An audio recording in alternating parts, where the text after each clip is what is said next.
Yankton.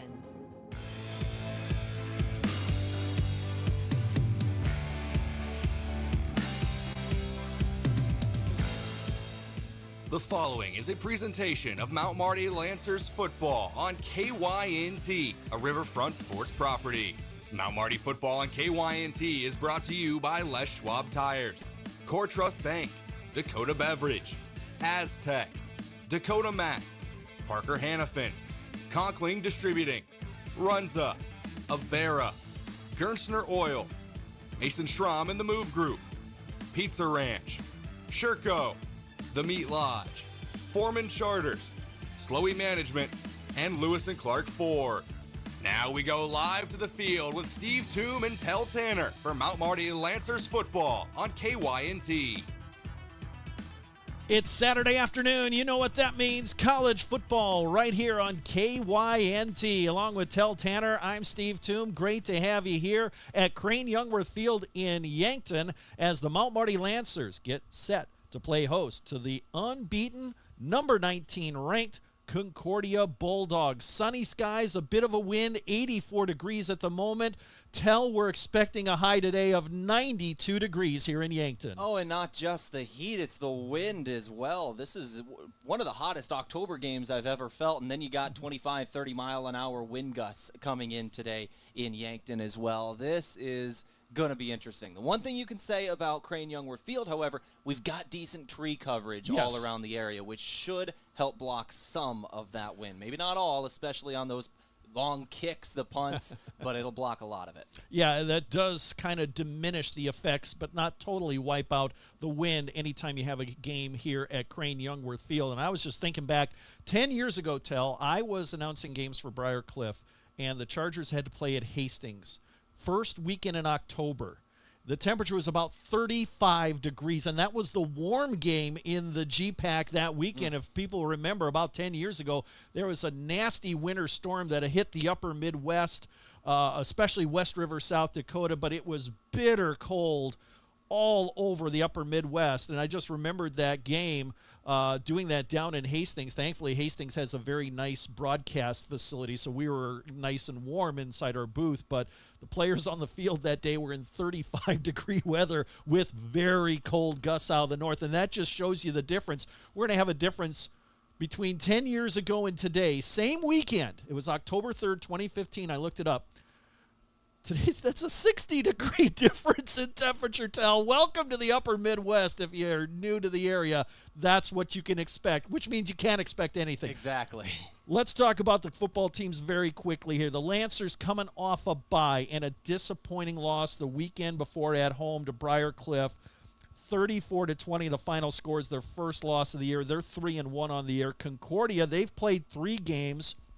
They've already had their bye, and they are coming off a win at Waldorf, 54-0. Their other victories are against Doane and Dakota Wesleyan, both at home. Then they had the bye week. They came off the bye and demolished Dorf 54-0. So a good start for head coach Patrick Daberco and his Concordia Bulldogs. Last year, Tehl, these two teams played down in Seward, 31-27, the final score. That was on October 26th last year. Concordia got the win. It was a hard-fought football game. Always Bulldog Stadium, a tough, tough place to get a victory for a visiting team. Yeah, and as you said, just a close loss for the Lancers. They're yet to get Concordia in their short history. Once again, only 4 years. They are 0-4 against the Bulldogs, but that was the closest they've came. A 4-point loss down at Bulldog Stadium. And if you remember, Lancers had the ball late in that one, were just turned away right near the goal line at the end of the game. They were inches away from getting that victory. And this year, they're trying to avenge that, trying to get back in the win column here today after a loss to Briarcliff before the bye week and a win over Northwestern the week before that. The Lancers have had some highs and lows, and you could really argue that bye week came at the exact right time for them, Steve. They had some key injuries and a really tough loss, and you get 2 weeks to kind of get back to yourself. Yeah, try to find your mojo once again. The Lancers coming off that loss at home the week before. Of course, they knocked off Northwestern at home by a score of 24-14. The Bulldogs 8-2 a year ago, but not good enough to make the playoffs, Tehl, and that stunned both of us when we saw the brackets. Yeah, it did. You know, I definitely expected that third GPAC team to get in, whether it was Dordt or Concordia. There was some Definitely a little bit of conversation there of which one deserved it, but honestly, they really both did. Yes. Those were good teams, and neither one of them getting in was still just a crime. I hated that. I wanted one of them in, and we'll see what happens this year. Northwestern already with a couple of losses, and the GPAC seems open. Morningside doing what Morningside's doing, but that second place right now is up for grabs, and maybe somebody can take down Morningside. That is the big question, because Morningside out in front of everybody right now. And, of course, we'll hear more about that in the GPAC football report. That's coming up with the Commissioner, Corey Westra, here in just a moment. We've got a lot to tell you about here in our pregame show. It's being brought to you by Dakota Bank. And remember, whether it's Coors Light or Miller Lite, please drink responsibly. We'll hear from both head coaches coming up, both Micheletti and Coach Daberco, and we'll also have a Lancer player profile. Tehl, who are we talking to this week? Talked with Zach Carlson, that senior left guard for the Mount Marty Lancers, a Sioux Falls O'Gorman kid, South Dakota native. We wanted to talk with him about this program, coming to Mount Marty, his future, everything in between. We're going to play a little snippet of that interview here in a couple minutes, the point where he talks about this game with Concordia, the offensive line meshing together, the running backs, and what they've been like this season. The full interview, we're going to air it on Monday evening on the Lancer Locker, about 10 minutes with that young man, and that'll be something to look forward to. It was a great talk, but the point of talking about Concordia, we talked with him about it, and it was a good time. All right, a lot to get to here. We're going to take a 2-minute timeout right now. We'll come back, and we'll have the GPAC Saturday Football Report with the Commissioner, Corey Westra. Along with Tehl Tanner, I'm Steve Thum. This is Mount Marty Football. You are listening to KYNT. Craving a sip of sunshine? Meet Surfside, iced tea, green tea, or lemonade. Real flavor, real juice mixed with vodka, but only 100 calories, 2 grams of sugar, and absolutely 0 bubbles. Whether you're into peach tea, mango green tea, or strawberry lemonade, Surfside brings the party, smart and smooth. It's like sunshine in a can with adult approval. Must be 21 or older. Surfside, 0 bubbles, all vibes.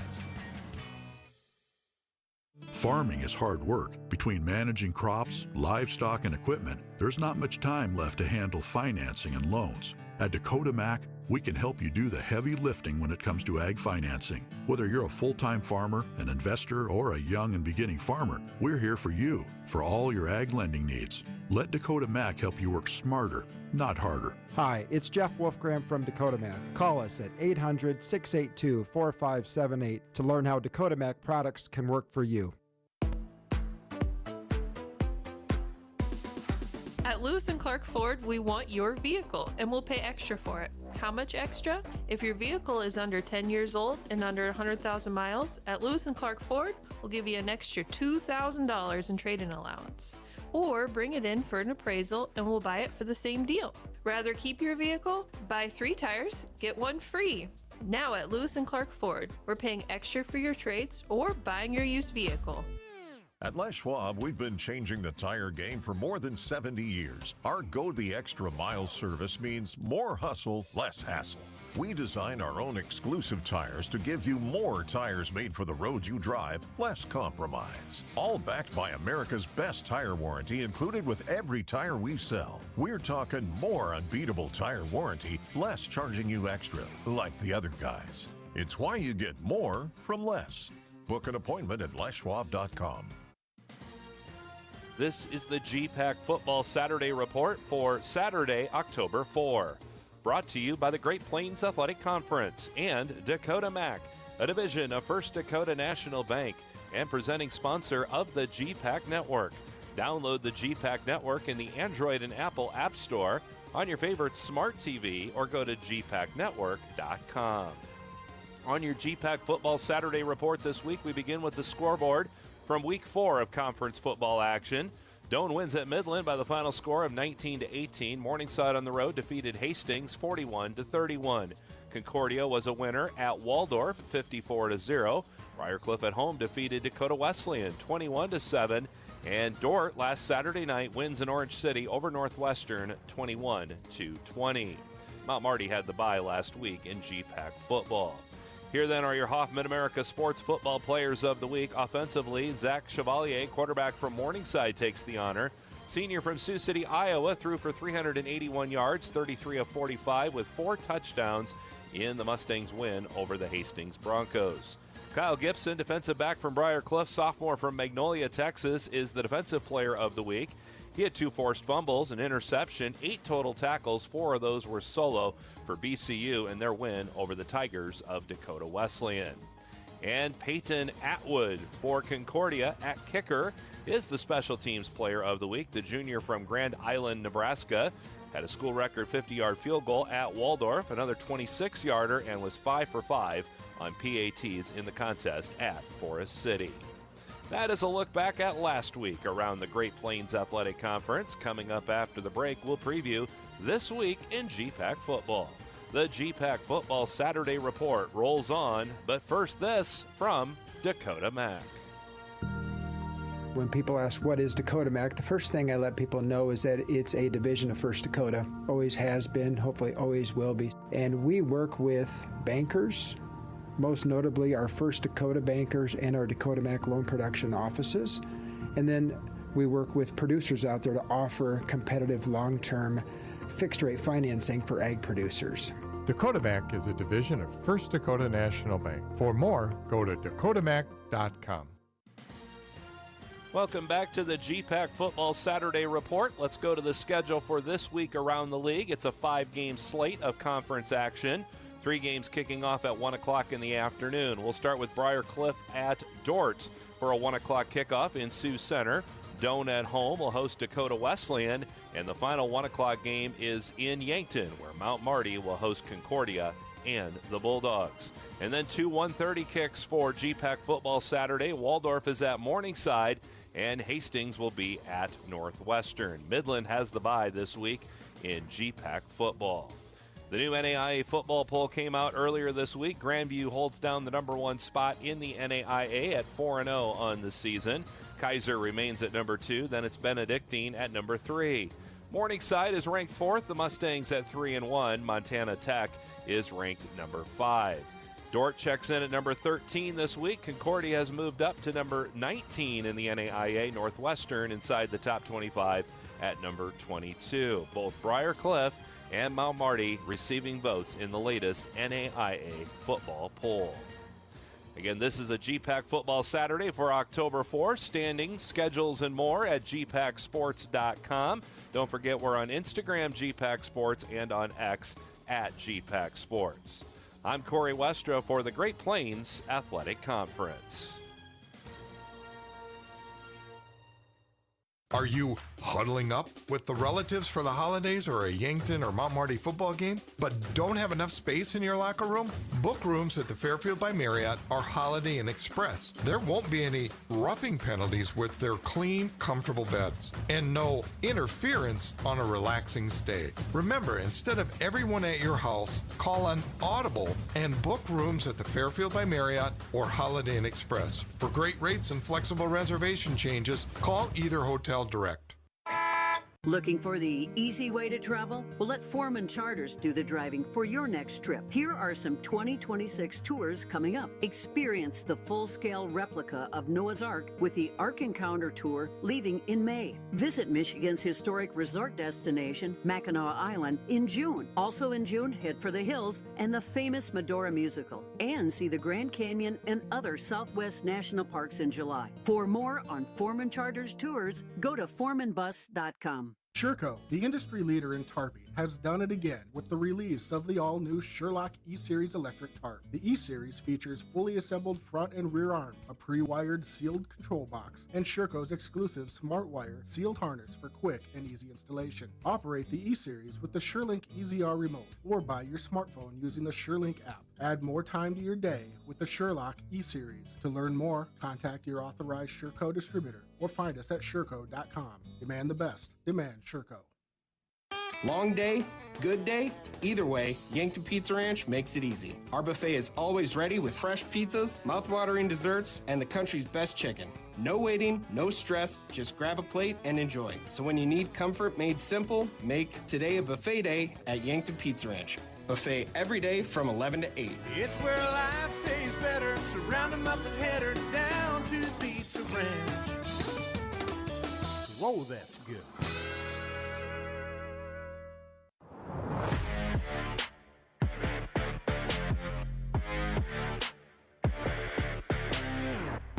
All right, back here on the pregame show from Coors Light and Miller Lite. Always remember, drink responsibly. As we turn to our pregame player interview now, this brought to you by Lewis and Clark Ford, a proud sponsor of Mount Marty Athletics. Visit them at 4th and Capitol in Yankton or at lewisandclarkford.com. This week, we spoke with an offensive lineman in Zach Carlson, a guy who's already got his future career locked up when he graduates this upcoming May. We talked all about it in his interview. We're going to have the full thing on Monday night on the Lancer Locker. Talk about that after this. But this little segment talking about this game with Concordia and how the offensive line has been meshing. Here's Zach Carlson. Let's go ahead and get rolling here. Zach, thank you for joining me. Yeah, thank you for having me today. So let's go ahead and get into it right away. You are about to graduate here in spring. You're finally a senior in college, 4 games, 5 weeks under your season already. How are things going for you? They're going good here. We had a lot of anticipation coming into the year. We got a lot of young kids on this team. We came in and we created a new culture this fall, and I think it's been going really good. Everybody's adapting really well, and everybody's been super excited. We're coming off the bye week here this week. We had a fast start to the season, and everything was exciting. We had an exciting ranked win. But we went into the bye week. We kind of found ourselves again, and I think we're ready to go into the second half of our season here. And you got another ranked team coming to town here in Concordia. Can you give me just a little preview of how you've been prepping for the number 19 team out there? Yep. So they obviously have a really strong nose tackle that we're really willing to work with, but I think with our preparation through the week, we've made sure that we know what they're going to do, and it seems like when they're going to do it. So hopefully me and my guy center up front, Nick Bunkers, can figure out something there and lock him down. And I have faith that on the other side, Alex Gove is going to do his job, and I think the interior is going to hold it down. And of course, out in the exterior, our tackles, Alex Gove and big Desmond Taylor, they're going to do their job. So I think we're pretty confident with what we're going to do up front this week. Let's turn to talking about you and those other guys on the starting offensive line. Brand new unit this year. A lot of graduations last year. I know you got your first start of the season at Clark, and a lot of other guys did too. How have you started meshing together as the season has gone on from week 1 to where you are now? Yep, so that even started last offseason. We came in with a lot of new guys in the spring, and I wanted to instill the new culture. Obviously, there's a lot of guys gone, so we got to create something new. And we went in as a blue-collar unit, and that's what we identify ourselves as. And we want to be able to be the team that goes in there and runs the ball. So I think identifying that culture and knowing that we're going to be the hardest working group of guys in the team, that's huge for us. And I think the kids coming in, these freshmen this year, have carried that on, and that culture has just been getting bigger. So.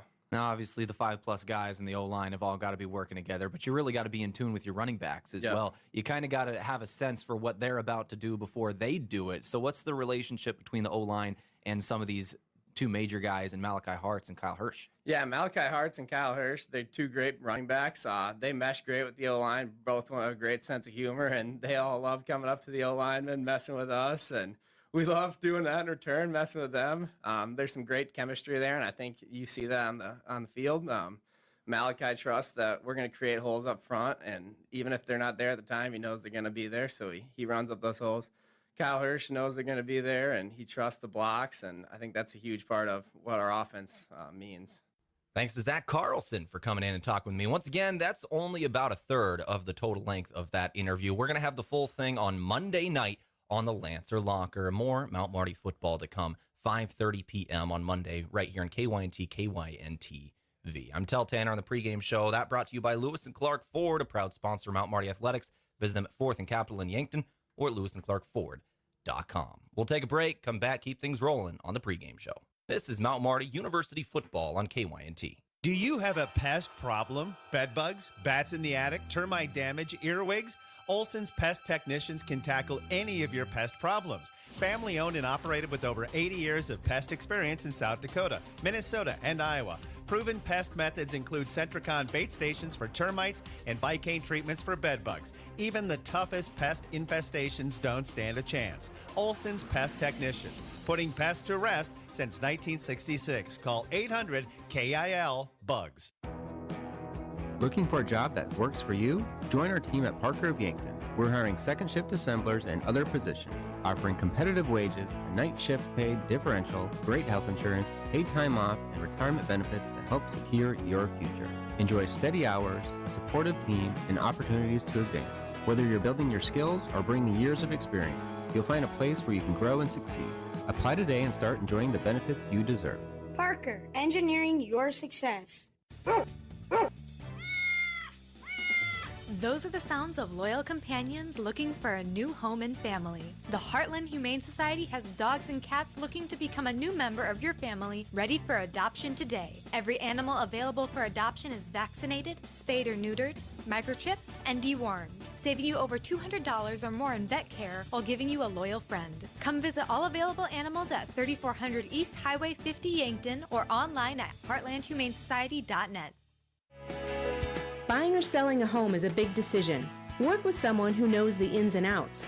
I'm Deb Speck with Vision Real Estate, and with 20 years of experience, I will focus on the details while providing marketing knowledge, advice on staging, and negotiating to get your home sold. From start to finish, I'll guide you through the process, making sure nothing is overlooked.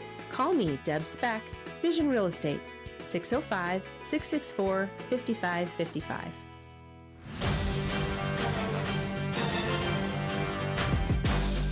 And welcome back to the pregame show brought to you by Dakota Beverage. Remember, whether it's Coors Light or Miller Lite, please drink responsibly. He's Tehl Tanner. I'm Steve Thum. Getting ready. Mount Marty playing host to Concordia. Big, important matchup in the Great Plains Athletic Conference. And Tehl, this, I think, is a make-or-break game for both squads. Concordia, they've already had their bye week. They come off a big win against Waldorf where they got a lot of the reserve players in. And their end of the schedule for the Bulldogs is heavily loaded on the backside. 2 of their last 4 games on the road. Here's how they will finish up. At Morningside, home to Briar Cliff, at Dort, home to Northwestern. Concordia knows they've got to make hay right now. All right, now my mic's on. Yeah, they pretty much got to go undefeated before they get into that final stretch of the season. If they lose any game, then they pretty much got to clean up house through the entire back half of the schedule. It gives you a little bit of breathing room if you're trying to get in the playoffs. A loss today, you pretty much cannot have another loss the entire rest of the season. So Concordia, as you said, it's kind of a tough statement to say in the 4th of October that we got a make or break game, but this is the GPAC. You cannot lose very many games because this conference just chews you up and spits you out every single year, every single team, it seems like, and you just got to avoid those early season losses. So it is that way for Concordia. And for Mount Marty, I would agree it's a make or break, but in a different way. They had a tough loss last time out, home to Briar Cliff, and that was a rough game. That was a really, really rough game for the Lancers. 34 points they give up. They score only 20 a week after taking out a top 10 team in Northwestern. That was not good. You could see the body language of the players and the coaches afterwards. The morale was down, and it was a good time for a bye week. Now you get a chance to reset. You come off that bye week. You're mostly healthy. There's still a key loss to this program we'll talk about a little later in this pregame show, but for the most part, you got everybody back. Now you got to go play some good football. Now's the time. If you come out and drop kind of 2 stinkers in a row, that can really hurt your season. I've seen it happen to so many teams in this conference over the years that I've been covering it, where that snowball can happen. You stumble once, you stumble twice, all of a sudden you lose 3, 4, 5 games in a row. The Lancers have to avoid it. It will not be easy. Lancers, for those of you who may not remember, they opened up with 2 big road wins at Clark, at Waldorf, then a big win against Northwestern, and then they had Briar Cliff at home, but Tehl, they look like a completely different team, and not in a good way compared to the team that played so well against Northwestern. They just did not play well at all in practically every facet of the game. It was almost like a Jekyll and Hyde situation where they were just fantastic against Northwestern, but just looked like a completely different football team against Briar Cliff. It really was. Like, you can see it in the stat sheet. You know, Malachi Hart's their star running back, 13 total yards running the football in the game. Their starting quarterback in Rugby Riken went 11 of 22 for only 96 yards throwing the football in the game, 1 touchdown, 1 interception. He was sacked 3 times as well. Briar Cliff was getting a lot of pressure on the quarterback. They were covering receivers downfield. The offense just had a struggle of a game, so they've got to clean that up here today.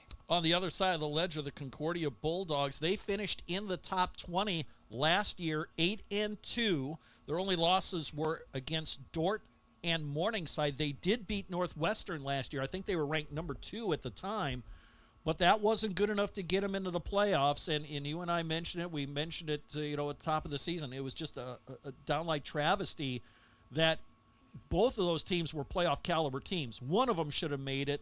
Concordia, again, I just really feel bad for that team. 8-2, and you take a look at their previous marks. They've kind of been in that middle of the GPAC for the last number of years. 5-5 in 2023, 4-6 in 2022. They had a really good campaign in 2021, 7-3 last year, their best mark in a number of years, but they were spectators for the playoffs. And again, generally, Concordia does not play a non-conference game.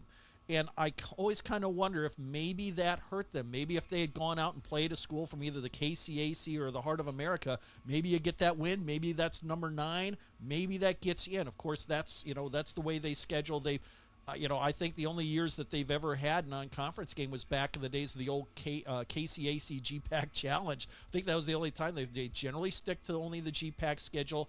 They've been a solid competitor in this conference, but boy, it was just a real crying shame that they didn't make it in. Same thing can be said for Dort as well. Yeah, absolutely, and that's, once again, you gotta keep things rolling here today. You cannot stumble down the stretch, and they've got some really, really stud players on this roster we're going to talk about here a little later that are going to help them do just that. Yep, and we'll have a chance to talk with their head coach, Patrick Daberco. I had a chance to catch up with him earlier today down on the field. We're going to take a timeout, and we'll come back with that interview. Stick around. He'll talk about some of the players and the fact that he has a local connection to this area as well. Stick around for that interview. That is being brought to you by Fairfield by Marriott and the Holiday Inn Express. You can get great rates and flexible reservation changes by calling the Fairfield by Marriott or the Holiday Inn Express in Yankton Direct. He's Tehl Tanner. I'm Steve Thum. This is the Dakota Beverage pregame show for Mount Marty football right here on KYNT. Take care of your spine. This is Dr. Mackenzie Erlinson from First Chiropractic Centers. And October is National Chiropractic Month. Almost 8 in 10 Americans suffer from back pain at some point in their lives. We seek to educate people about the importance of their spine in their overall health. Unlike many organs, when something goes wrong with your spine, it can't be transplanted. So it is important to address the cause of mobility and pain associated with the spine. First Chiropractic Centers, making life better, one adjustment at a time. When it comes to insurance, clarity is everything. At Vision Insurance Group, they cut through the fine print so you know exactly what's covered and what's not. From home and auto to life, business, and long-term care, their experts design plans that fit your needs and your budget. Serving South Dakota, Iowa, and Nebraska, visit VisionInsuranceGRP.com for your personalized quote. Vision Insurance Group, protecting your future so you can live in the vision. Beef, pork, seafood, poultry, and more, all at the Meat Lodge in Yankton. Get top quality meats at great prices. They have specialty items like lamb, brisket, bison, mahi-mahi, crab legs, and lobster. They even have non-meat options like Dimmick cheese, pickled items, seasonings, and sauces. The Meat Lodge in Yankton on the way to the lake on Highway 52. For more, call 689-3000 or go to themeatlodge.com. Small businesses are the backbone of our community. CoreTrust helps your business thrive with checking, online bill pay, small business loans, credit card processing, local approval and support for government grants and loans, investments to grow your hard-earned assets, and insurance to protect them. All from CoreTrust, the community bank that's right down the street and everywhere you want us to be. Visit CoreTrustBank.com today. Member FDIC. Pregame show continues here on KYNT, and we're talking to the opposing coach. This interview brought to you by Fairfield by Marriott and the Holiday Inn Express. Patrick Daberco, head coach of the Bulldogs, coached last year 8-2 on the season. Unfortunately, it didn't get you into the playoffs, and I just have to say this because I said it on the air. I think it was a crying shame that you guys didn't make the playoffs. You and Dort were playoff caliber teams, and it's just a shame you didn't make it. But does that provide any motivation for the players returning from last year's squad into this season?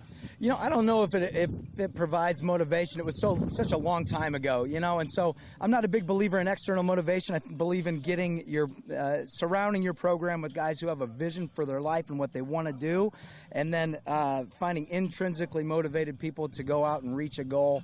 And so that's I'd be lying if I said I still didn't lose sleep over that once in a while. But our guys are motivated for what's ahead of them today. Kind of ripping the rearview mirror off and focusing on what's ahead of us. All right, so far you guys are 3-0 on the season. You're coming off a big win over Waldorf, 54-0. And so far, what have you seen from your team that you've liked, and what do you think you guys still improve on, even though you guys are 3-0? Oh, well, we got a hungry group. That's been something that's been a real treat to just be a head coach of a hungry team. And our guys have they like to have a lot of fun. Reining them in is probably a character flaw of the head coach that too sidetracked by things. But getting them to focus has not been hard because of I think how hungry they are to perform at a high level. Every week's a challenge in this conference. Different teams are going to present different challenges, and we'll certainly have our hands full today. All right, you got a new man at the helm. DJ Garvey, of course, gone to graduation. Tell us about your quarterback starting this year. Yeah, Gideon Stark has just been waiting in the wings for 3 years. He's academically a senior. He has 2 years of eligibility. So every day in the hallway, I'm recruiting him to come back for next season because he has that grad year left. So Gideon's just a phenomenal leader, great young man, does a really good job of just making big plays when we need them, has a very strong arm, but he's always had a strong arm. I've really been impressed with his decision making and his leadership this season and the progress that he's made there. Okay, one thing that's always a signature of Bulldog football is a strong running game, and you have multiple running backs that have been carrying the rock for you this year. Tell us about these young men. Yeah, we have a great running back room.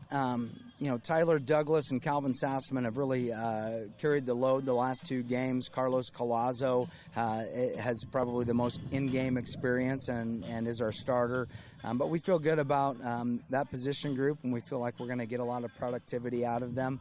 And it's just a reflection of your offensive line also. I think our offensive line is really where we hang our hat, because if you can't be good there, you can't be good as a team. And so that's really a point of emphasis for us.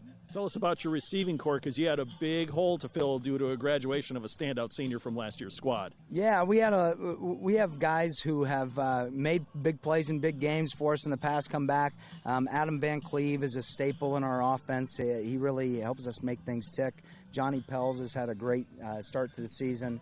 And then we have a lot of other guys who are, Max Bartles has been a very steady figure in our offense, and it's been exciting to see his progress. Just guys who are willing blockers and guys who are going to go and, make the plays when we need them made, and just really have been pleased with that group. All right, let's go to the other side of the line of scrimmage, the defense, and you've got a defensive lineman that's racking up a whole bunch of sacks. Tell us about Carson Fellhofer. Yeah, Carson's really hard to block. He's one of the stronger, bigger guys that I think I've ever coached. He just really, he's aggressive and violent and disciplined, and it's everything you want in your nose guard.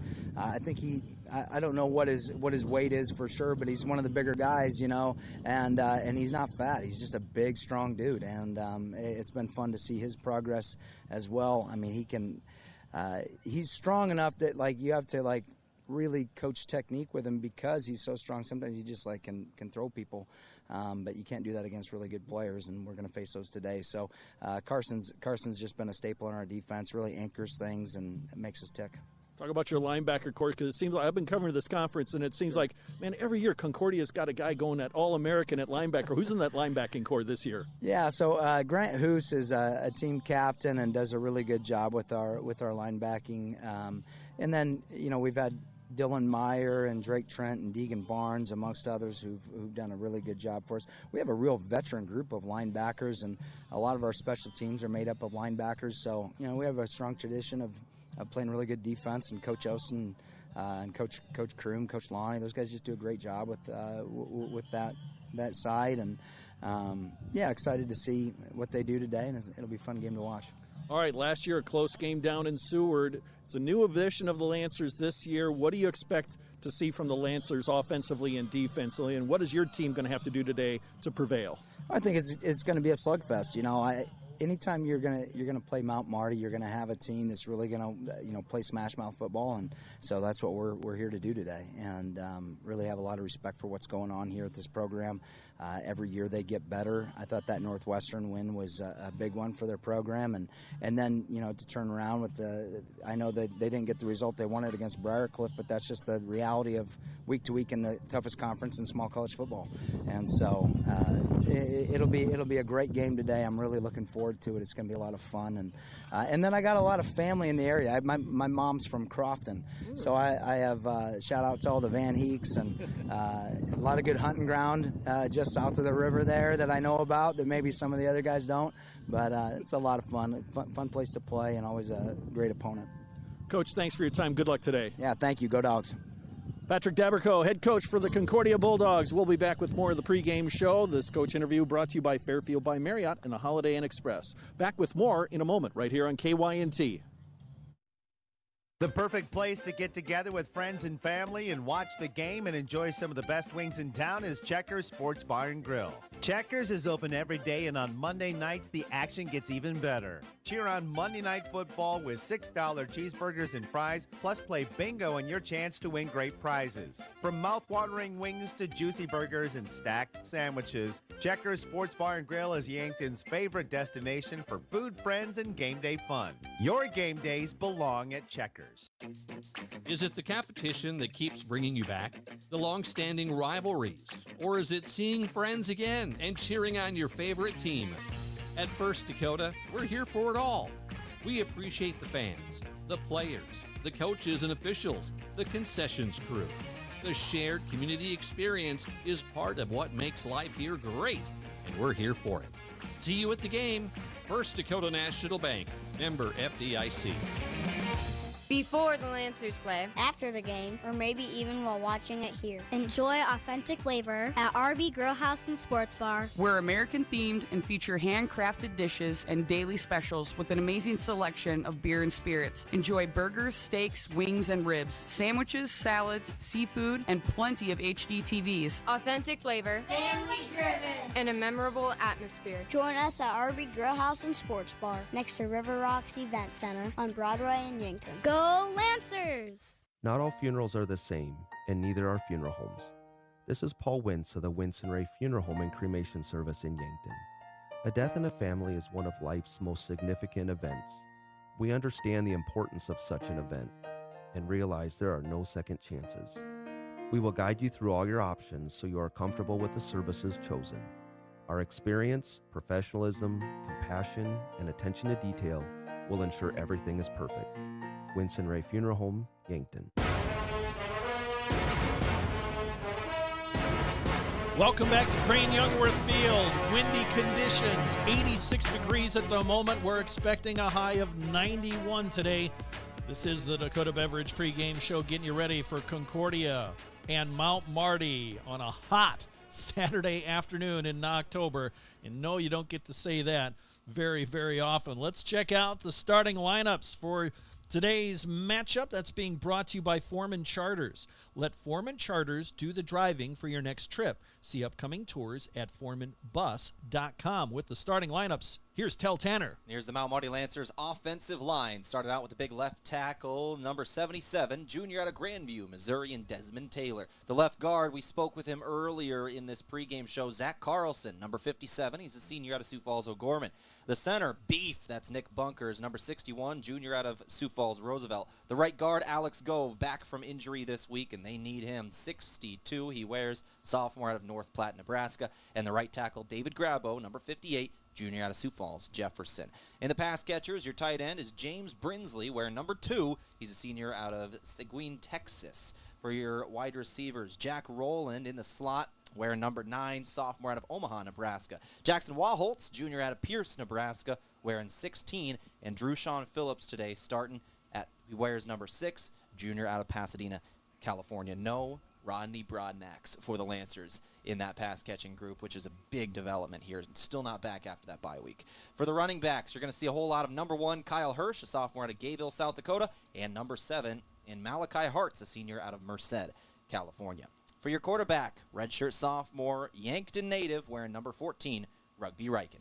The Lancers average 157 yards a game on the ground, 185 through the air. That's 342 overall. Let's meet the Lancer defense. Start off up front again. Number 52, a sophomore out of Sioux Falls, Lincoln and Bryson Mitchell. The nose tackle, number 92, Lane Ferguson, senior out of Sioux Falls, Roosevelt. The right end, number 1, DJ Brown, senior out of Mount Shasta, California. Your linebackers on the outside, Kavion Rogers, sophomore, wears 27, out of Pearland, Texas. On the other end, it's a junior outside linebacker wearing number 7 out of Tyndall, South Dakota, and Isaac Crownover. Middle linebackers, Cole Cripps, a senior out of Post Falls, Idaho, wearing number 11. And then Brock Lubers, junior out of Sioux Falls, South Dakota, wearing number 9. Your secondary, number 4, Amir Conley, senior out of San Diego, California. A senior out of Sioux Falls, Roosevelt, wearing number 0, Asmaran Muhammad. Your strong safety, junior out of Oxnard, California, number 24, Daniel Pierce. And your free safety, junior out of Metairie, Louisiana, number 8, Arthur Oliver. The Lancers have 5 sacks, 5 interceptions. They give up 113 yards per game on the ground, 169 through the air, 282 overall. The Lancers are scoring 29 points per game. They give up 20 on defense. Let's meet the Concordia Bulldogs. Go up front again. The left tackle, number 59, a senior out of Geneva, Illinois, and Derek Campbell. Left guard, a junior out of York, Nebraska, and Cadence Velde. The center, senior out of Plymouth, Nebraska, Brevin Damrow. The right guard, Seth Moore, number 75, senior out of Kearney, Nebraska. The right tackle, Jeremiah Vasquez, junior out of Edwards, Colorado, wearing 57. Your tight end, Maddox Rickardson, a senior out of Gothenburg, Nebraska, wearing 44. Your wide receivers, Johnny Pells, number 86, senior out of Houston, Texas. Number 2, a senior out of Columbus, Nebraska, and Adam Van Cleve. And number 10, a senior out of Lincoln, Nebraska, and a senior in Max Bartles. Your starting running back, Carlos Colazo out of Marquette, Nebraska, junior, wearing number 7. And your starting quarterback for the Concordia Bulldogs, a senior in the classroom, junior on the field, still a chance of his grad year and getting him back out of Magnolia, Texas. Number 3, that's Gideon Stark. The Bulldogs average 132 yards a game on the ground, 288 through the air. That's 420 yards overall, and they score over 38.5 points per game. Let's meet the Bulldog defense. Up front, Terry Shebick, a junior out of Hampton, Nebraska, on the left end, wearing number 0. The nose tackle, Carson Fellhofer, who has had one heck of a season to this point, a senior out of Utica, Nebraska, wearing number 93. We'll talk a little more about him in a moment. Junior out of Seward, Nebraska, over on the right end is A.J. Frazee, wearing number 92 today. Although he could be wearing number 9. We've that seen is listed. Yeah, so we got mixed information on that. We'll see where we see him at, but we'll keep you updated there. Go to the linebackers. On the outside left edge, it's Dylan Meyer, wearing 44. He's a senior out of Hickman, Nebraska. On the other end, you got a linebacker in Grant Hoos, senior out of Lincoln, Nebraska, wearing 23. Your middle linebacker, Deegan Barnes, junior out of Colorado, wearing 22. And then they start in that nickel. They've got 5 DBs. We'll roll through them. Couple of corners in Jacob Rowland, number 3, senior out of Stockbridge, Georgia. On the other end, Will Potraz, junior out of Lincoln, Nebraska, wearing number 1. Couple of safeties in Luke Penrod, junior out of Lincoln, Nebraska, wearing 8. Dalen Henson, a senior out of Pearland, Texas, wearing 11. And Jaden Sear, a senior out of Kearney, Nebraska, wearing number 6. Yeah, it's essentially a 3-3-5 defense today for the Bulldogs. That's their standard set. They've only given up 70 yards per game on the ground, 179 through the air, 249 yards per game. They have 3 interceptions as a team, and as a team, through 3 games, they've registered 18 sacks. That is impressive. They're giving up 9.7 points per game. And a lot of that is Carson Fellhofer. I love this article that was written by Jake Nabel, the SID for Concordia, talking about the legend of Carson Fellhofer. I love that because we had a legendary game. At the end of this season, we're not even midway through. At the end of this season, this still might be the most absurd stat line for a defensive player in the entire NAIA. In week 2, the man had 13 tackles, 7 tackles for loss, 4 sacks, and 2 blocked kicks as well. That earned him Player of the Week odds, obviously, for the defensive side of things. Carson Fellhofer is going to be a force today. The Lancers need to know where number 93 is at all times. And those starting lineups being brought to you once again by Foreman Charters. He's Tehl Tanner. I'm Steve Thum. It's a hot day here at Crane Youngworth Field.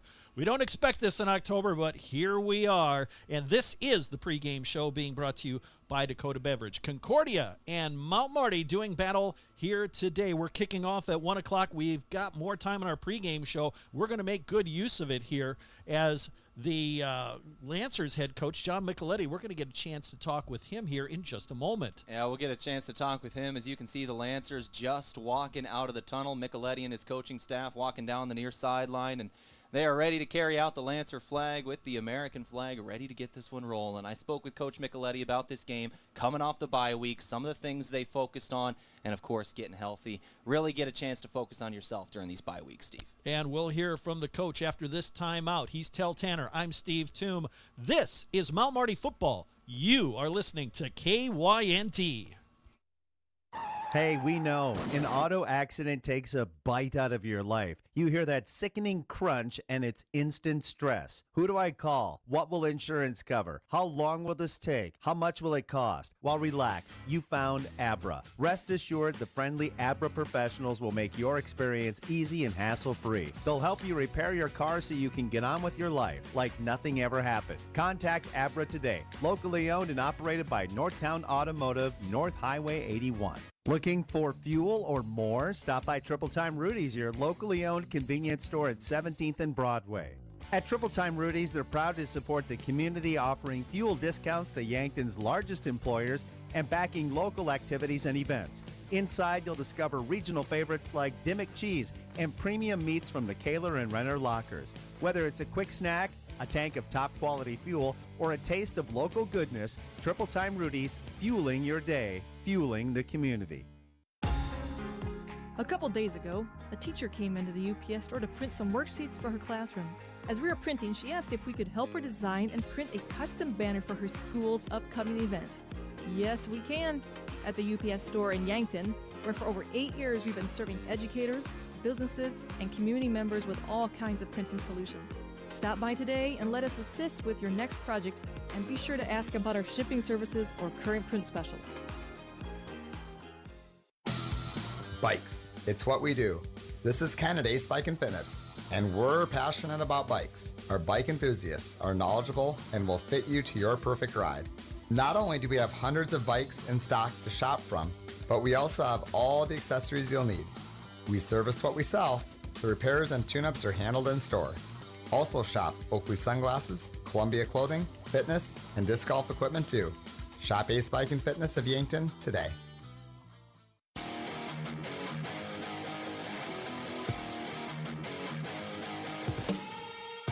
All right, back here on the Dakota Beverage pregame show. Whether it's Coors Light or Miller Lite, always remember you are drinking responsibly. Let's turn now to the head coach of the Mount Marty University football program in John Micheletti. This brought to you by Sureco. When you need to be sure, make it Sureco. Coach Micheletti, coming off the bye week, another top 20 team in the nation coming into your house at Crane. Tell me how this last week has gone and how you have been preparing for Concordia. Able to kind of slow things down and really concentrate on ourselves.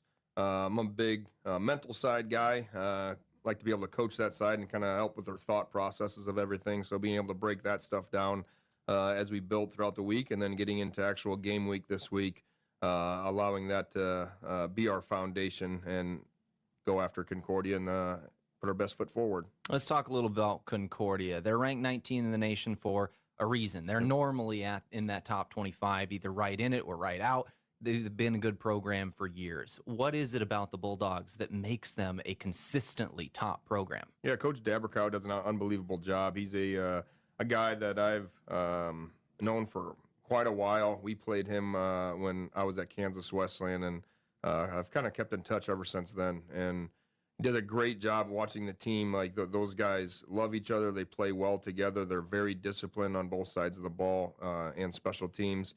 Rarely are they going to be able to make mistakes that are going to be hurting themselves. A lot of their mistakes are effort penalties and things like that. So, yeah, very tough, and you can see those guys trust each other a lot. So got to make sure that we're able to, do the small details right and control our controllables. Let's turn to the bye week itself. You really could argue with this team that this bye week came at the right time. You had some injuries that you needed to get some guys back, and then you had a very high in the win over a top 10 team in Northwestern, and then a low in losing to Briarcliff and losing that Catholic Cup game. Then you go into the bye week. What has been the mood of this team over the bye week, kind of resetting and refocusing?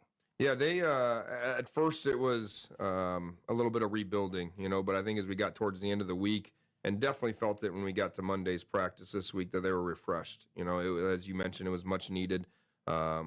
As I always say, we can't predict the future. We don't know if things are good and bad until after we can reflect on them. And I think that bye week was perfect where it was at, in our schedule. So our team is has a very positive mindset moving forward, and really concentrating on Concordia this week, and making sure that we give them the best game possible, and making sure that it's a one play at a time, one step at a time, not reflecting on the whole game as a whole, but just the small details to see how the outcome sorts itself out in the end.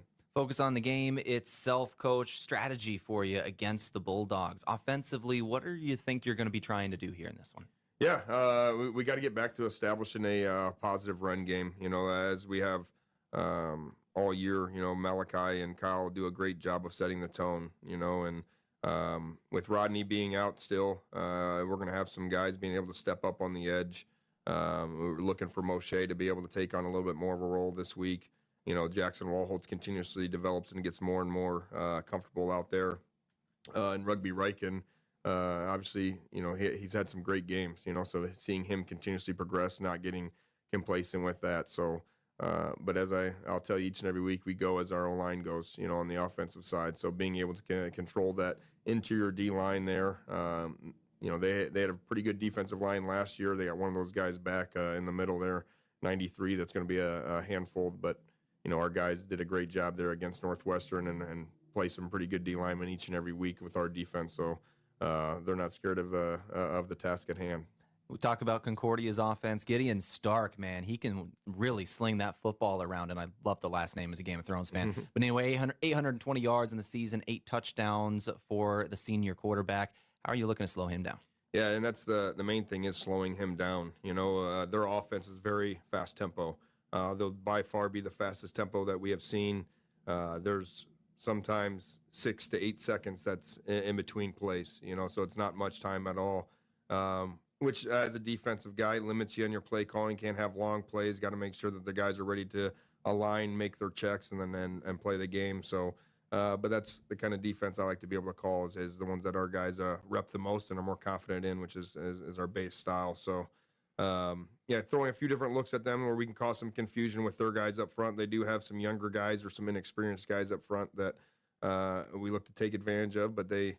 As he says, their quarterback kind of sets the tone, and they have some good receivers on the edge too, with number 2, Adam Van Cleve out of Columbus. He was a kid that I remember recruiting back in the day, and then they have a pretty good tight end that's pretty versatile, and what he can do. You don't see a lot of that at the college level of what he does, and pulling from down wide position and things like that. So our guys are excited, though. Like I said, those ones that you get ranked opponents at home, especially after a game where you kind of had a letdown, is, a prove-it game, and those are the easy ones to get up for. So I'm excited to see our guys be able to respond.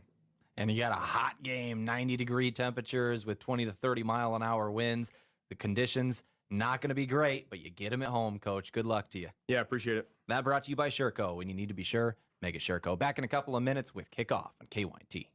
Have aches and pains taken you out of your game? At First Chiropractic Centers, we have been helping people get back into their game for nearly 40 years. Whether your game is sports related, or it looks more like gardening, household chores, exercising, or just daily life, if your pain is preventing you from enjoying or participating in your chosen activity, we can help. With offices in Yankton, Hardington, Tyndall, and Wagner. First Chiropractic Centers, making life better, one adjustment at a time. Looking for the perfect pair of glasses? At Vision Care Associates, we've got you covered. Step into our showroom and discover our vast selection, from timeless classics to the latest trends. With several styles to choose from, you're sure to find the perfect match for your look. Experience personalized service and expert care, whether you need help finding the right frame or adjusting your new glasses for the perfect fit. Vision Care Associates.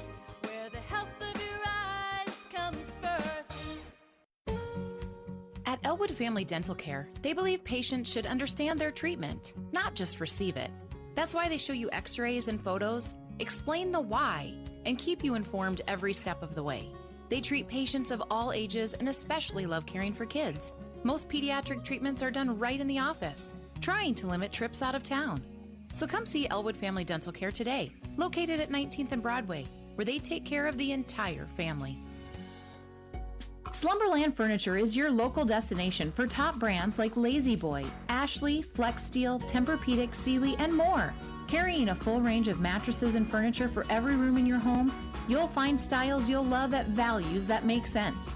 From everyday essentials to name brand comfort, Slumberland offers the selection, and their service goes the extra mile. Visit Slumberland Furniture, 2401 Broadway in Yankton, where helping you create a comfortable home is what they do best. Heading into the final moments of our Dakota Beverage pregame show. Remember, whether it's Coors Light or Miller Lite, please drink responsibly. Concordia, the visiting team, Mount Marty. Here, the home team at Crane Youngworth Field. He's Tehl Tanner. I'm Steve Thum. The team captains are out at the middle of the field, and they will have the coin toss here in just a moment. Presenting the game football is a member of the Yankton Police Department who's very familiar, Tehl, to Mount Marty fans. That is John Carlstead, one of the best the Lancers had over the last couple of years, one of their founding members of their program, a DN that was just racking up sacks for them. Some of the Concordia fans might remember him too. Yep, and Concordia has deferred, so they will kick off. So Concordia won the toss. They will get the football to start the third quarter. Of course, John Carlstead also served his country in the United States Marine Corps and came and was a standout player for the Lancers for the last several years. And our colors of the game brought to you by Les Schwab Tires. For tires, brakes, alignments, and more, visit Les Schwab Tire Center in Yankton. Get more from Les. Mount Marty in the home uniforms, navy blue with the gold helmets and pants, the white numbers. And Concordia in their road white uniforms, they have the navy blue pants and letters and helmets. Our officials for today's game: Connor Singheisen is the referee, Zach Hunnell is the umpire, Aaron Christians is the head linesman, Jordan Sutton is the line judge, Jordan Stewart is the side judge, the field judge is Joe Martin, and the back judge is Gwen Porter. All right, Tehl, final thoughts as the teams take the field here for the opening kickoff. Well, for the Lancers, it's just as John Micheletti said, they live or die by their offensive line. They have got to keep an eye on big number 93 and Carson Fellhofer, know where he is at absolutely every moment and not let him wreck this game as he's been known to do. For Concordia, that fast-paced tempo that Coach Micheletti talked about has been their strength. They are getting up and down the field. They cannot let the Lancers slow them down. That is what they've got to do. Keep the up-tempo, keep the Lancers from substituting and on their heels. First half of football brought to you by Dakota Mac. Whether you're a farmer, rancher, investor, or simply a Lancer fan, look to Dakota Mac for your ag financing needs. Visit dakotamac.com to learn more. Peyton Atwood has it teed up, and he puts the toe to it, and we are underway. Pierce in the end zone is going to bring it out. No, he's not. That is an automatic touchback. So the Lancers will get it to the 25-yard line. 1st and 10. Sunny skies, not a cloud that can be seen. Bit windy here today. We're expecting a high of 91, currently 87 degrees here in Yankton. The Lancers will operate right to left on your radio dial, and at the helm, Rugby Riken. He struggled last week, was brilliant against the Northwestern, Waldorf, and Clark, his first 3 games. And now the team's meeting over at the sideline here, and I think we had something wrong with the kickoff there. I'm not sure they were supposed to call that dead. Well, looks like we're going to do the kickoff again. So Yeah. the special teams trot back out onto the field because Daniel Pierce was. All right, so they're going to re-kick. Inadvertent whistle, is that what he said? I think so. So we're going to have a re-kick. So that means Jacob Carbajal, Daniel Pierce will have another chance to return the kick of Peyton Atwood, who's had a brilliant campaign, including a 50-yard field goal this year for the Bulldogs. He has a very, very strong leg. Great that you could join us here today. Some of the games in the GPAC kicking off at 1:30. One of the games kicking off at 1 o'clock today. We'll keep you up to date on all the college football action at the national level and in the Great Plains Athletic Conference. Here we go again. High end-over-end kickoff. Pierce is going to let this one go. It's a touchback. All right, a few seconds later, but same result. Let's go ahead and start off this football game. All righty, and it'll be a Rugby Riken leading the troops out here. And, of course, Nick Bunkers will have his hands full trying to counteract the defensive pressure that be applied by Carson Fellhofer, that nose tackle who at this point is on an All-American pace. Yes, he is, without a doubt. You remember, once again, going back to that week 2, 13 tackles, 7 tackles for loss, 4 sacks, and 2 blocked kicks. That was in the win over Dakota Wesleyan. What a performance in that one. Jameer Pearson's going to check in at running back for this first play. 3 receivers to the right, 1 to the left. They're going to hand it off. Pearson running to his right, tripped up, stumbles ahead, and he'll get about 4 yards when all is said and done. Nice elusive run there by the junior out of Towson, Maryland. Yeah, Pearson's been earning snaps over in practice the last couple weeks and had a decent game against Northwestern as well. He has 7 rushes on the season, 24 yards, does have a touchdown on the ground in there as well, and he gets the start today. Concordia showing blitz. It's a run up the middle. Pearson again gets across the 30, forward progress to the 32, gain of 3. Marty football today brought to you in part by Ben's Brew Station. Ben's Brew Station is the office watch party location of KYN TV with 16 TVs and all the refreshments you need. If it's on KYN TV, it's on at Ben's. Big 3rd down and 4 coming up, ball at the 31. Concordia showing blitz here. Rugby Riken sees it, resets. And now Pearson moves up to stand to the right of his quarterback in the shotgun set. Straight drop back, quick pass, caught. It'll be a first down. That's Waholes at the 36-yard line. Just a simple pass, and it was effective, moved the chains. And it was a good adjustment. You could see when Concordia showed blitz, they put 6 down on the line. They end up sending 5, and the linebacker on the outside on the right edge ends up coming in. Lancers recognize the blitz is coming. They stop, look to the sideline, get a new play in, and they just throw that quick curl down to the far sideline for Waholtz and a first down. From the Lancer 36-yard line, 1st and 10, pistol formation. Hirsch in at running back, sidesteps a man, tries to escape, no can do. Guess who got him? Fellhofer. He was in on that tackle. Got to just circle Fellhofer every play, just know exactly where he is.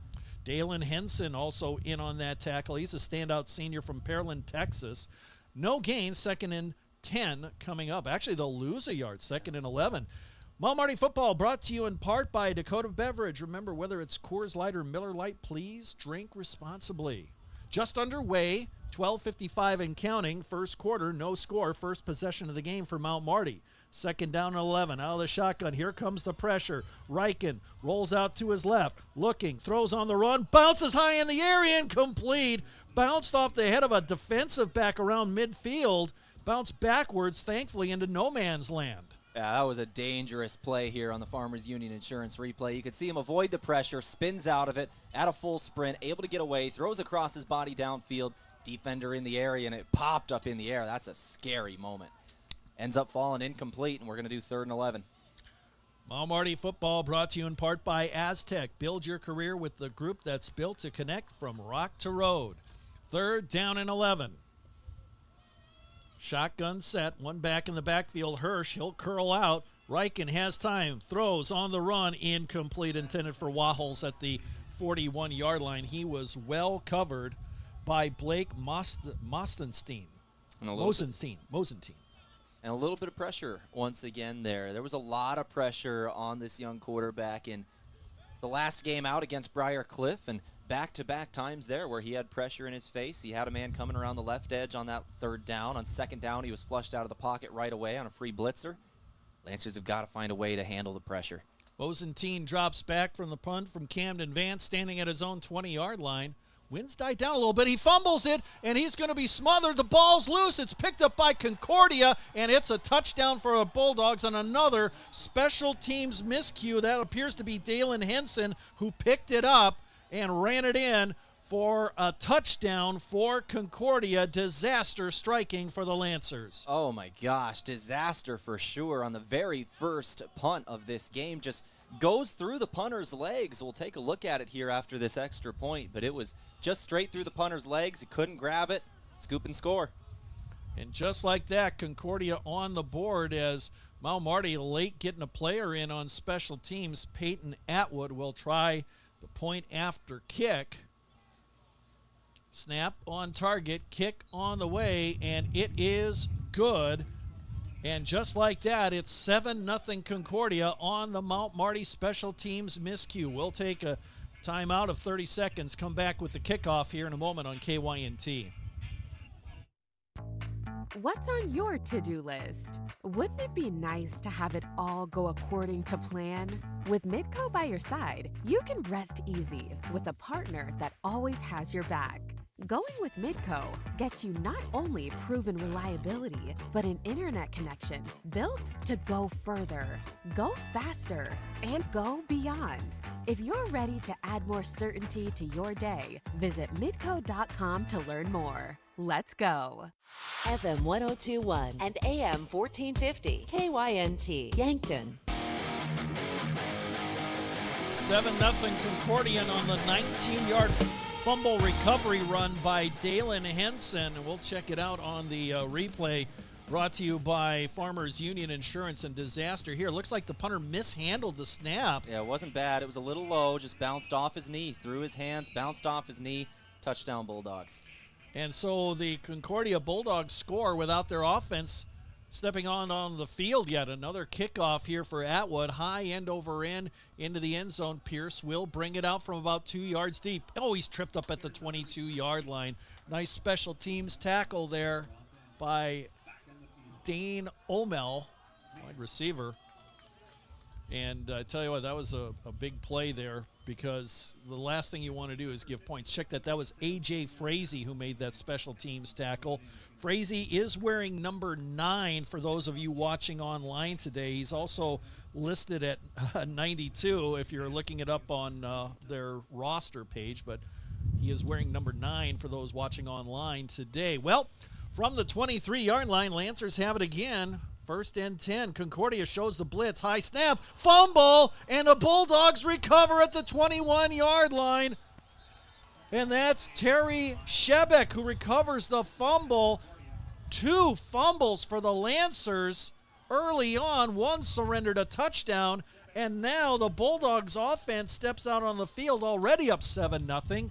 They've got the ball 1 yard outside of the red zone, and the Lancers just having trouble hanging on to the football. And this one was it's just bad all the way around. You could take a look at it. It was a high snap. Riken goes up to grab it, is able to get it, but then as he's trying to just hurriedly get it to his running back, just bounces off his chest plate. Oh, man. Well, it seems like the hangover from the Briar Cliff game is still in effect. Whew, because this is a rough start for Mount Marty. They're already down 7-0, and here comes Gideon Stark. 8 touchdowns, 3 interceptions on the year, completing 57% of his passes. He'll throw a little bubble screen, and it is played well. Caught by Van Cleve, but he goes nowhere. Maybe a gain of a yard to the 20-yard line, and that's all. Stark has 820 yards passing. Not a running quarterback per se. 2nd down and 9. Lancer, yeah, he can throw the ball, and he will. Incomplete.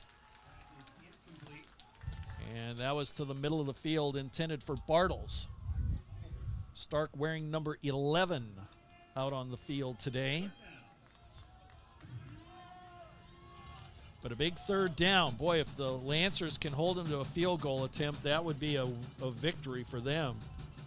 3 receivers out to the left. Now an empty backfield. Pump fake. Little bubble screen to the right side. Van Cleve cut down at the 16-yard line. Nice play by Mohammed to keep him shy of that 1st down marker by about 5 yards. And here comes the field goal unit for Concordia. Peyton Atwood is their kicker. Yeah, as you said, that's about as close to a victory as you can get in that exact situation, making them settle to try a field goal attempt.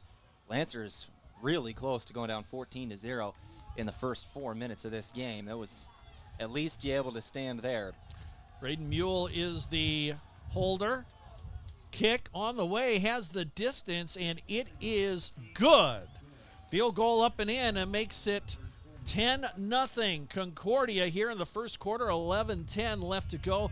Back with the kickoff in 30 seconds right here on KYNT.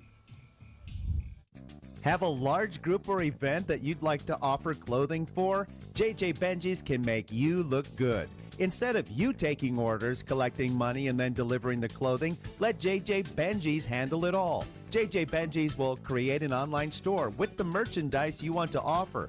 People order, pay, and then JJ Benji's will ship it. You just provide a link or QR code to the online store, and that's it.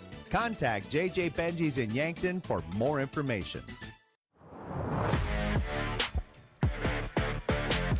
11:10 left to go, first quarter. Concordia 10, Lancers nothing. A field goal made by Peyton Atwood. Seems like a victory. It's only 10-0 at this point. 2 fumbles early on here for the Lancers have spelled disaster so far. Yeah, let's take a look at what's happened here so far. You started off with that big punt. The Lancers fumble it, scoop and score. Touchdown, Concordia. They go up 7-0 to start off this ball game. Then on the very next series, fumble. Lancers on the very first snap. Just a miscommunication there. It's a high snap. Fumble between the quarterback and running back ends in this field goal here, and it's already 10-0 Concordia as we see this kickoff. And it's Pearson way in the back. He'll take it for a touchback. Unofficially 34 yards on that field goal by Atwood, who's now 5 of 6 on the season.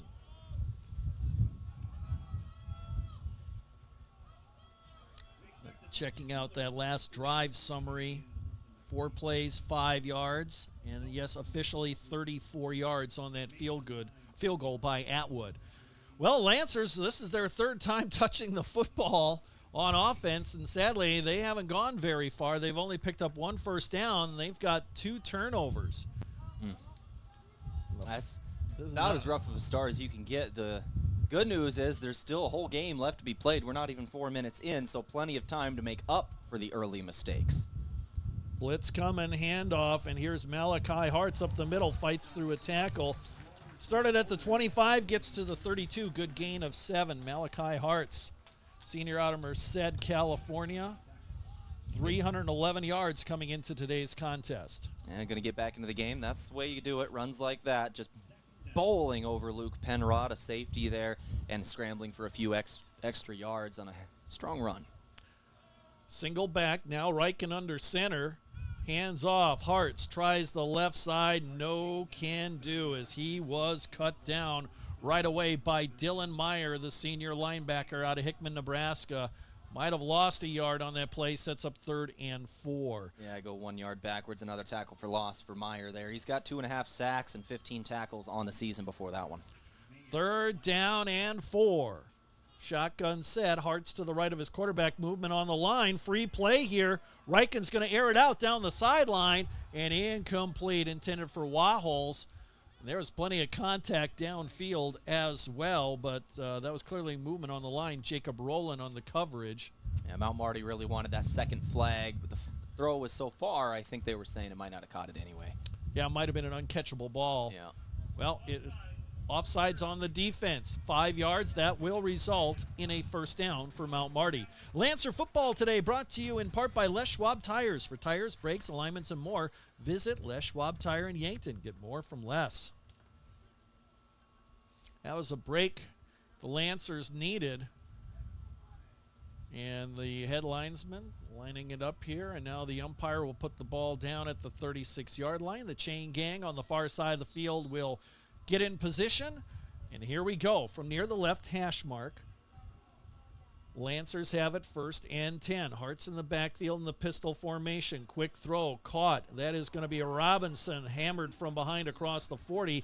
He'll get to the 44-yard line, gain of about 8 on the play. Zone Robinson, the sophomore out of Vermilion. A little worrisome. Was a high snap. Once again, Reichen had to go up and get it, but a good throw. Finding Robinson, and then bang, what a hit at the end of that play. Good job by Zone to hang on to that football. Sets up what you like. 2nd down and 2. A lot of options for the offense. Hartz tries the right side. He gets tripped up, fights forward near the marker, but shy by a half a yard. He's right at the 45-yard line. Brings up 3rd down. Mount Marty football today brought to you in part by Core Trust, helping you achieve your personal and business goals. It's Core Trust Bank.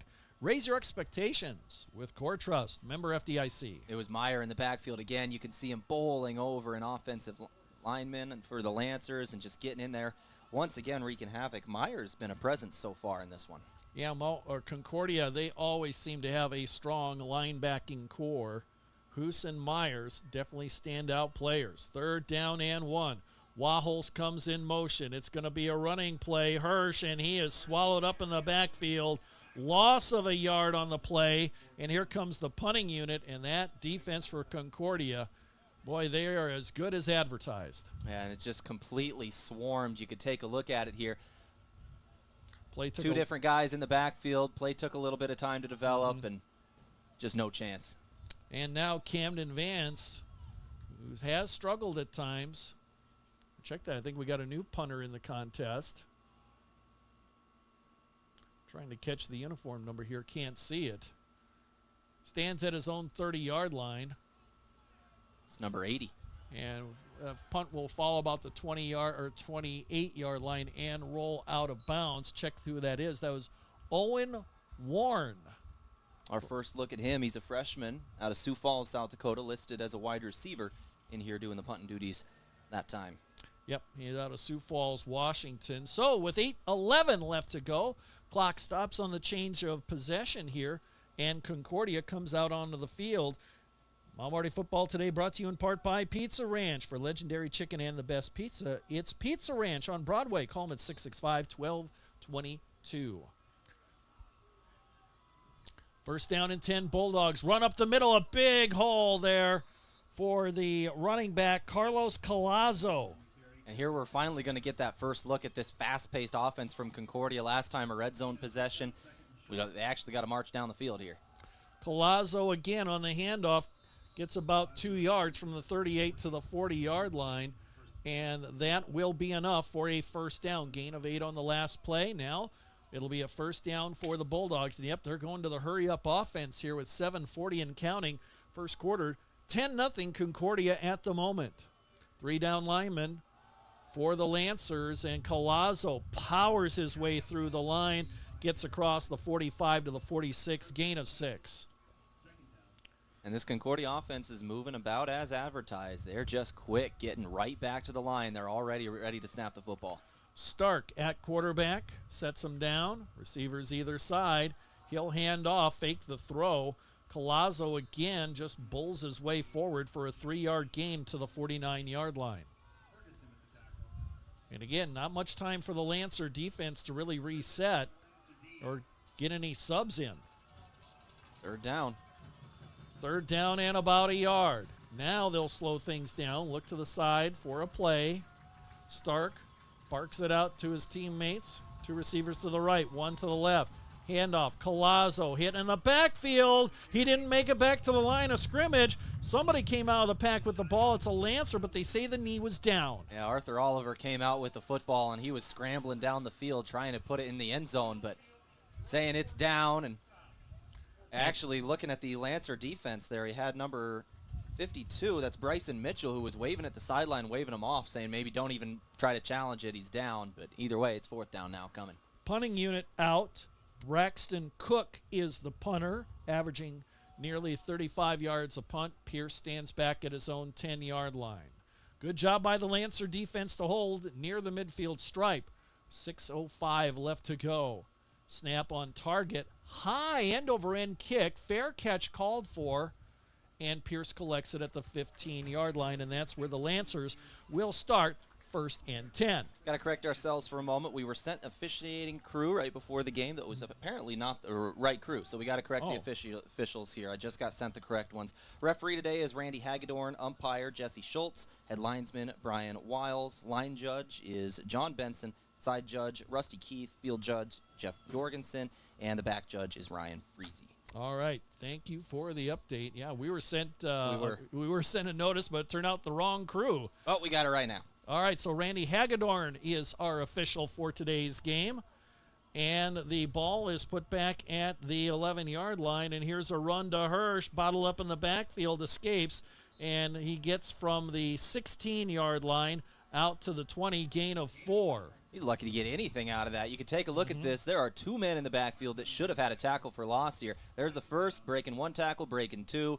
Able to get 2 or 3 yards out of it, or 4 actually. And we're going to say, you're going to say his knee hit down at the 19, so technically a gain of 3 on that run on first down. Hirsch in at running back. Reichen wants to throw. Quick pass. Robinson near the 25-yard line. He's pushed out of bounds, shy of the first down marker, but not by much. He'll set up 3rd and a yard. Lancers pretty conservative on offense to start things off. They're taking their running game, trying to test the edges in short, quick little passes. Might be trying to set up a shock play the next time they get a 2nd and short. But here, 3rd down.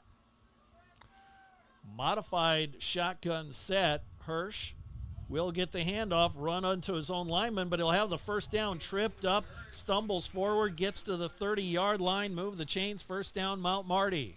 We've got a couple of players slow to get up for the Lancers on that offensive line, and that's a place you can't afford to be losing people. And that's their center in Nick Bunkers. Nick Bunkers is the one up slow. That's center named Beef. Boy, he's trying to stay in the game, but he is clearly uncomfortable right now. Yeah, he was definitely shaken up on that last play, but he stays in. See if that affects his snaps.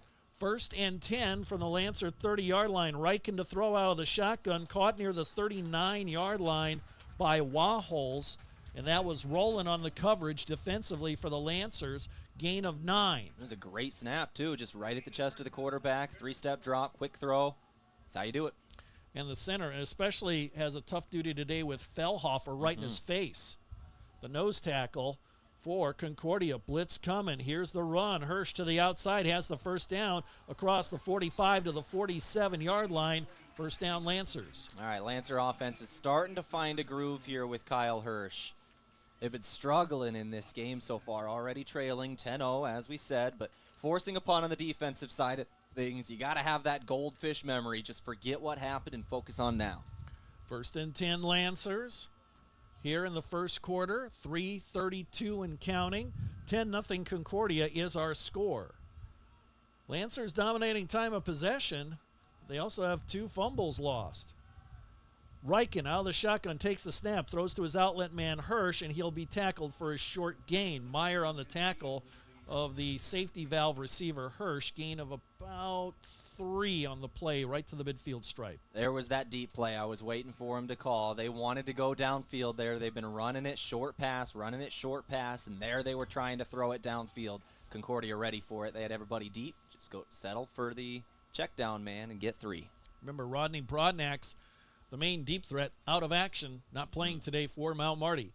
2nd down and 7. They'll go to the run, and Malachi Hartz pushes his way through. Oh, man, tripped up again. Shy of the first down marker, but not by much. He gets across the 45.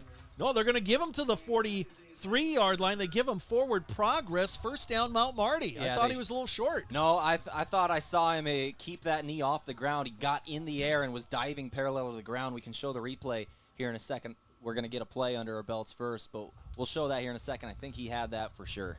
Well, great effort by Malachi Hartz, who stays in the game. First down, Lancers. They're on the move. First time in Bulldog territory at the 43-yard line. 2 receivers to the right, 1 to the left. Back to the run, Malachi Hartz.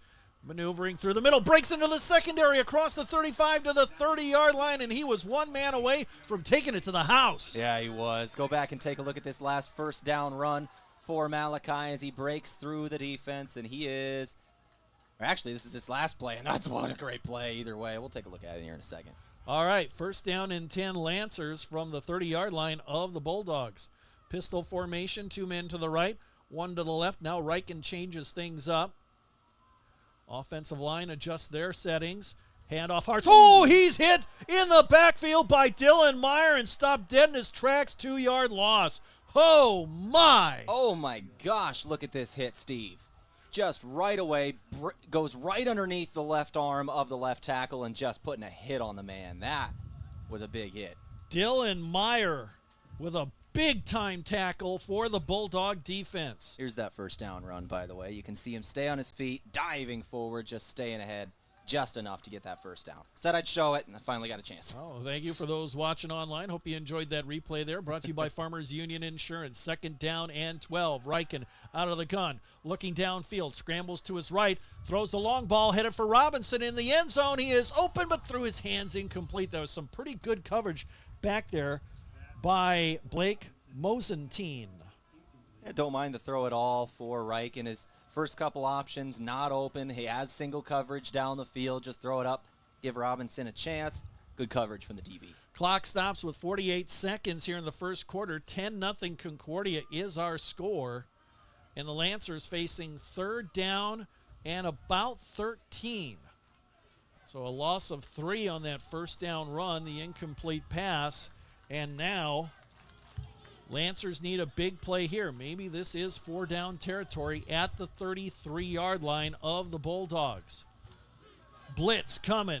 Reichen stands tall, throws. Robinson has it. He'll get ahead to the 25-yard line, shy of that first down marker. And now, do you go with the field goal attempt or do you go for it? Looks like the offense is staying out there, 4th and 5. Yeah, you could tell from the play call they were going to go for this the whole way. Running that short crosser, just wanting to get 7 yards out of it. Now it's 4th and manageable. Yep, 4th down and about 5. Out of the shotgun, Reichen throws, quick pass, caught. Wahols, does he have the first down? Looks like he does on the near sideline. Yes, he's at the 18-yard line. They needed to get to the 20. See if they can get one more play off here with 6 seconds left to go in the quarter.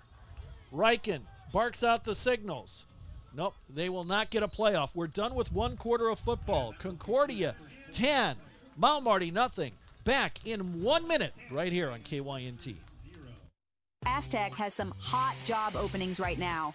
Aztec in Yankton is now seeking employees for all shifts for the following positions: welder, industrial painter, and machine operator.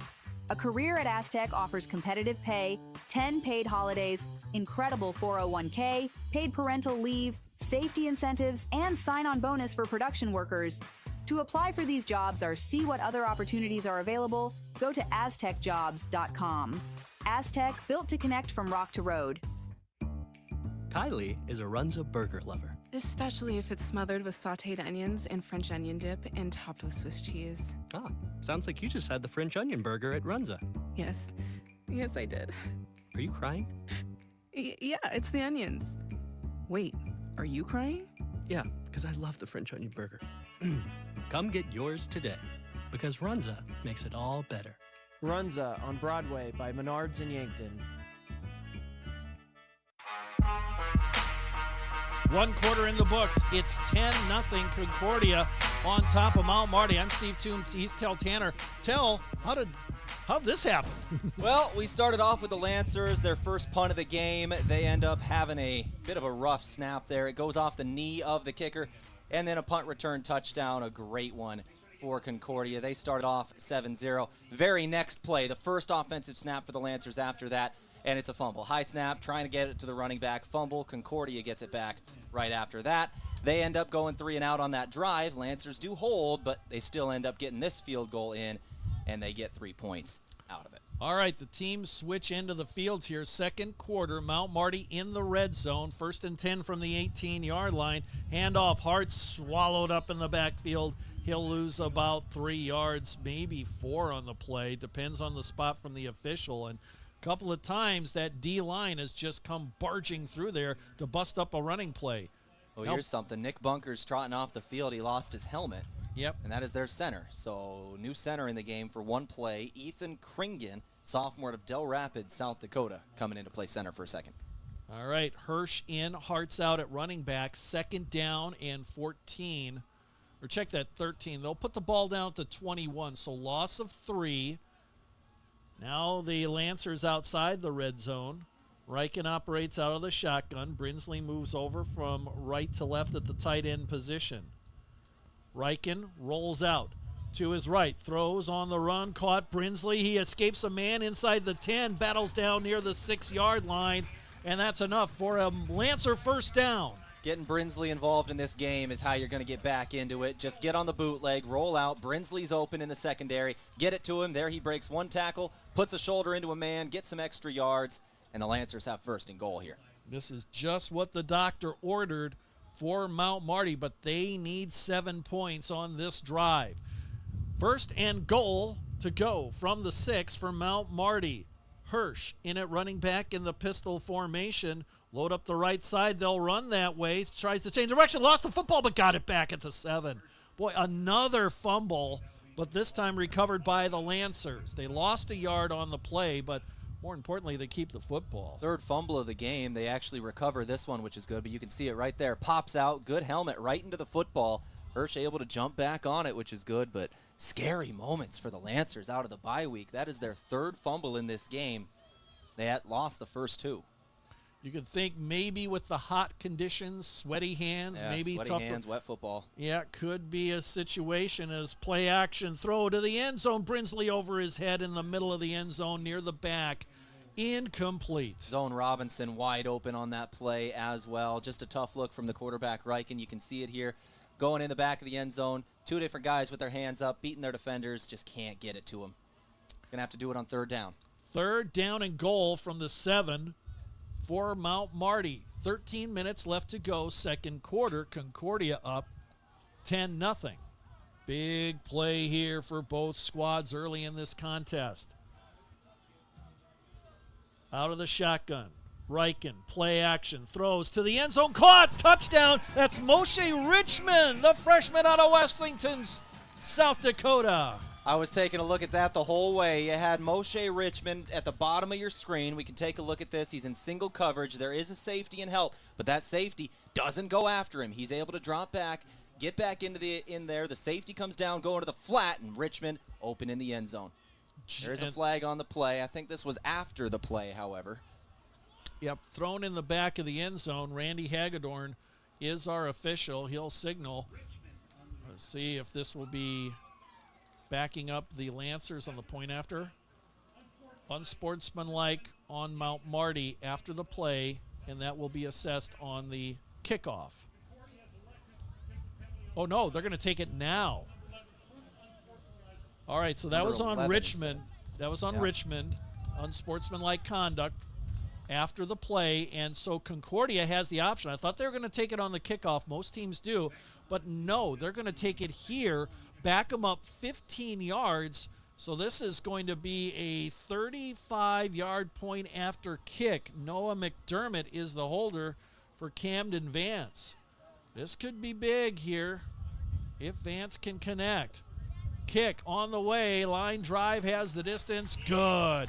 12:56 left to go, second quarter. Bulldogs 10, Lancers 7. Back with the kickoff in 30 seconds on KYNT. Football weekends are better with Shiner Oktoberfest. This seasonal Marzen-style brew is crafted with roasted malts for a rich, toasty flavor that fits perfectly with tailgates, bonfires, and every kickoff in between. Whether you're celebrating under the lights, watching college ball with friends, or catching the pros on Sunday, Shiner Oktoberfest brings the taste of the season to your game day. It's here for a limited time, so grab Shiner Oktoberfest today and make it part of your football tradition. That last scoring drive for Mount Marty, 17 plays, 70 yards, 8 minutes, 4 seconds, time of possession. Richmond, the 7-yard reception from Reichen, and the Lancers are back in at 10-7. Let's check it out on the Farmers Union Insurance replay online.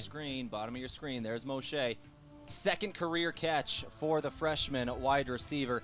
You love seeing that, and you can also see the penalty at the end. He flipped the ball up into the air is what he kind of did there, but his second career catch, that is a freshman wide receiver they are very excited about. Athletic, he can just do whatever he wants with the football, and they need him to do quite a bit with, their number one target in Rodney Broadnax out today. 12:56 left, second quarter. Concordia leads 10-7, and the ball not staying on the tee. Of course, we've got a lot of wind here. Yeah, we do. So one of the special teams players is going to have to kneel down and put a finger on it, and Vance will kick it off. Got winds at 30 miles an hour. We've got Van Cleve and Sassaman back deep for the Bulldogs, and it'll be John Lilly kicking it off. He's the distance kicker. And here we go. Low line drive, end over end kick, but it's going to sail to Van Cleve at the 3-yard line. Runs to his right. He gets to the 20. He is met and tackled at the 21-yard line. Great open field tackle on special teams for Mount Marty.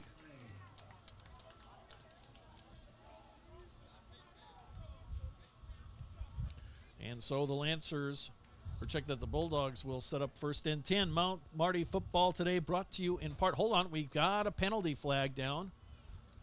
Personal foul, face mask against the coverage team. That's against Mount Marty. 15-yard walk-off. Ouch. Yeah, that was on the tackle there. And so Concordia didn't take the yardage on the kickoff on the penalty on the touchdown, but it didn't matter. They got the yardage back right there, an extra 15 yards to start off this drive. So they're going to be setting up shop just across the 35 in their own territory. Mount Marty football today brought to you in part by Sureco. When you need to be sure, make it Sureco. From the 36-yard line of Concordia, 1st down and 10 Bulldogs. 3 receivers split out to the left. Pistol formation, handoff Colazzo. Big hole up the middle across the 45-yard line to the 48. Gain of a dozen. 1st down Bulldogs. And here's that fast-paced offense again. They're ready to snap it by the time the official sets it down. They'll put a man, Van Cleve, in motion from left to right. Man scoots out of the backfield.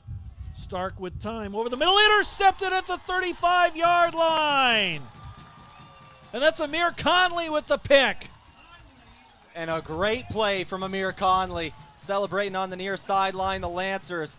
That goldfish mentality, man. I've been watching too much Ted Lasso. But they've been able to get it back there, just go down the field and score. And now an incredible interception. Take a look at this, Steve. Just behind him. Not a great throw from Stark. Behind his intended receiver. Conley able to jump it. And Stark had time to throw. It's not like he was under pressure. But Conley makes a great play. First turnover of the game for Concordia happens at the 12:23 mark in quarter number 2. Bulldogs 10, Lancers 7. But the Lancers have the ball. 1st and 10.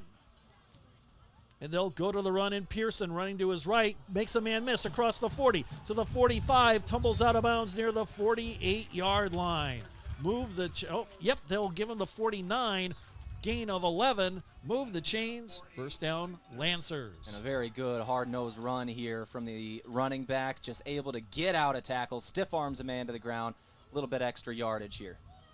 This is the Lancer team that we saw against Northwestern. This is where they were 3 weeks ago. Yes, the last drive and the start of this drive, very much what we saw 3 weeks ago. 1st down, Pearson back to the run to the right side. Across midfield, puts his head down. He'll get to the Bulldog 48-yard line. Gain of about 3 on that run. Well, the Lancers, they started this game just about as bad as you can start a football game. I'll be honest there. They spot Concordia 10 points in the first 4 minutes. A special teams touchdown on a fumble from the punter. They just take it back, score. The very next play, offensive, you fumble it, you give it back to them. They get another 3. All of a sudden, free play, and they got a chance for more. Offsides, the ball goes deep to Waholes over his head, incomplete near the goal line, but this will be another 5-yard walk-off against Concordia as one of their defensive linemen got an early start.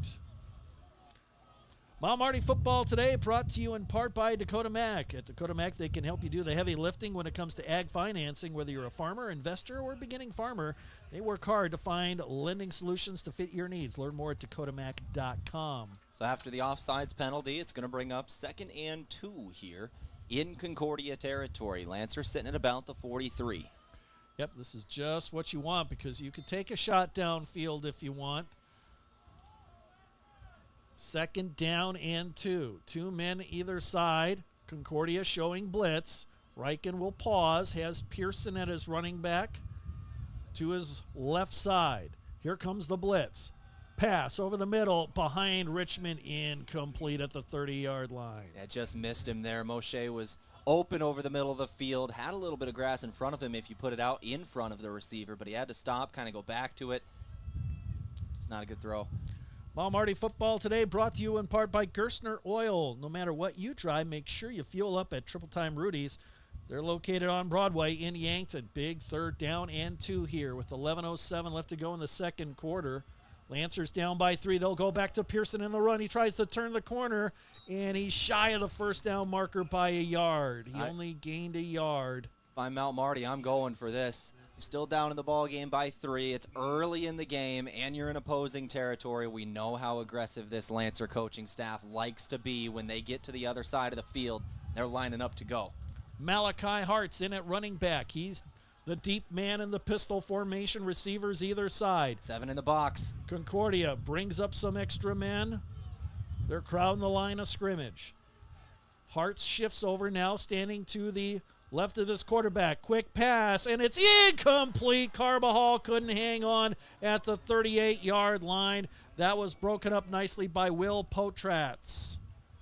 And the Lancers turn it over on downs. Yeah, take a look at it here. Riken gets the snap, goes back to throw, and just a little off target again. He went for the inside shoulder where the DB instantly hits, knocks it out of the hands of Carbajal, and Concordia gets things back. Now, Rugby has had a much better game today. Before those first 2 passes, he was 9 of 13 for 68 yards and a touchdown and almost 70% completion percentage after a really rough game against Briarcliff. It was good to see the bounce back there, but Collazo on the run gets a big gainer across midfield, gain of 9.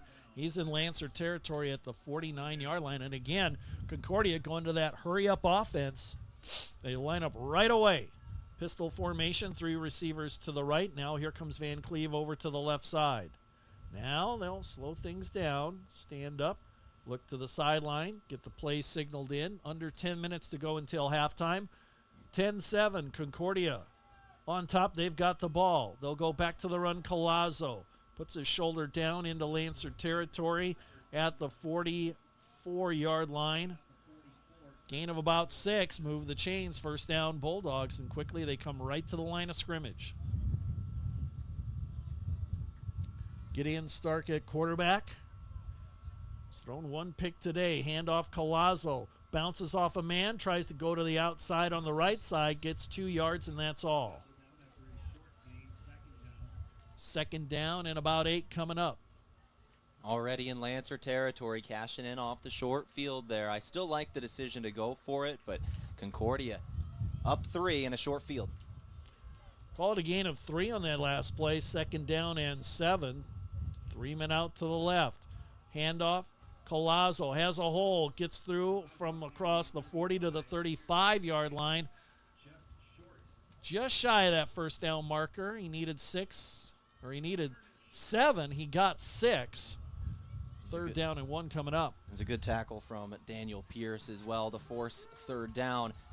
Lancers have got a chance here, but only 1 yard to go. And you got to figure this is 4-down territory here for Concordia as well. 100%. Collazo stays in a running back. 2 men either side. They spread the field and go to the run, and Collazo, he'll have the first down. Gain of 4 on the play, just straight up the middle.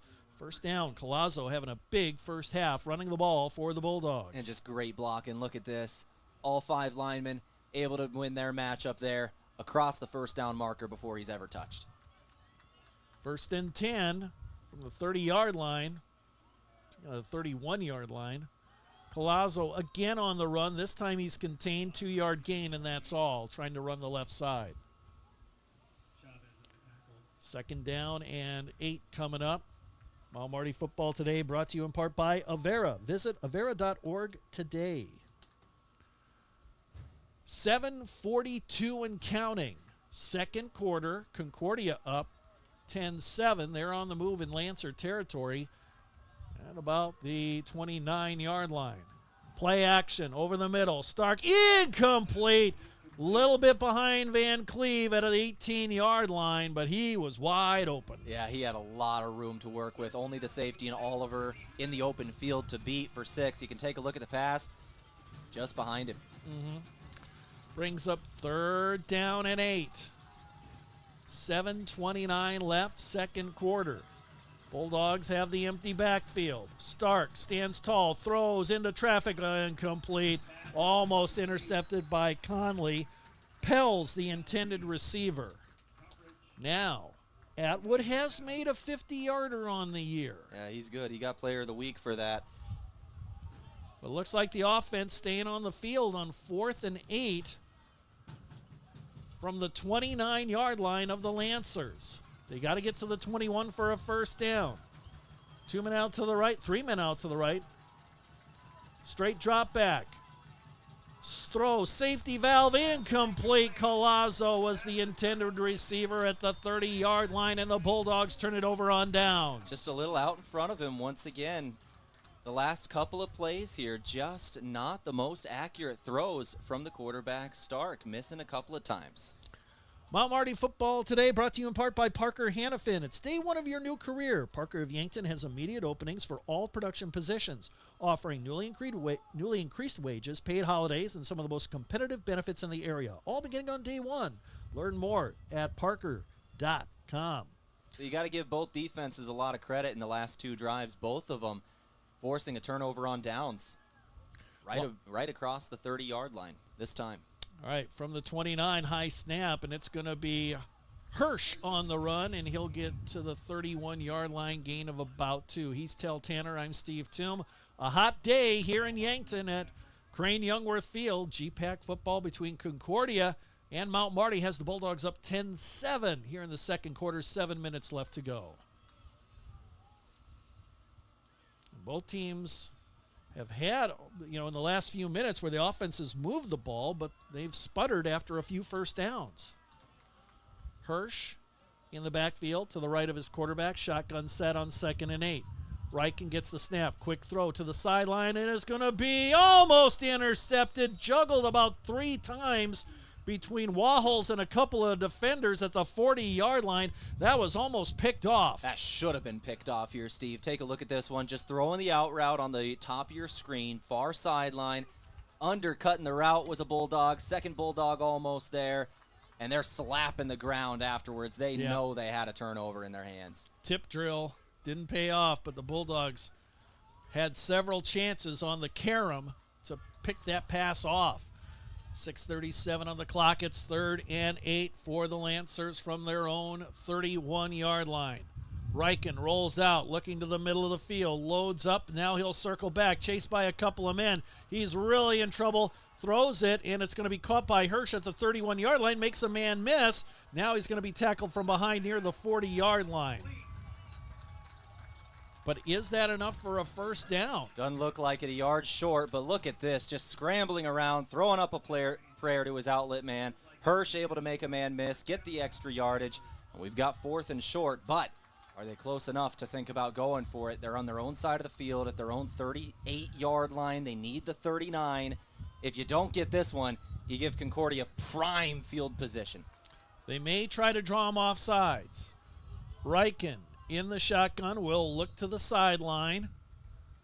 25 on the play clock, and now a timeout has been called by Mount Marty. 5:49 left to go, second quarter. Bulldogs 10, Lancers 7. Will step away for 30 seconds.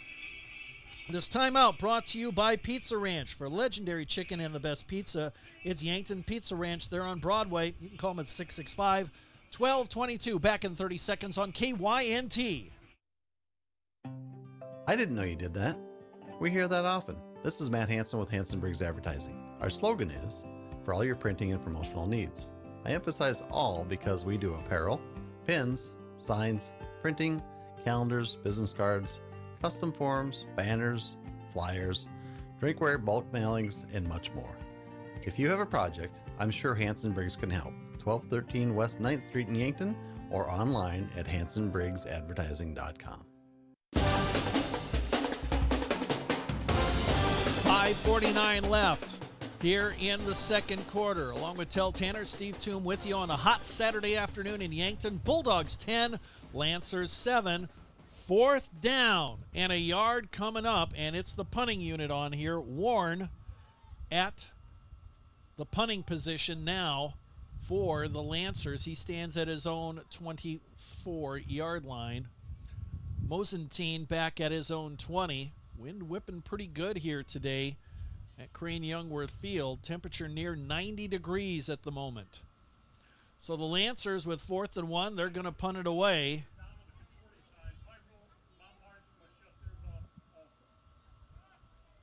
Oh, what did we just see? So 2 timeouts left for the Lancers. Announcement from the official. I didn't quite catch it. So they're going to punt it away. No yardage changes, though. Nope, no yardage change. 4th and a yard. Snap on target, and the kick away, kind of off the side of the foot, not very far. It'll bounce around the 40-yard line and roll out of bounds into the Lancer bench, and that's where Concordia takes over 1st down and 10. Mount Marty football today brought to you in part by Conklin Distributing. Packed with essential vitamins and nutrients, Rise Fuel gives you the power to push harder, go faster, and perform better. Fuel your ambition and unleash your potential with Rise Fuel. Gideon Stark leads out the Bulldogs, number 19 team in the country in the latest poll, NAIA football. They've got it at the 42-yard line. 1st down and 10. They'll go with a quick pass. Van Cleve cut down right away at the 46-yard line, gain of 4 on the short pass. Van Cleve, as you said, 294 yards on the season. Coming into this one with that catch, it should put him over 300 on the year in his 21st reception with 3 touchdowns. Quickly to the line of scrimmage, play action. Stark stands tall down the sideline, incomplete.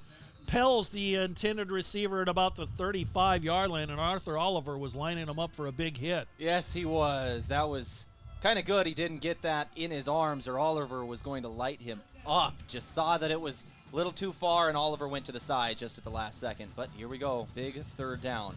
3rd down and 6. Sassaman in at running back. Van Cleve in motion. Straight drop back. Pass over the middle. Too tall. Incomplete.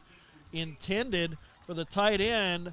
That is Rickardson, but he was well covered in the pass, way over his head. Yeah, absolutely. Way over his head here on the Farmers Union Insurance replay. Just trying to get the tight end up the seam and just too far. Punting unit comes out for the Bulldogs. So they go 3 and out here with 5:14 left. 2nd quarter, Bulldogs 10, Lancers 7. Pierce going to drop back to about his own 10-yard line, and Braxton Cook will punt it away. And he is averaging about 35 yards a punt. He'll stand near his own 30-yard line. Line of scrimmage is the 46 of Concordia.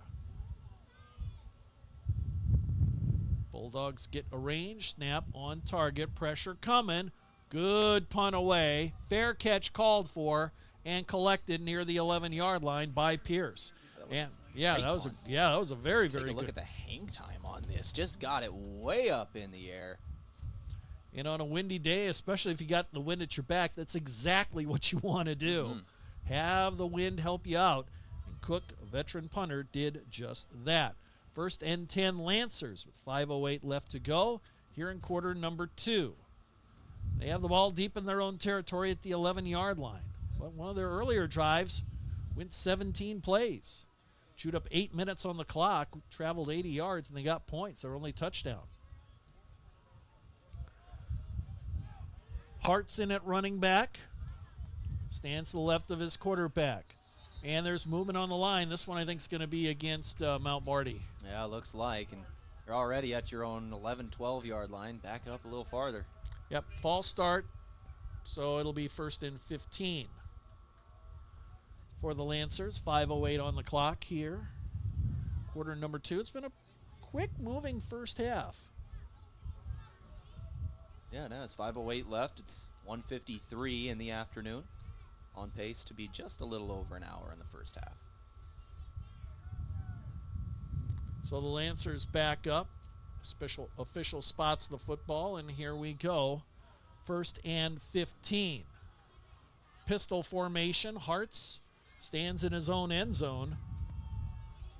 And he'll take the handoff. Running to his right. Bounces to the outside. He'll get back to about the 9-yard line. We'll call it a gain of about 3 yards or so.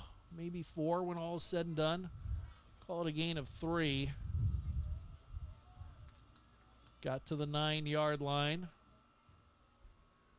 2nd down and about 13 to go.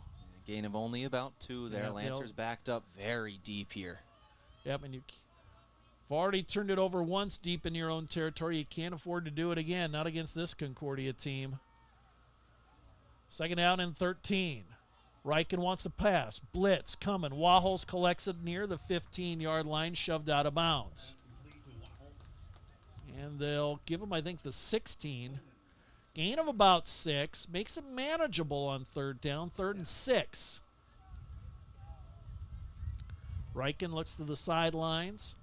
Coming up on the 4-minute mark here in quarter number 2. Lancers down by 3. Remember, Concordia gets the football to start period number 3. That they do. So you know the Bulldog defense really wants to hold here to give them a 2-for-1 opportunity. Blitz coming. Meyer up the middle. Shot on the quarterback. Incomplete. Brinsley, the intended receiver at the 30-yard line, but somebody didn't block.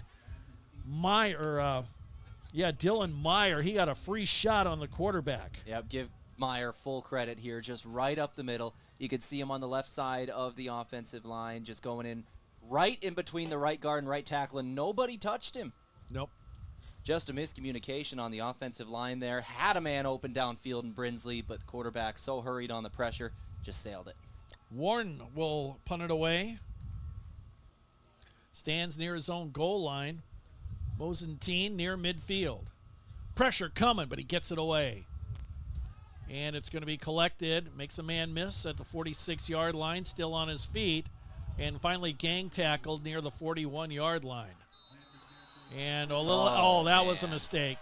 Jeez. That was a mistake. Threw the man down well after the whistle. That's going to be unnecessary roughness. 15-yard walk-off. That is a mental mistake. And that was a senior, too. That was Matthew Elliott, number 28, linebacker for this team. A senior making that mistake on special teams. You can see it right at the end of the play.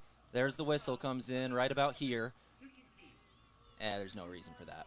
No. Easy call for the officials to make, and that was just, like I said, a mental mistake, and you can't afford to make mistakes like that. Not in the Great Plains Athletic Conference and not against a top 20 football team. And Concordia already had a short field after a pretty short punt there. They were going to have good field position, and now they're setting up to start this drive at the 26-yard line of Mount Marty. And once again, Concordia receives the second half kickoff. There's 3:35 left in the first half. They're going to get the ball to start the second half. They're in prime position to maybe go 2-for-1 here before the Lancers even touch the football again. First down, run. Collazo bounces to the right side, and he'll get to the 20-yard line, stays on his feet, shoving forward a rugby scrum at the 18-yard line, gain of probably about 8 yards on the play. And another thing, Concordia's got all their timeouts, so even if they get in trouble, they got all 3 of their timeouts left. So they've got, they're holding all the aces at the moment. They really are. This Lancer defense has just got to try to hold for 3 at this point. This is a tough spot for them. Collazo on the run, bounces it to the right side. He should have enough for the first down, and he will. Gets all the way to the 15-yard line, and that will move the chains. First down, Concordia. And even though you don't need those timeouts if you're Concordia, if you have confusion on offense, you can, call a timeout and settle things down and get on the same page. From the right hash mark, 1st and 10 from the 15-yard line. Collazo up the middle, has a hole. He'll get inside the 10 to about the 8-yard line. Gain of about 7. 2:25 and counting. Let's see if the Bulldogs maintain this quick pace or if they'll wait for the 2-minute timeout. Looks like they're going to try to get one more play off here. They're inside the 10-yard line. Play action. Bubble screen. Caught. Pell's his first catch. He can't get to the first down marker, but he is close. It'll bring up 3rd down and 1 when we return from the 2-minute timeout. Concordia 10, Lancers 7. Back in 60 seconds right here on KYNT. Do you dread payroll or bookkeeping for your business? What would you do with the hours you spend crunching numbers? Have a relaxing weekend? Enjoy a hobby? Maybe you could actually focus on growing your business. At H&R Block of Yankton, we take care of everything payroll and bookkeeping related, so you can actually focus on other important things. We'll do the counting, so you can do what matters most. Contact locally owned H&R Block of Yankton at 605-665-3366 today. Lucky for us, life is full of choices, big and small. They define us, make us who we are. And when it comes time for you to choose a car, home, your next big adventure, or start a new business, Farmers Union Insurance has the variety of coverage options to protect each perfect moment. Farmers Union Insurance. For coverage you can count on, call Brendan Hansen or Brandon Tycro in Yankton today. If it's time to review the look of the signage of your business, let Mayor Signs help. They offer all types of signs, including exterior and interior signage, fleet wraps, digital signs, and much more.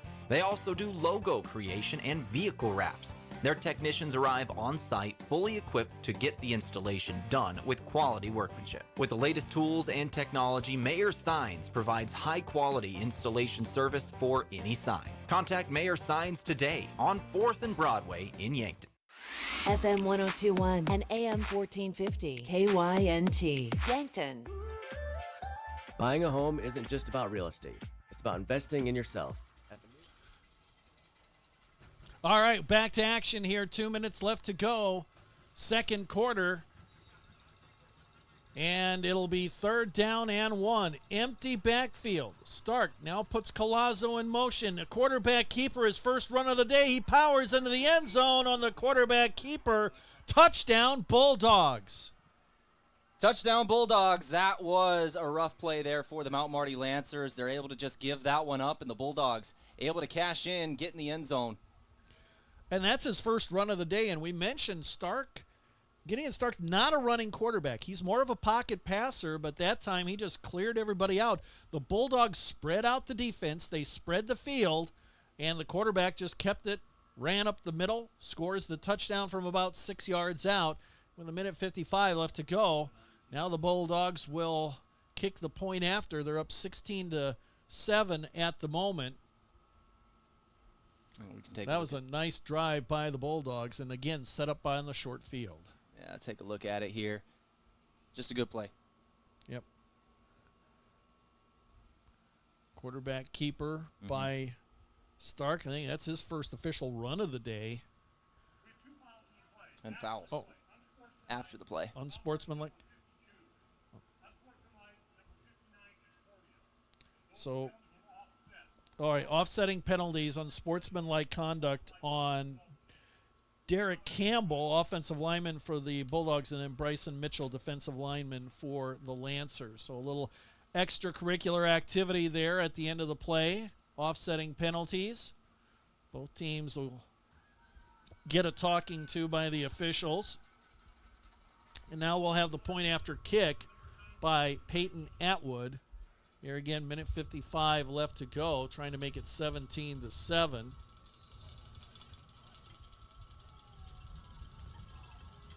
Here with 1:55 left to go in the second quarter of play. Snap on target, kick on the way, has the distance, and it is good. Makes it 17-7, Bulldogs on top of the Lancers. We'll step away for 30 seconds and be back with the kickoff right here on KYNT. We're passionate about getting yearly mammograms because 1 in 8 women will be diagnosed with breast cancer. You can get a yearly mammogram to detect it early. Would it help if I requested nicely? Please, could you be so kind as to get a mammo? Or singing it. Get your mammogram starting at 40. Or with a British accent. Schedule your mammo with an Avera Breast Center at avera.org/breast or call 888-422-1410. That last drive, 5 plays, 26 yards, 1:38 off the clock. Stark with the 6-yard touchdown run makes it 17-7. Concordia on top. 1:55 left. 17-7 our score, and the Lancers do have 2 timeouts yet. So they got a chance to move down the field and plenty of time to work with here as Atwood gets set to kick it off for Concordia. And the ball blows off the tee, so we got to try this again, and that has been a problem. Windy conditions here today, about 25 miles an hour at times. Gusts over 30. Yep. Hot day here, expecting a high of 91. And remember, it's always a little hotter on these artificial turf surfaces, the field turf here, and we'll try it again. High end over end kickoff. That's going to sail into the end zone touchback. So the Lancers will get a chance to put it in play. Marty football brought to you today in part by Runza. If you're on the run, make it Runza. Runza gets you your food fast so you can get going. They got Runzas, burgers, fries, onion rings, salads, chickens, and dessert. It's all at Runza. Yeah, I can tell you the weather is so bad right now. I just got an update from the National Weather Service. We're in a severe weather statement right now. We are in heavy fire danger. It is so hot and the wind is blowing so hard. Like, that is the conditions we're in here in October 4th. This is August weather. Yeah, this is definitely August weather here as Reichen takes the snap, looking downfield, throws to the sideline ahead of his receiver and incomplete. And that was intended for Kyle Hirsch going down the right sideline. A little wheel route out of the backfield. Yeah, again, hard to believe that we have temperatures around 90 degrees the first weekend in October. Plus the heavy winds. Plus the heavy winds, yeah. And we haven't had rain in a while here in this part of the state. So, yeah, prime conditions. So if although there is rain in the forecast, though, that is good. We're supposed to get it over the next couple days and next weekend. So maybe we'll get a little. Second down, quick pass, caught. It is going to be Wahols tackled. No, they say incomplete. No, they're going to give it to him. The referee signaled incomplete for a moment, but yeah, he caught the ball out of bounds near the 34-yard line. Well, they say he didn't get out of bounds, so the clock keeps moving. Third down and a yard. Concordia crowding the line. It's actually not bad for the Lancers. The clock's moving there because if they don't convert this, you want to take as much time as possible. Reichen, one back in the backfield. Looking, throws, caught over the middle. Hirsch, he's got it at the 38-yard line. That'll stop the clock. They'll move the chains out to the 43-yard line. First and 10, minute 21 on the clock. Great catch. Lancers have 2 timeouts left. Again, they don't have to go super fast, but you gotta move. Hirsch in at running back in the pistol formation. 2 receivers either side. Reichen, play action, little double pump route. Throws Richmond, bumped off a man, incomplete over his head at the Concordia 40-yard line. That pass a little too tall for everybody. Something that I think was almost an impact in this game. I think a Concordia play sheet was just blowing onto the field. It blew over from the Concordia sideline, a piece of paper, and one of the Concordia linebackers, I think that was Dylan Meyer, tracked it down and stamped on it before it could get to the Lancer sideline. If that was maybe something from the Concordia Bulldogs, that is rather funny that they had to stop that from blowing over to them. Yeah, that just shows you how strong the wind is here. Second down and 10, play action. Reichen dances in the pocket, throws to the right sideline, tapped away at midfield, incomplete, intended for Wahols. And that was a really good defensive play by Deegan Barnes, the middle linebacker, dropping back into pass coverage. Unfortunately, there is laundry on the field. It looks like the Lancers are going to get backed up a little bit. Holding call. That's Jack Rowland. Yep, and so they will accept the penalty and back up the Lancers with 58 seconds left. That'll make it 20 yards to go for a first down, 2nd and 20. Now, at this point, you really want to make Concordia take their timeouts here. You're at 2nd and 20. You got to decide whether you're going all out, really trying to get down the field for it, or play the strategy game, make them use their timeouts here on 2nd and 3rd down, and then punt it to them, try and get a good punt off with about 50 seconds left in the first half and no timeouts. See what you can do here on 2nd and 3rd. Concordia showing blitz. Reichen barking out the signals, and here comes the blitz. Pass over the middle. It's going to be caught. Hirsch makes a man miss at the 35, gets to the 39-yard line, back to the original line of scrimmage. And who wants a timeout? It is Mount Marty. Timeout with 46 seconds left. It'll be 3rd down and about 11 coming up here. This timeout is being brought to you by Pizza Ranch. If you're they got legendary chicken and the best pizza. It's Yankton Pizza Ranch. They're on Broadway. You can call them at 665-1222. We'll keep it here during this timeout as we wind down the second quarter of play. I'd like to remind you we got the halftime show coming up. That'll be brought to you by Parker Hannafin. We've got an interview. We'll run down the stats. We'll get you score updates from around the GPAC and around the nation as well. And, of course, some big games being played. In fact, they just kicked off one, I think, about 25 miles down the road. Homecoming for USD today. Yeah. They have a scheduled 2 o'clock start against Murray State, so we'll get you updates on the Yoke game as well throughout the afternoon. And we did mention that some of the GPAC games kicked off at 1:30 today. Yeah, we'll have halftime scores for the most part for all of those as well. The 1:30 games, maybe not, they'll still be in the second quarter, but we'll talk about them. All right, third down. Okay, they're going to give forward progress to the 44, so 3rd and 9 coming up for the Lancers. They have one timeout left, 48 seconds on the clock. Riken will have Hirsch in the backfield. 2 men out either side as wide receivers, 4 wide out set. Blitz coming. Riken throws over the middle. A safety valve, Hirsch. He'll get the ball across the 45, and he'll fight for a first down at the 49-yard line. That'll stop the clock. Yeah, that's the most important part of that. The clock stops here before the Lancers are able to run it, but look at the run after catch there from Hirsch. Quick pass out to the middle of the field, and Waholes. And wait a minute, we're going to stop everything here. I don't know if the clock started or stopped.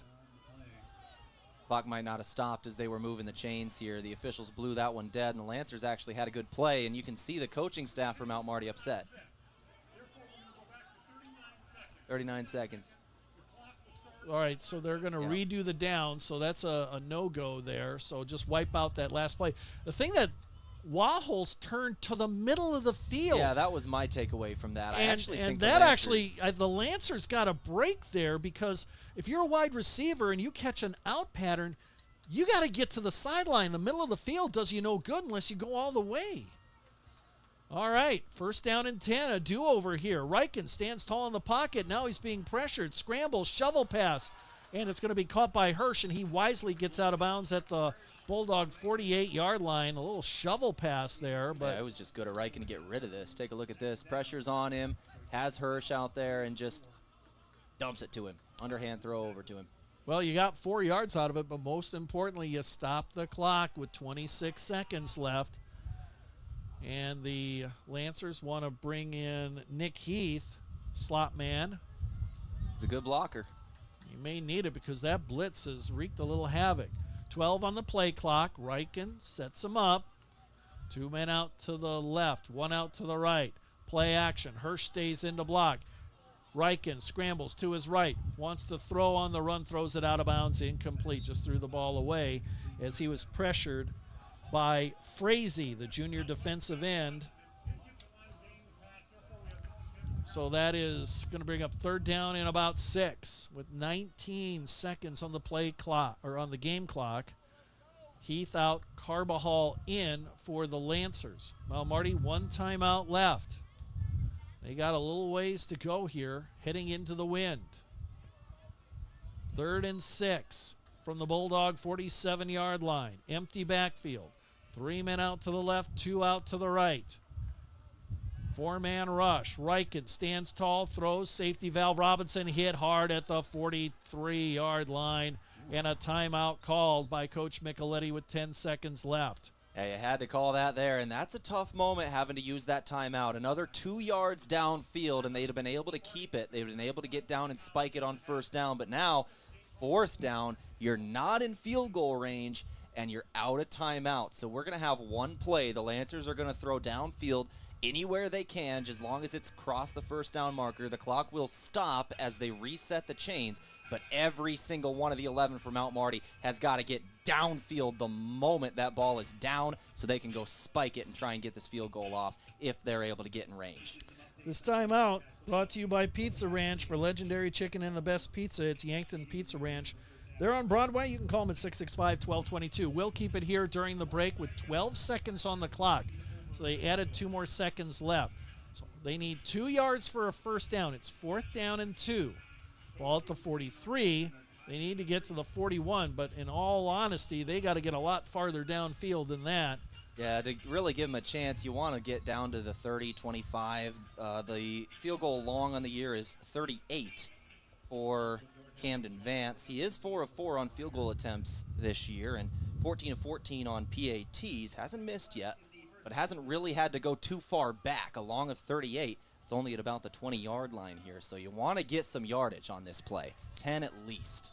4th down and 2. Here we go from the 43-yard line of the Bulldogs.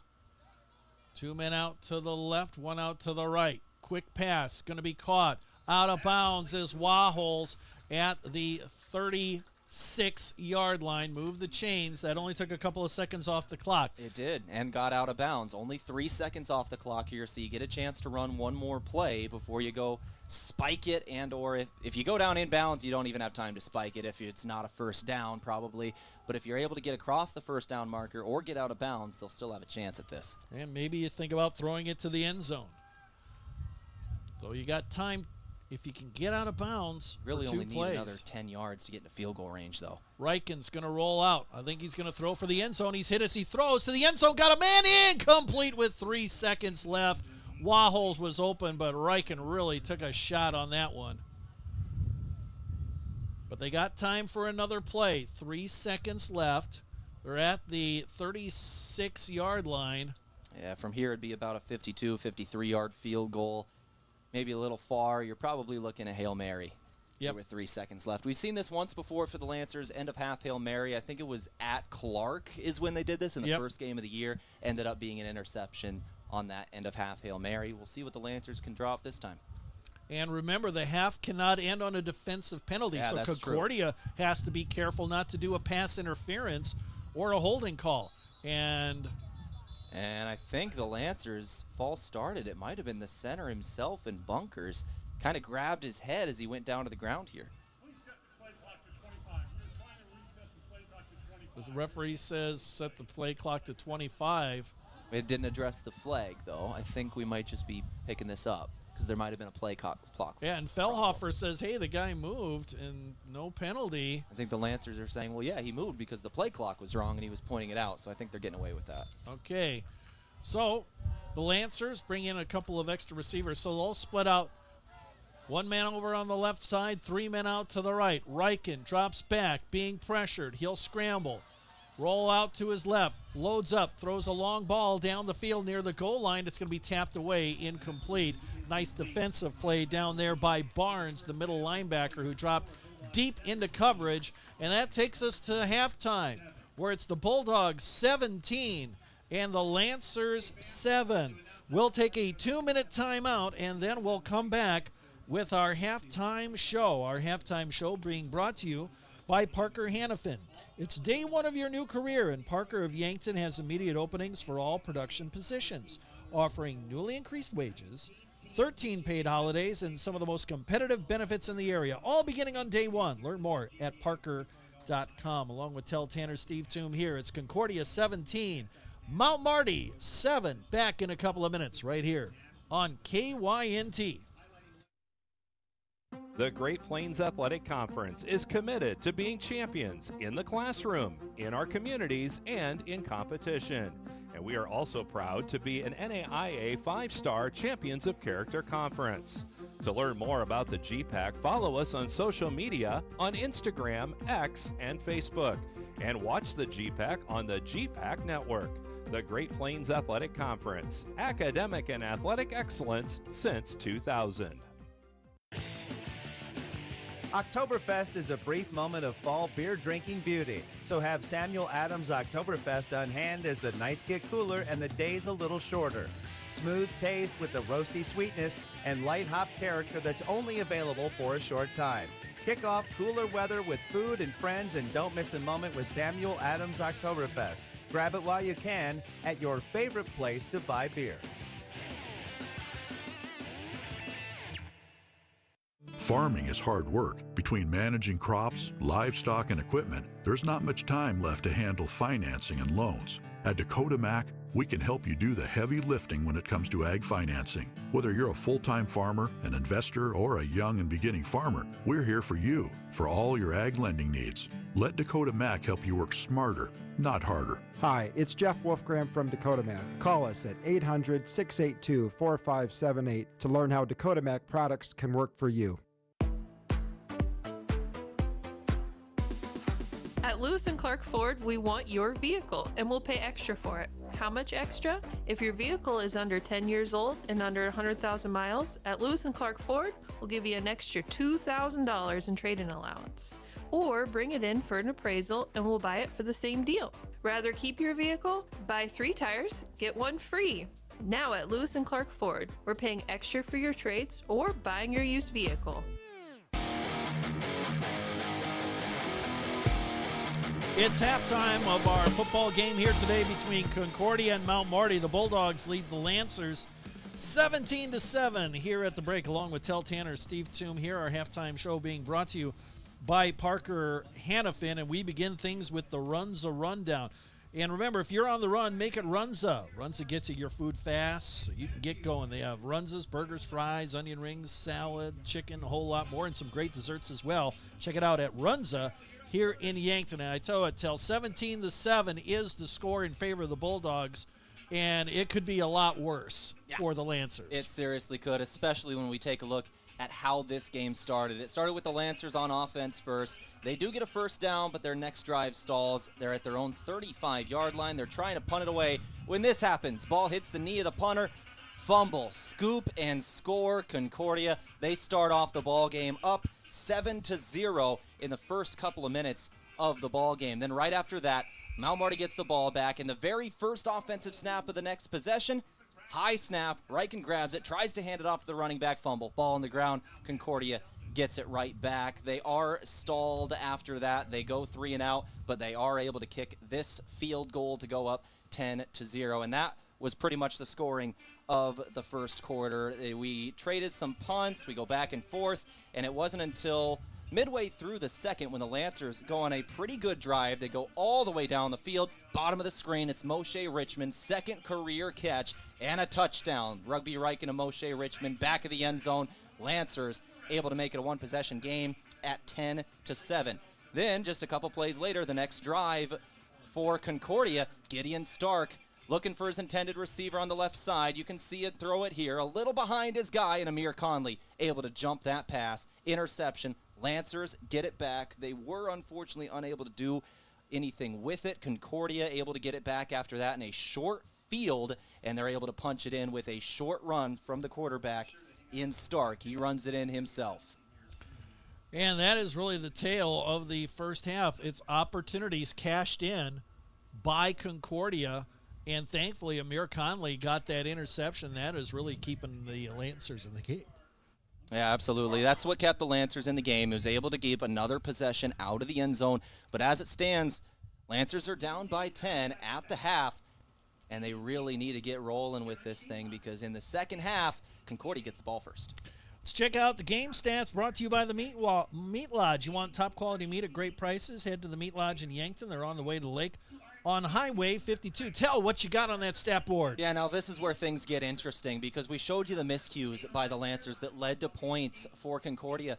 Without those points, it's a pretty even ball game. If you look at the stats, it's actually maybe a little bit edge Lancers here. You take a look at total offense. Mount Marty has run almost double the plays Concordia has. They have 53 offensive plays for 172 yards in the first half. Concordia was held to only 96 yards of offense in the entirety of the first half and 11 yards passing on 11 pass attempts. The Lancer defense has actually been really playing well. They just consistently have been giving Concordia short fields, and they've been cashing in on special teams. That has been what this game has turned into. In terms of rushing yards, that is where Concordia has really been good. Colazzo has been just extremely effective. He has ran the ball for 79 yards in the first half on 15 running attempts, 5.3 yards a carry. But once again, throwing the football, only 4 completed passes on 11 attempts for Stark, 11 yards, no touchdowns, 1 interception, 36% passing percentage there on the throwing. For the Lancers individual stats, Rugby Riken, 18 of 31, throwing the ball 31 times in that first half. In the first half. In the first half. That is a lot for the Lancers. 131 yards through the air, 1 touchdown, 58% completion percentage, but they've got to get the ground game going. They have 41 yards on the ground, and that is all. Pearson has 21, Hartz has 20, Hirsch has 16, the three-headed monster running back by committee, all of them north of 5 carries. Receiving, starting to rack up the yards here. Wahholtz has 6 catches for 44, Hirsch 6 for 39, Robinson 4 for 26, and then Brinsley and Richmond each have 1 apiece. Brinsley's for 15, Richmond's 7 yards and the touchdown. Time of possession, 2-1 advantage for Mount Marty. 20 minutes, 50 seconds compared to 9:10 for Concordia. First downs, 13 for the Lancers, 6 for the Bulldogs. And, 53 plays run by Mount Marty, 27 by Concordia. You think this would be a Mount Marty blowout, but it's Concordia up 17-7. That's what I was saying. You take a look at these stats, and you'd really think the Lancers were winning this game in a heavy way, but once again, goes back to those early miscues. You spot Concordia 10 points right off the bat at the start of this ball game in the first 4 minutes on back-to-back fumbles to start it off in your first 2 drives. That's the difference in this game. That is why it is a 10-point advantage for the Bulldogs over the Lancers, 17-7. And Concordia gets the ball to start off the second half. They could extend this lead. They could. Penalties, 6 for 58 yards against Mount Marty, 2 for 10 yards against Concordia. Lancers really have been able to put up the stats. They've been able to get down the field, but discipline, give the advantage Concordia. Lancers have put the ball on the ground 3 separate times, losing 2 fumbles, and then the penalties, as you just said. 48 more yards of penalties for the Lancers over the Bulldogs. This is the Parker Hanovan halftime show. He's Tehl Tanner. I'm Steve Thum. It's Concordia 17, Mount Marty 7. And we've got an interview coming up. Tehl, who are we talking to today? We do. Another Mount Marty University athlete, a pole vaulter. An All-American pole vaulter for the Lancers, and Maya Zoner as the indoor track and field season getting started here in another couple of months, so we wanted to talk with another athlete here. The full interview on the Lancer Locker from this last Monday, the last one of September. You can find it on KYN TV YouTube, but there's a little snippet of her talking about the upcoming pole vaulting season and her All-American nod from the last outdoor championships. Well, you could be practicing it outside on a day like today, except the wind may take a pole vaulter and throw them onto the shot put field. You got to watch out for that. But, let's hear that interview coming up after this 2-minute timeout. Along with Tehl Tanner, I'm Steve Thum. This is Mount Marty football. The Lancers down 17-7 here at the break. You are listening to KYNT. At Les Schwab, we've been changing the tire game for more than 70 years. Our Go the Extra Mile service means more hustle, less hassle. We design our own exclusive tires to give you more tires made for the roads you drive, less compromise. All backed by America's best tire warranty included with every tire we sell. We're talking more unbeatable tire warranty, less charging you extra, like the other guys. It's why you get more from less. Book an appointment at leschwab.com. Are you huddling up with the relatives for the holidays or a Yankton or Mount Marty football game, but don't have enough space in your locker room? Book rooms at the Fairfield by Marriott or Holiday Inn Express. There won't be any roughing penalties with their clean, comfortable beds and no interference on a relaxing stay. Remember, instead of everyone at your house, call on Audible and book rooms at the Fairfield by Marriott or Holiday Inn Express. For great rates and flexible reservation changes, call either hotel direct.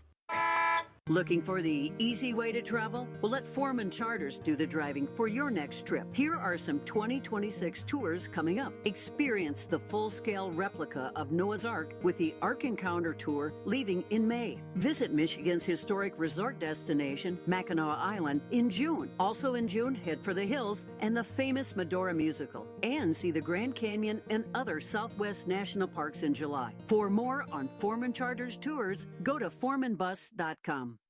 Did you know Sureco offers more than just egg tarps? Sureco now extends our leading tarp systems, industry know-how, and top-level service to construction, flatbed, and waste applications. Sureco offers manual and electric tarp systems for not only grain trailers and carts, but also side dumps, end dumps, belly dumps, roll-offs, flatbeds, and more. To learn more, contact your authorized Sureco distributor or find us at sureco.com. Demand the best. Demand Sureco.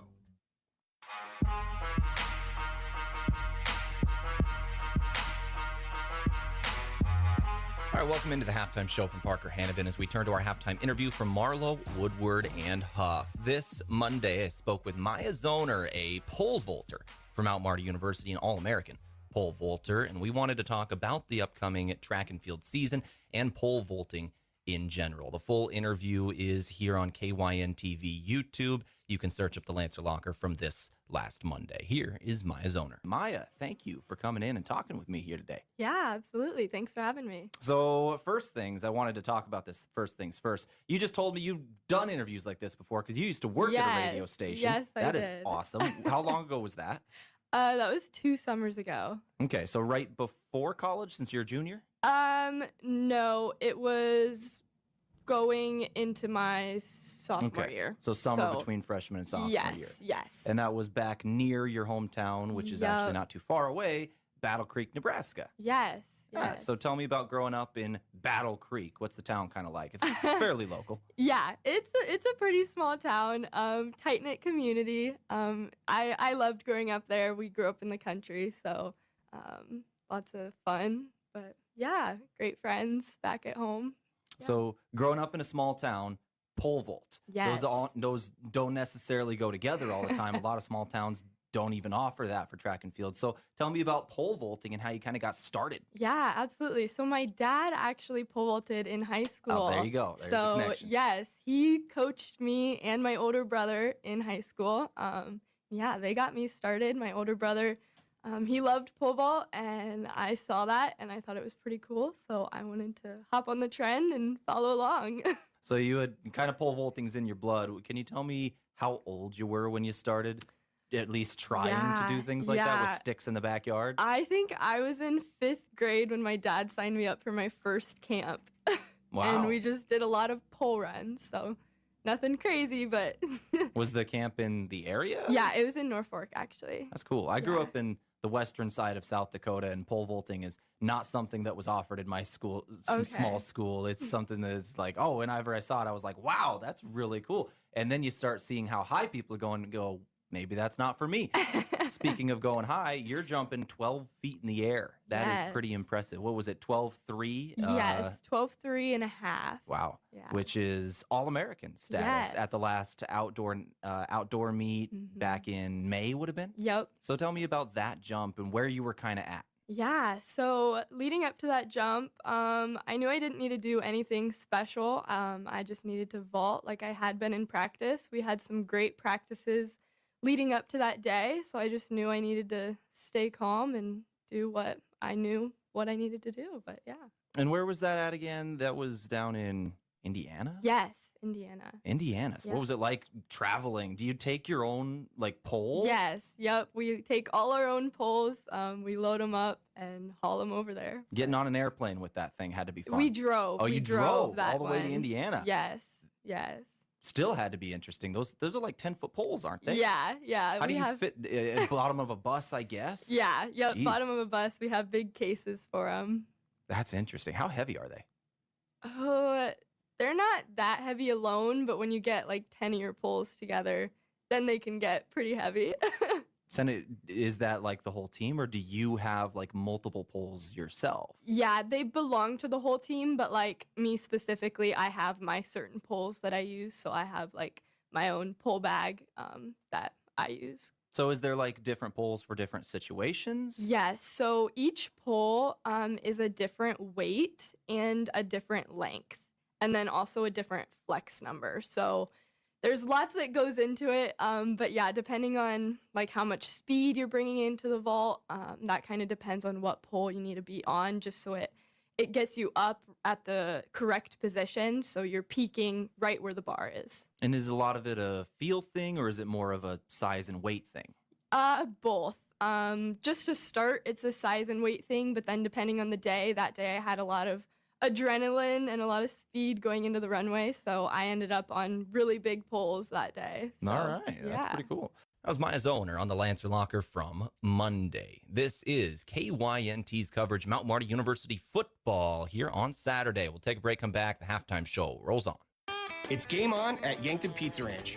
Our buffet is loaded with hot pizzas, sweet desserts, and the country's best chicken. Plenty of food and plenty of room for a whole team or your whole family, whether you're celebrating a big win or just hungry for one. Everybody leaves full and happy. So huddle up and make it a buffet day every day from 11 to 8 at Yankton Pizza Ranch. It's where life tastes better. Surround them up and head her down to the Pizza Ranch. Whoa, that's good. More pay, more benefits, more opportunities. Parker of Yankton is hiring second shift assemblers and a variety of other positions. With competitive wages plus a night shift pay differential. Enjoy great health insurance, paid time off, retirement benefits, and a team that helps you succeed. Whether you're starting fresh or looking to advance, this is your chance to earn more while building a career you can count on. Don't wait. Apply today and make your next move your best move. Parker, engineering your success.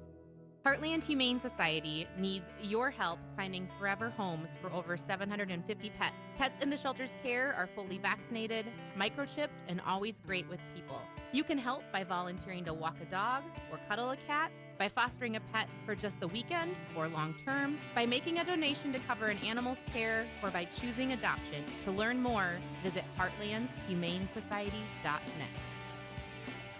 Beef, pork, seafood, poultry, and more, all at the Meat Lodge in Yankton.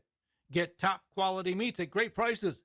They have specialty items like lamb, brisket, bison, mahi-mahi, crab legs, and lobster. They even have non-meat options like Dimmick cheese, pickled items, seasonings, and sauces.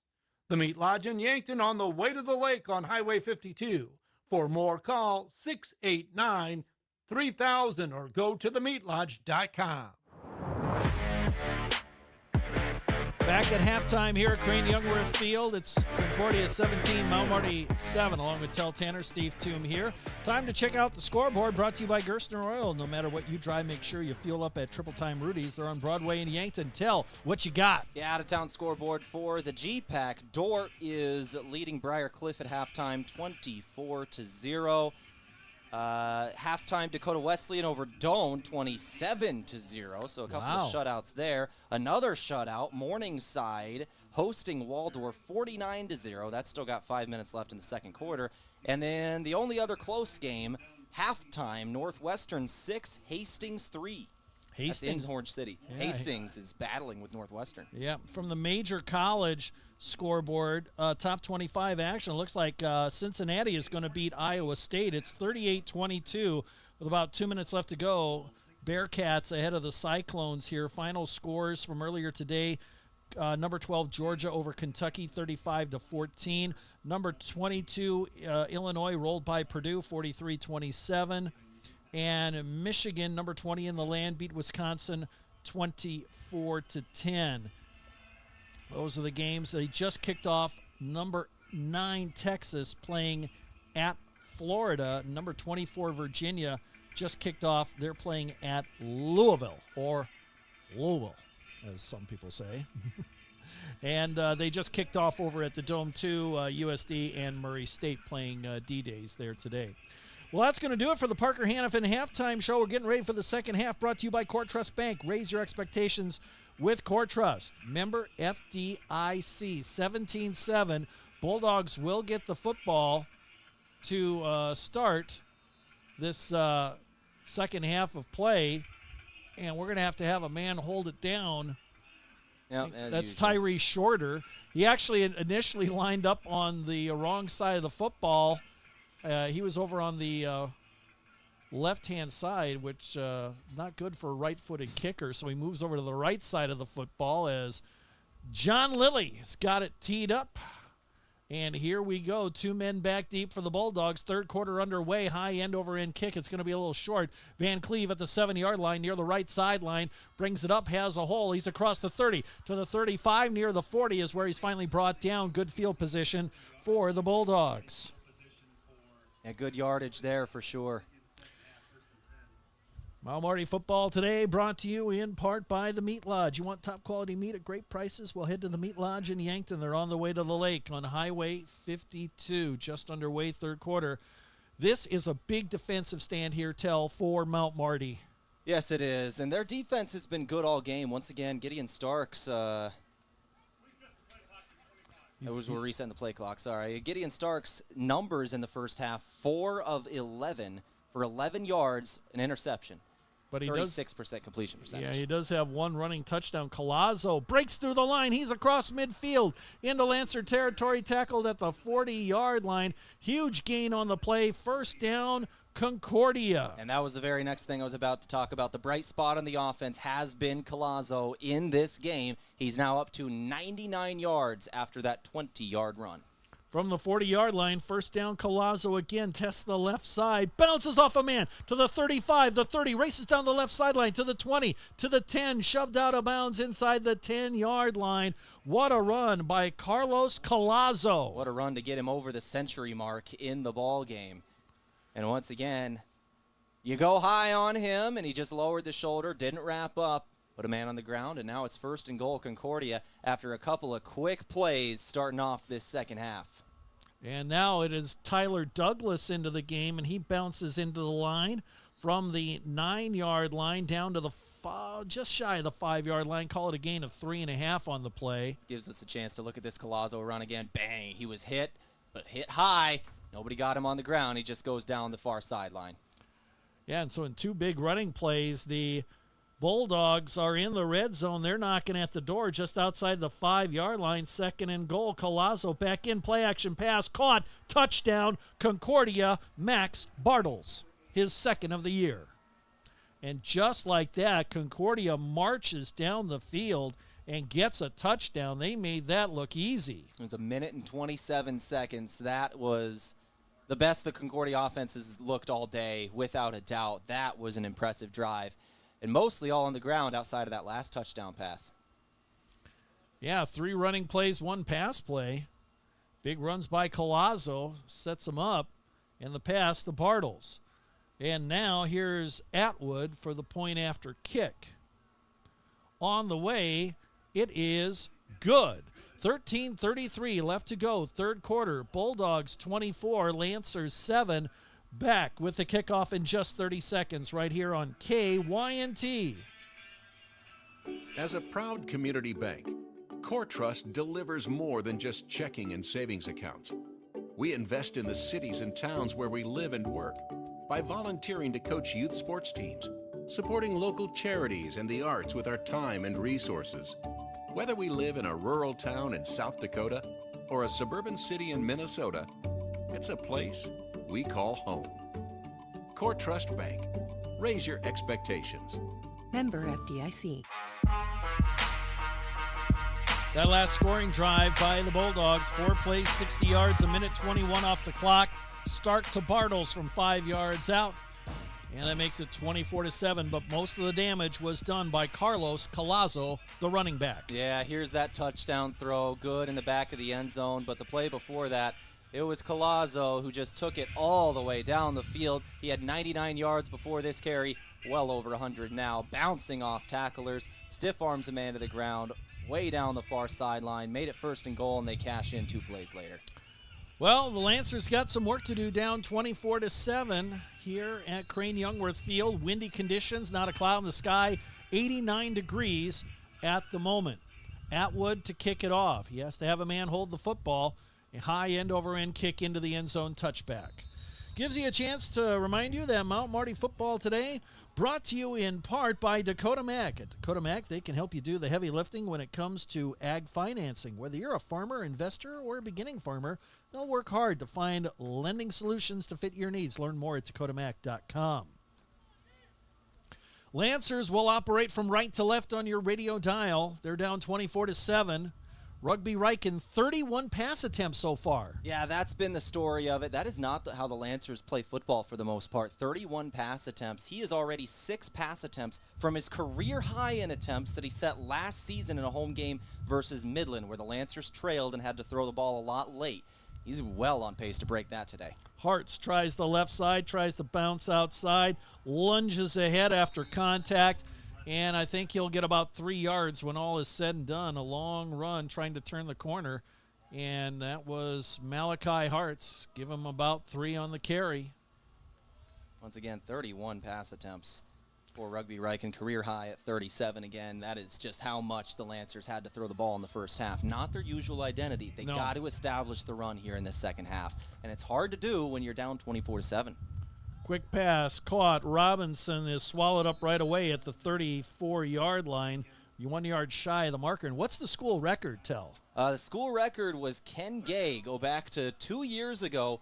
In this game, it was Ken Gay, the last Lancer quarterback, versus Concordia here in Yankton. Lancers fell in that one, but it was 49 pass attempts. Oh, man. Oh, my goodness. The ball popped out of the arms of Hartz as he was leveled by Dylan Meyer, who came blitzing in, dropped him for a loss.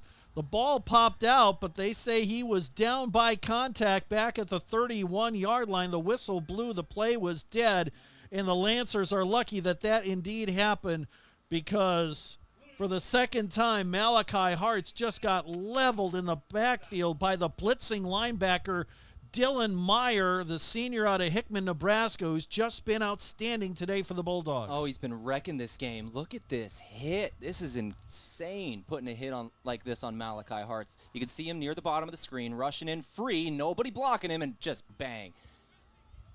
Just no chance there. Owen Warren comes in to punt the football away. High punt into the wind.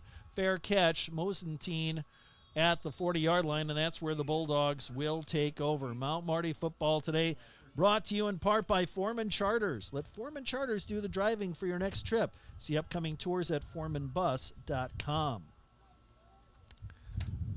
Well, this third quarter did not start out the way the Lancers wanted to. They gave up a touchdown on 4 plays and then went 3 and out.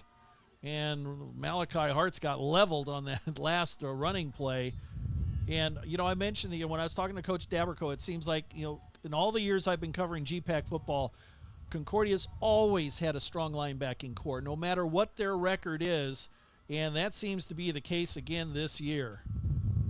Empty backfield. Stark wants to throw, swing out pass. Collazo catches it, and he'll be tackled near the line of scrimmage, maybe a yard gain, out of bounds on the right sideline.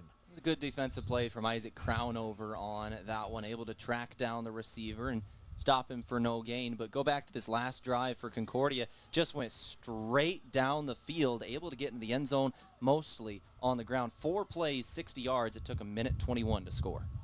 Collazo on the run again, has a big hole on the left side across the 45 to the 47-yard line. Yeah, Collazo had 2 runs, 20 yards, then 31 yards on that last drive. He is over 130 yards on the ground. And those 2 plays were the first 2 plays of that drive. Yeah, and then he had to check out for a play. The guy was a little bit gassed, and you can't blame him, especially on a 90-degree day here in Yankton. Kidding. He's at 130 in yardage right now. Yeah, 10:55 and counting. A big third down coming up. Stark wants to throw out of the shotgun. Completes it through a double team to Van Cleve across the 40 to the 35-yard line of the Lancers. How did that pass get through 2 defenders? Yeah, we've talked about some of the accuracy issues today. Not on this play. Right between 2 linebackers. Perfect pass there. Back to the running. Collazo across the 30, stumbles ahead to the 28-yard line as he tests the left side. Again, Concordia will operate in a hurry. They like to come right away to the line of the scrimmage and use that hurry-up offense. Collazo stands at the running back behind his quarterback in the pistol formation, takes another handoff. This time he'll go straight up the middle, shy of the first down marker, gain of 3 to the 25-yard line. 10 minutes left to go, third quarter. Concordia in control at 24-7. And now third down and 2. Again, they come quickly to the line of scrimmage. 2 receivers to the left, 1 out to the right. Movement on the line, no whistle. Now Concordia will straighten up. Look to the far sideline for the play. Plenty of time on the play clock, 18 seconds and counting. And they'll go back to the running Collazo, and he will struggle forward, falls down, and I think he got it.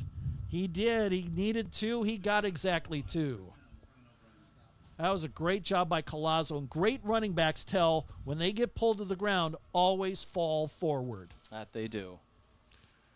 And quickly, here come the Bulldogs to the line of scrimmage. Calvin Sassaman, the junior out of Wahoo, Nebraska, has checked in at running back. 2 receivers to the right, 1 to the left.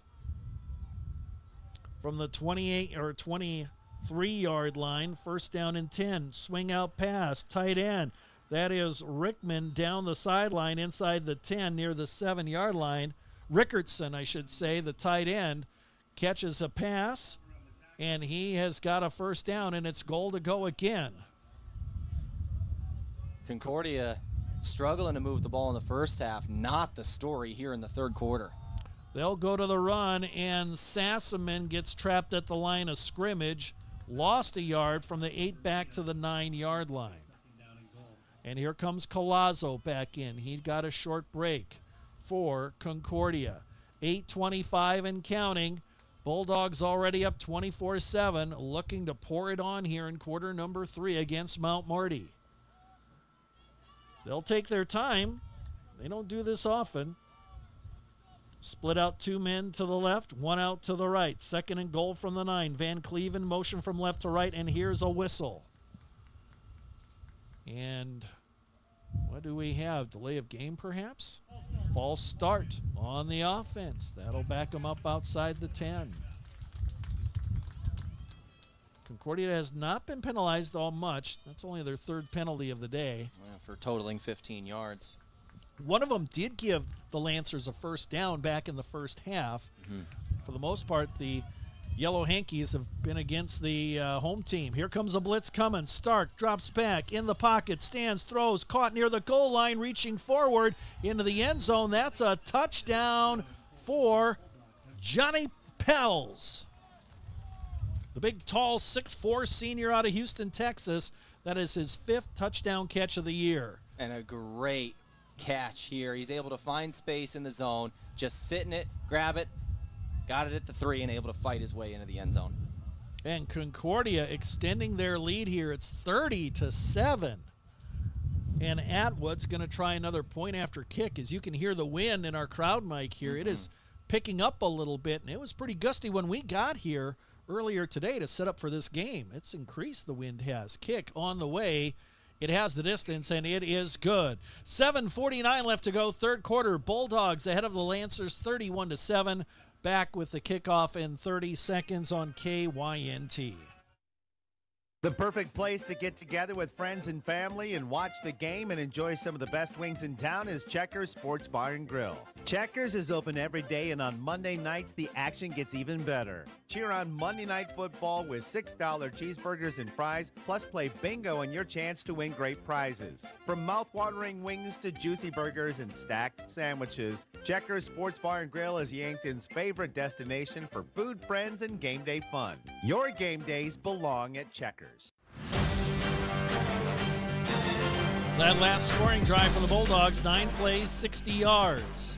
4:02, time of possession. Stark, a touchdown pass to Pels from 14 yards out. The kick was good and makes it 31-7. Bulldogs fully in control here. Yeah, fully in control is the exact words. 31-7 is the score. Mount Marty in this second half. We talked about it all throughout the first half. The reason for the score being the way it was at halftime was their own mistakes. They'd shot themselves in the foot about 4 separate times, all of them leading to Concordia points. But here in the second half, it's just been Concordia dominance on the offensive side of the football. Pierce on the return, getting some kickoff return duties today. Takes it from about a yard deep into the end zone out to about the 19-yard line. That's where the Lancers set up shop. Mount Marty Football today brought to you in part by Slowey Management. Call the Fairfield by Marriott or Holiday Inn Express in Yankton Direct for great rates and flexible reservation changes. Lancers down by a bunch. They're going to have to go to the air, one would suspect. A lot here with 7:43 left in the 3rd quarter. They're down 31-7. Remember, this was a 4-point game last year in Seward, Nebraska, won by the Bulldogs. And they're showing blitz again. Shovel pass. Hirsch to the left side. Knocked out of bounds across the 20 near the 22-yard line. And there's that man again, Dylan Meyer. He seems to be everywhere today for the Bulldogs. And he's really had just one heck of a game. He's had 3 QB hits in this one, getting pressure on the quarterback. And he has 11 total tackles. I think that'll make it 12. And he has 4 tackles for loss. I was just wondering what those tackle for loss numbers. I knew it was going to be more than one.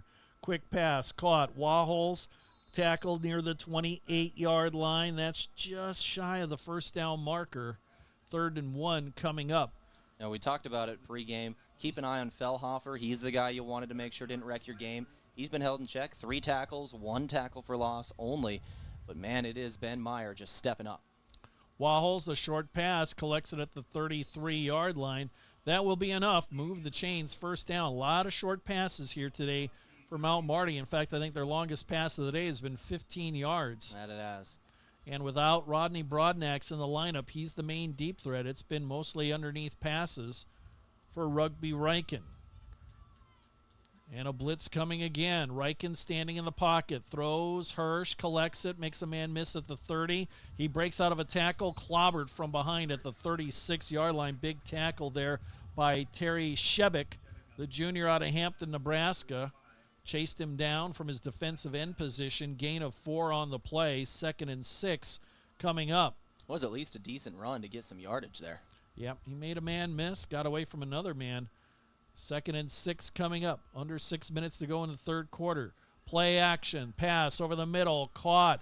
Richmond across midfield at the 47-yard line of the Bulldogs. First down for Mount Marty. That may be their longest pass of the day. And it's close to it. Moshe Richmond, once again, that freshman wide receiver, only his 2nd catch today, but they're very excited about his future. He caught the touchdown pass back in the 2nd quarter. Only points the Lancers have put up today as Riken is going to scramble for the first time today across the 45 to the 40 and down, shy of the first down marker at the 38-yard line. It'll set up a yard to go on the next down, 2nd and 1. And the Lancers now operating with their hurry-up offense. They're getting quickly to the line of scrimmage, not taking much time to get things set up. And now they'll line up here, 5-10 and counting. Riken dropping back out of the shotgun. Short pass over the middle, caught by Hirsch at the 35-yard line. He's pulled down at the 31. Move the chains, first down Lancers, and we've got a player down for Concordia back at the 43-yard line. It looks like one of their defensive linemen. And I was kind of wondering when we were going to start seeing cramps. I don't know that that's what this one is. This one player is trying to hop off the field now. Looks like that is Terry Sebeck, the junior defensive lineman out of Hampton, Nebraska. He is up, being helped off the field. That's good, at least. He got up decently quick. Yep, so quick injury timeout here gives both teams a chance to get some water over by the sidelines. Again, Which is needed. Yeah, definitely needed on a day like today where it is 89 degrees, windy conditions here in Yankton. Yes, it's early October, and for those of you who maybe only joined us for the first time today or maybe not familiar with the upper Midwest, it is not normally 90 degrees in October. Yeah, no, we are near record high temperatures today in recorded history in this time of year in South Dakota. It's hot. Play action, Riken over the middle's got a man, and it's caught by Richmond. Bounces off a man. He's inside the 10-yard line. It'll be 1st and goal. What a gutsy catch by Richmond. That is why they're excited about this young man. He can catch everything. He's an extremely athletic man. Bottom of your screen, you can see him. Boom, right there. Quickly to the line come the Lancers. A throw to the end zone. Incomplete. Richmond was open in the left corner of the end zone, but just beyond his grasp. Incomplete. Ball at the 9-yard line. 1st and goal. Now it'll be 2nd and goal for Mount Marty. Carbajal out. Wahol's back into the game. As the Lancers moving down the field, pretty much all passing on this possession, but they have to. They're down 31-7. 4:26 left. Third quarter. 2nd and goal. Actually, they're inside the 9. They're actually at the 8-yard line. Riken wants to throw. Got a man. Incomplete. Bounced off the hands and then the knee of Richmond in the end zone. It was on target but dropped. Yeah, that one's just unfortunate. Just a straight drop from the young wide receiver. He'll check out of the lineup. I'm really disappointed because he was open. Ran a good route. Just couldn't handle the ball. 3rd down and goal. Ball at the 8-yard line. Riken splits a couple of men out to the right side, one out to the left. Puts a man in motion. That's Brinsley from right to left. Play action. Riken rolling out to his right. Pressured. Throws. Hartz underneath. To the goal line. Is he in? No, I think he's down at the 1. Yes, the referee says his knee was down at the 1. So it brings up 4th and goal from the 1-yard line. So close. Well, looks like they're going right back up for it. Malachi Hart's in a running back. They might try the tush push here. They are going to with Riken. It's the Phillies' brotherly shove. Does he get in? I think he did. No signal yet. Touchdown! Lancers. Rugby Riken on the quarterback keeper on the brotherly shove there. And the Lancers get 6 points on the board. Of course, that a big topic of discussion at various levels of football, as the Philadelphia Eagles have used that over the last few years for great effect, including the Super Bowl title last year. You know, Jalen Hurts is squatting. What is he squatting? 600 pounds is why it works so well. That- I wonder how much Riken is squatting to make that one work. Yeah, Jalen Hurts is a very strong man at the quarterback position for the Eagles. Here's the point after kick, and this one's blocked, and it's picked up by the Bulldogs, and it's being returned, and now the ball's loose around the 30-yard line, and now it's still loose. I think it's down. Yep, whistles are blowing, and one of the special teams players there from Concordia takes it all the way. That would have been good, I think, for 2 points, but it's going to be nothing on the block point after kick. Well, we got 3:52 left, third quarter. Bulldogs 31, Lancers 13. Back with the kickoff in just 30 seconds right here on KYNT. Looking for fuel or more? Stop by Triple Time Rudy's, your locally owned convenience store at 17th and Broadway. At Triple Time Rudy's, they're proud to support the community, offering fuel discounts to Yankton's largest employers and backing local activities and events. Inside, you'll discover regional favorites like Dimmick Cheese and premium meats from the Kaler and Renner lockers. Whether it's a quick snack, a tank of top-quality fuel, or a taste of local goodness, Triple Time Rudy's, fueling your day, fueling the community.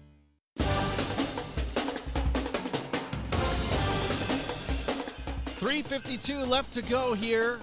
Quarter number 3. Concordia ahead of Mount Marty 31-13, but the Lancers just scored on a 1-yard touchdown run by Rugby Riken. Yeah, just run the tush push, get that 1 yard you needed.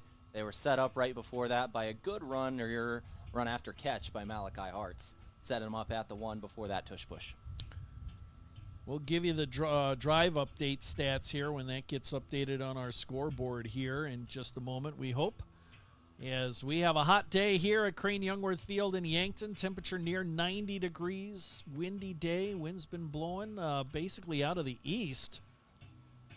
So that is from left to right on your radio dial and on your online TV screen. He's Tehl Tanner, I'm Steve Thum.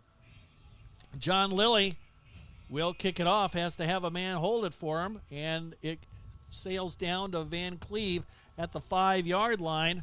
He'll head towards the right sideline across the 20, steps out of bounds near the 21-yard line. And that's where Concordia will set up shop, first down and 10.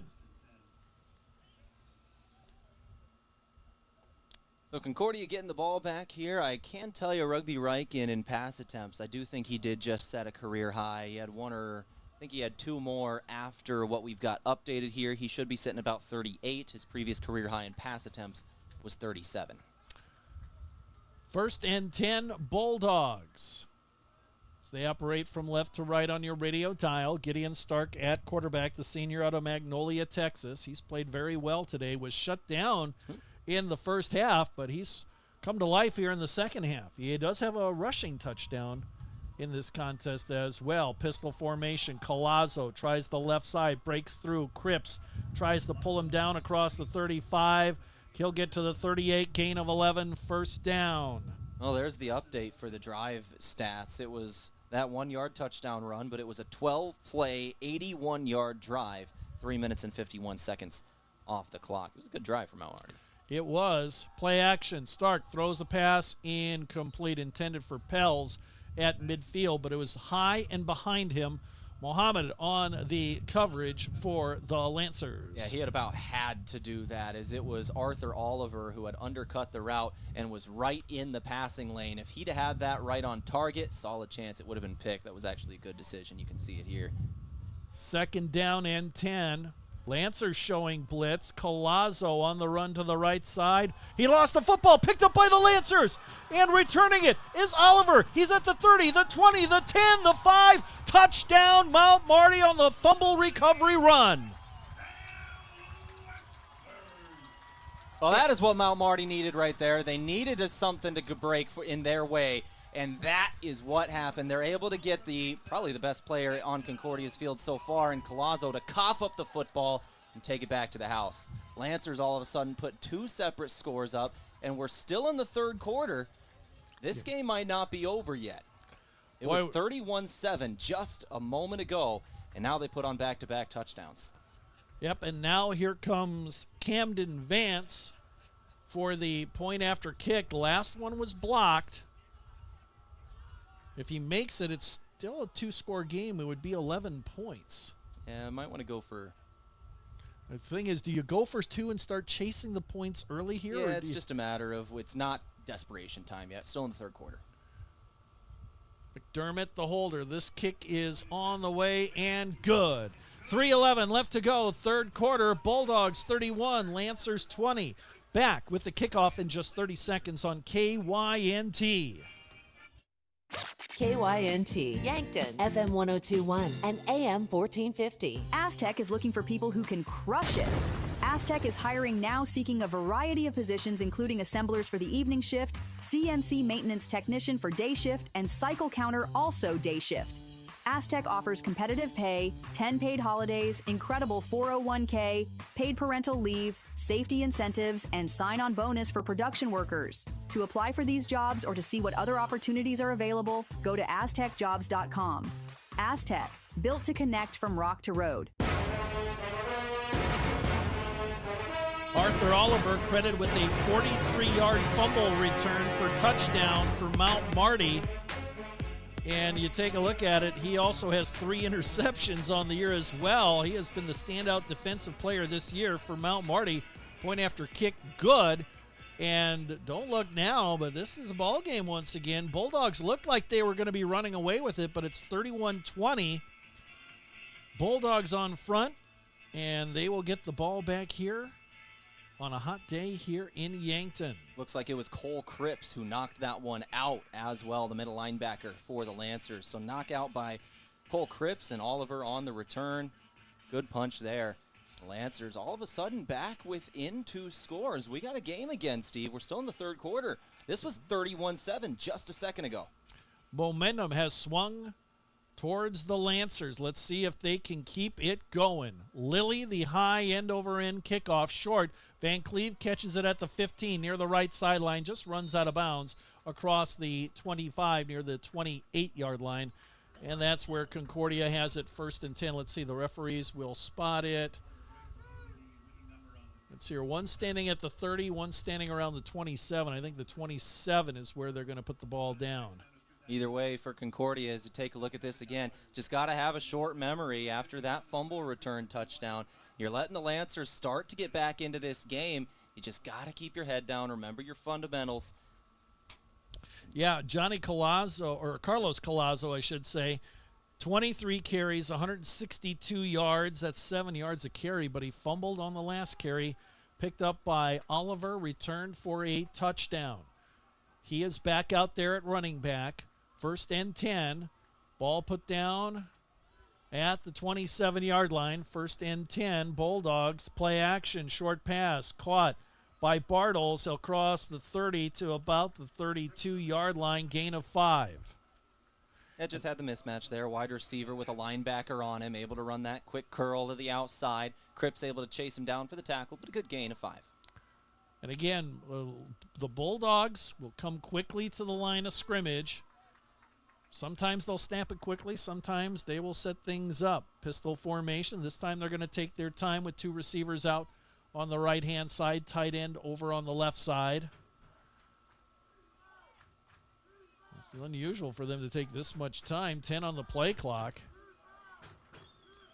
They'll send a man in motion and hand off. And here's Collazo trying the right side, and he'll get a couple of yards, maybe to the 35, before he is pushed back with some emphasis. All of a sudden, this has turned into one of the bigger plays of the second half for Concordia, this 3rd down upcoming, because the Lancers still have the momentum. And if you go 3 and out here, you just keep it with Mount Marty. If you're able to get a 1st down, put together a drive, you can really get this game back in your favor. You're only up 11. Lead is not safe, but if you're able to put something together here, you go back into safe territory. Yeah, under 2 minutes to go in their third quarter. A big 3rd and 2 for both squads. Concordia with the ball. They'll take their time. Van Cleve over on the left side along with Pels. Bartles, the receiver, on the right side. Pistol formation. Now they'll clear out the backfield. They'll want to throw downfield. Stark looking, throws, tapped away, incomplete. Bartles, the intended receiver, at the 43-yard line. He's looking for a flag. None forthcoming. Yeah, not going to get it. That's good coverage there from Azmaran Muhammad. Decent throw. Tried to bullet it in there, but Muhammad just right there, ready for it, able to get a hand on the football. I thought for a moment Stark was going to throw to his safety valve man, Collazo, who was open out on the right side in the flat. He might have been able to get the first down had he caught it. There was a Mount Marty defender out there. He threw it over the middle, and it was incomplete. Now Cook will punt it away. Pierce stands at his own 25-yard line. Here comes the pressure. Just got it away, and a good, high, sailing punt out of bounds. Referee. Yeah, now here's the question. It was well out of bounds, nearly in the stands. Where did it go out of bounds? This is a big call from the official. He's across the 30, 33-yard line. Oh, right. Boy, that's the wind carried it, but it also pushed it out of bounds, I think, Tehl. At the 33. I thought that was going to be inside the 20 from what I initially saw, because that punt had some hang time, but it drifted out of bounds, and the referee says Mount Marty football, 1st and 10 at the 33-yard line of the Lancers. Mount Marty football today brought to you in part by Lewis and Clark Ford. They're a proud sponsor of Mount Marty Athletics. Visit them at 4th and Capitol in Yankton, or you can go online at lewisandclarkford.com. 1st and 10, blitz coming. Riken throws down the sideline for Hirsch, incomplete at midfield. That was the 42nd pass attempt for Rugby Riken today, by the way, already smashing his career high of 37. That was set last year in a game at home versus Midland. He's really had to do a lot today. He's got 205 yards through the air with 1 touchdown through the air and another one on the ground. 2nd down and 10. You can hear the wind through our crowd mic here at Crane Youngworth Field. It's been strong all day. Blitz coming. Pass. Waholes, a quick out across the 35 to the 38-yard line. Gain of 5. Blitz was coming by Meyer on the backside. Riken got rid of it quickly. 3rd down and 5. From the 43-yard line. Running game just has not been there today. Concordia showing blitz movement on the line. Free play. Riken loads up, throws, comeback pass is going to be caught at the 44-yard line. That is Zone Robinson. Yeah, that was a great play from the young quarterback. The hard count's been working all season. There it is. There's the jump right there. Free play Lancers. Riken's able to chuck it downfield, left it short, back shoulder for his wide receiver who did not have a step in the DB. That's exactly how you draw up those free plays. Great pass by Riken, little back shoulder pass there, and Robinson read it well. Instead of going further down the field, he pulled up short, and the pass is complete. The penalty declined from the 44-yard line of the Bulldogs. 1st down and 10, Lancers, shotgun set, play action. Riken has time. Now he's pressured, chased, reverses his field, runs to the sideline, throws on the run, and just throws it out of bounds, incomplete at the 35-yard line of the Bulldogs, and he was being pressured. And a lot of pressure once again. We've talked about it throughout the game. The quarterback hits starting to stack up. Frazee's got 4. Myers got 3. Fellhofer's got 3. Downs has got another one. Sevick has got 1 as well. Riken has been pressured all game long. 35 seconds left, 3rd quarter. Bulldogs 31, Lancers 20. Lancers on the move. Should say hurry, not hit. At the 44-yard line of the Bulldogs. Empty backfield. Here comes the blitz. Riken being pressured, being chased. Rolls out to his left, throws on the run, and it is going to be incomplete at the 35-yard line. Hirsch, the intended receiver, but it was low, and again, Riken was scrambling for his life. Yeah, and there's the drawback of throwing on 1st and 2nd when they're blitzing there. They're able to just peel their ears back, get after the quarterback. He's been hurried all game long, just trying to get rid of the football, and now you're in 3rd and 10 after 2 incompletions. Now, you're on the other side of the field. 4-down territory as long as you get something here on 3rd down, but you can't go into 4th and 10. Hirsch stands in the backfield to the left of his quarterback. He'll stay in and block. Pass over the middle. Almost intercepted at the 35-yard line. The intended receiver was Richmond, at the 30, and it went through the hands of a defender for the Bulldogs. Drake Trent, he had that one in his hands. The backup linebacker, you can see it. Linebacker off the left side of the defense here. He drops back, moves to his left, in and out of his hands. Lancers are going to go for it, apparently, on 4th down. Riken steps, throws, and it's going to be caught by Richmond. Was he in bounds? I think he was at the 23-yard line. 1st and 10. What a catch by Richmond. What a catch. On 4th and 10, they decide to go for it, and they chuck it 20 yards downfield. Richmond got tangled up with his defensive player and somehow is able to toe drag swag it on the far sideline. Take a look at this, Steve. Far sideline, you can see there's the contact. They're just hand fighting the whole way, able to keep his feet in bounds and make that catch. That is impressive from a freshman wide receiver. 21-yard gain, 1st and 10 Lancers. With 17 seconds on the clock here in the 3rd quarter, they're in business just outside the red zone. Offsides onto the defense, so he drew him off again. Penalty is declined. 1st down, Mount Marty, and they have something going here.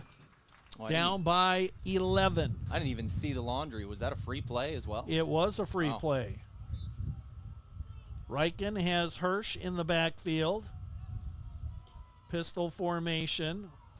He'll look to throw. Short pass. Caught at the 15-yard line. That is Richmond again. Gain of about 8 on the play. And the 3rd quarter has come to an end. Bulldogs 31. Lancers 20. Back in 1 minute right here on KYNT. Hannah is at the library. And she brought Runza onion rings. They're very crunchy, and crunchy is loud. That's the double-dipped breading talking. Maybe they'd be quieter if you dip them in Runza's onion ring dip. Wait, they have onion ring dip? They do. Make some noise for Runza's homemade onion rings and dip, because Runza makes it all better. Runza on Broadway by Menards in Yankton. 3 quarters in the books here at Crane Youngworth Field. A hot day in October, temperature near 90 here. It's 31-20. Concordia ahead of Mount Marty along with Tehl Tanner, Steve Thum here. And I tell you what, the Bulldogs looked like they were running away with this game, but Mount Marty, a big defensive touchdown, and then another offensive touchdown. Yeah, it's been back-to-back very good drives here with that defensive touchdown. And the last drive out was 12 plays, 81 yards, ended in a touchdown. Then forced fumble, scoop and score on the defensive side for another touchdown. And this is the next drive right after that. The Lancers able to get the ball back, force a punt, and they're working right down the field in a great play on 4th and 10 just a moment ago at the end of this 3rd quarter to Moshe Richmond. 4th and 10, just chucking it 20 yards downfield, able to convert, and you're in the red zone now. All righty. We start the 4th quarter with the Lancers operating from left to right on your radio dial. 2nd down and about 4. Rugman spins, rolls out to his left, throws to the end zone. Caught, touchdown, Carbajal in the back of the end zone. What a catch by Carbajal, his first touchdown of the year. And just like that, the Lancers are 5 points down, and they're going to line up for 2. Oh, man, what a turnaround this has been. This was 31-7 in this 3rd quarter. 9 seconds into the 4th, we're at a 5-point game. Lancers going for 2. For Riken, I believe that was his 50th pass attempt on the afternoon. Yeah. That is a new school record. Yes, indeed. So a big 2-point conversion here with a 5-point differential. Hirsch to the left of his quarterback. Shotgun set. They'll throw to Hirsch. Wide open. Catches it. 2-point conversion on a little swing pass to the left side. And just like that, it's a 31-28 game here early in the 4th quarter of play. Oh, my, what a comeback here so far by the Lancers. We'll keep it here as we'll have things lined up for the kickoff in just a moment. Gives me a chance to remind you that Lancer football today brought to you in part by Parker Hannafin. It's day one of your new career, and Parker of Yankton has immediate openings for all production positions. They're offering newly increased wages, 13 paid holidays, and some of the most competitive benefits in the area. That all begins on day one. Learn more at parker.com. My goodness, what a comeback here being staged by the Lancers. 31-28 is incredible, as we were at 31-7 just a moment ago. That is 21 straight points for the Lancers. Back-to-back scoring drives with a defensive touchdown in there. And this is a whole new ball game, folks. It looked like Concordia was going to run away with this one, but the Lancers say, not so fast, to quote Lee Corso. Lancers are no strangers to fourth quarter comebacks. They've had comebacks against Midland University both of the last 2 years, overcoming a 21-point deficit 2 years ago, and then at similar numbers last year here at home. Lancers, they don't quit when they're behind, and they're down by only 3 as we start off this fourth quarter now. And that's something Coach Daberco said to me. He says, this is a well-coached Mount Marty team. We know it's going to be smash-mouth football. We know they're not going to quit. You know, both coaches, I think, Tehl, have respect for each other's programs. Absolutely. Here. And Coach Daberco says, hey, this team, this program has grown and improved year by year. I'm sure he's not surprised by this, and he's rallying his troops on that far sideline. As is Coach Micheletti on the near sideline, end-over-end kick. Van Cleve is going to catch it, step back into the end zone. That is a touchback, and so it'll come out to the 25-yard line. Mount Marty football today brought to you in part by Ben's Brew Station. They're the office watch party location for KYN TV, and they got 16 TVs and all the refreshments you need. If it's on KYN TV, it's on at Ben's. And hello to our fans watching over at Ben's today. And wherever you may be watching online, on YouTube, on the GPAC app, wherever you may be watching it, great to have you here. He's Tehl Tanner. I'm Steve Thum. And it's Concordia football, 1st and 10 from the 25. Collazo on the run across the 30, stumbles forward, gets about 9 when all is said and done. And he has been a workhorse today for the Bulldogs. He had 33 carries on the season coming in to today's game. That for him was carry number 25. And he's more than doubled his yards as well. He had 137 yards on the season. He's got 165 today. And it'll plunge ahead for a 2-yard gain, move the chains, first down, Concordia. Yeah, Calvin Sassaman and Tyler Douglas have been sharing the load, but today it's been the Carlos Collazo show for the Bulldogs. From the 36, 1st and 10, play action, pump fake, start, cast to roll out, penalty flag down, throw on the run, and it is going to be, was that intercepted? Oh, that's a Lancer player who came up with it, but was he already out of bounds by the time he had made the catch? Lancers are trying to call for a review. Daniel Pierce is motioning that this should be Lancer ball, and we're going to see the ruling on the field. The referees are conferring. There were 2 officials standing right there near the midfield stripe. The pass was caught apparently by a Lancer defender. I'm trying to see who it was. Was it Pierce? No, it was not Pierce. Pierce was motioning that it's Lancer ball. It might have been Lubers. We could take a look at the replay here in a moment, but I want to see the official wording first. Well, there's a penalty flag back near the line of scrimmage. Yeah, that's going to be a holding call on Concordia. I saw that live. The penalty on this play is certainly on Concordia. They tackled a man from behind. The real question is whether this is Lancer ball.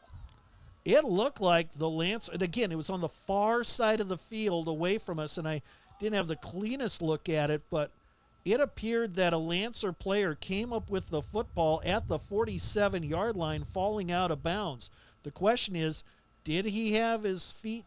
All you need is 1 foot college football. Just need the one, and we do have replay enabled, and Lancers are saying it's theirs. So, yeah, the Lancers, our defense is coming off the field. They're celebrating. No wording yet. Randy Hagedorn is our referee. Holding on the offense. Declined. Result of the play is an interception. And an eligible man downfield as well.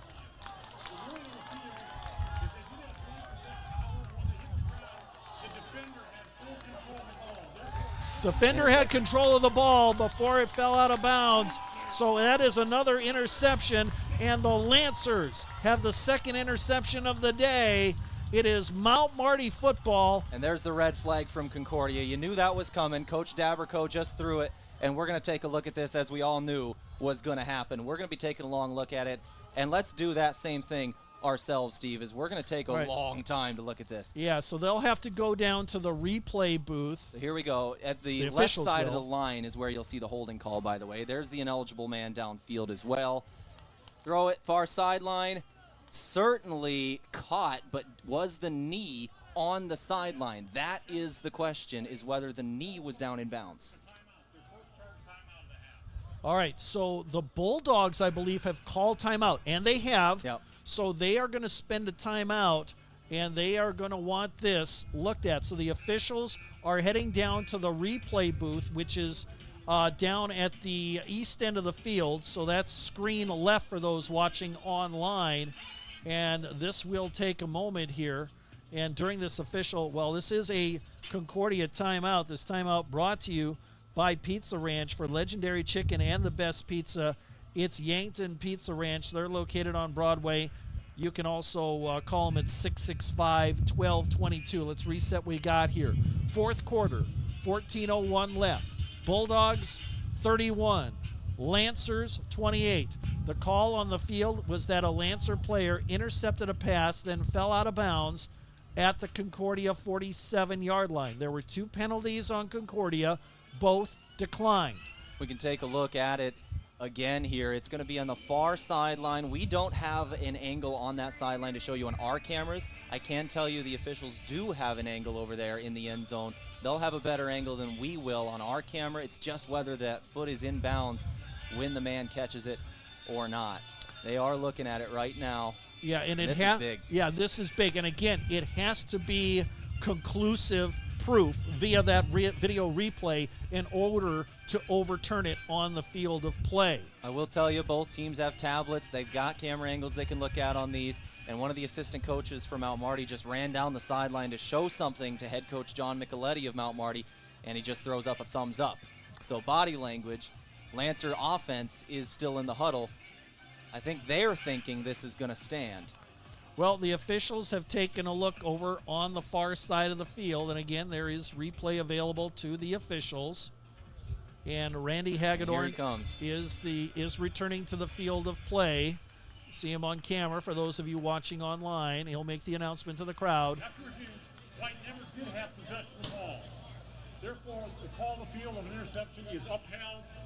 The interception stands.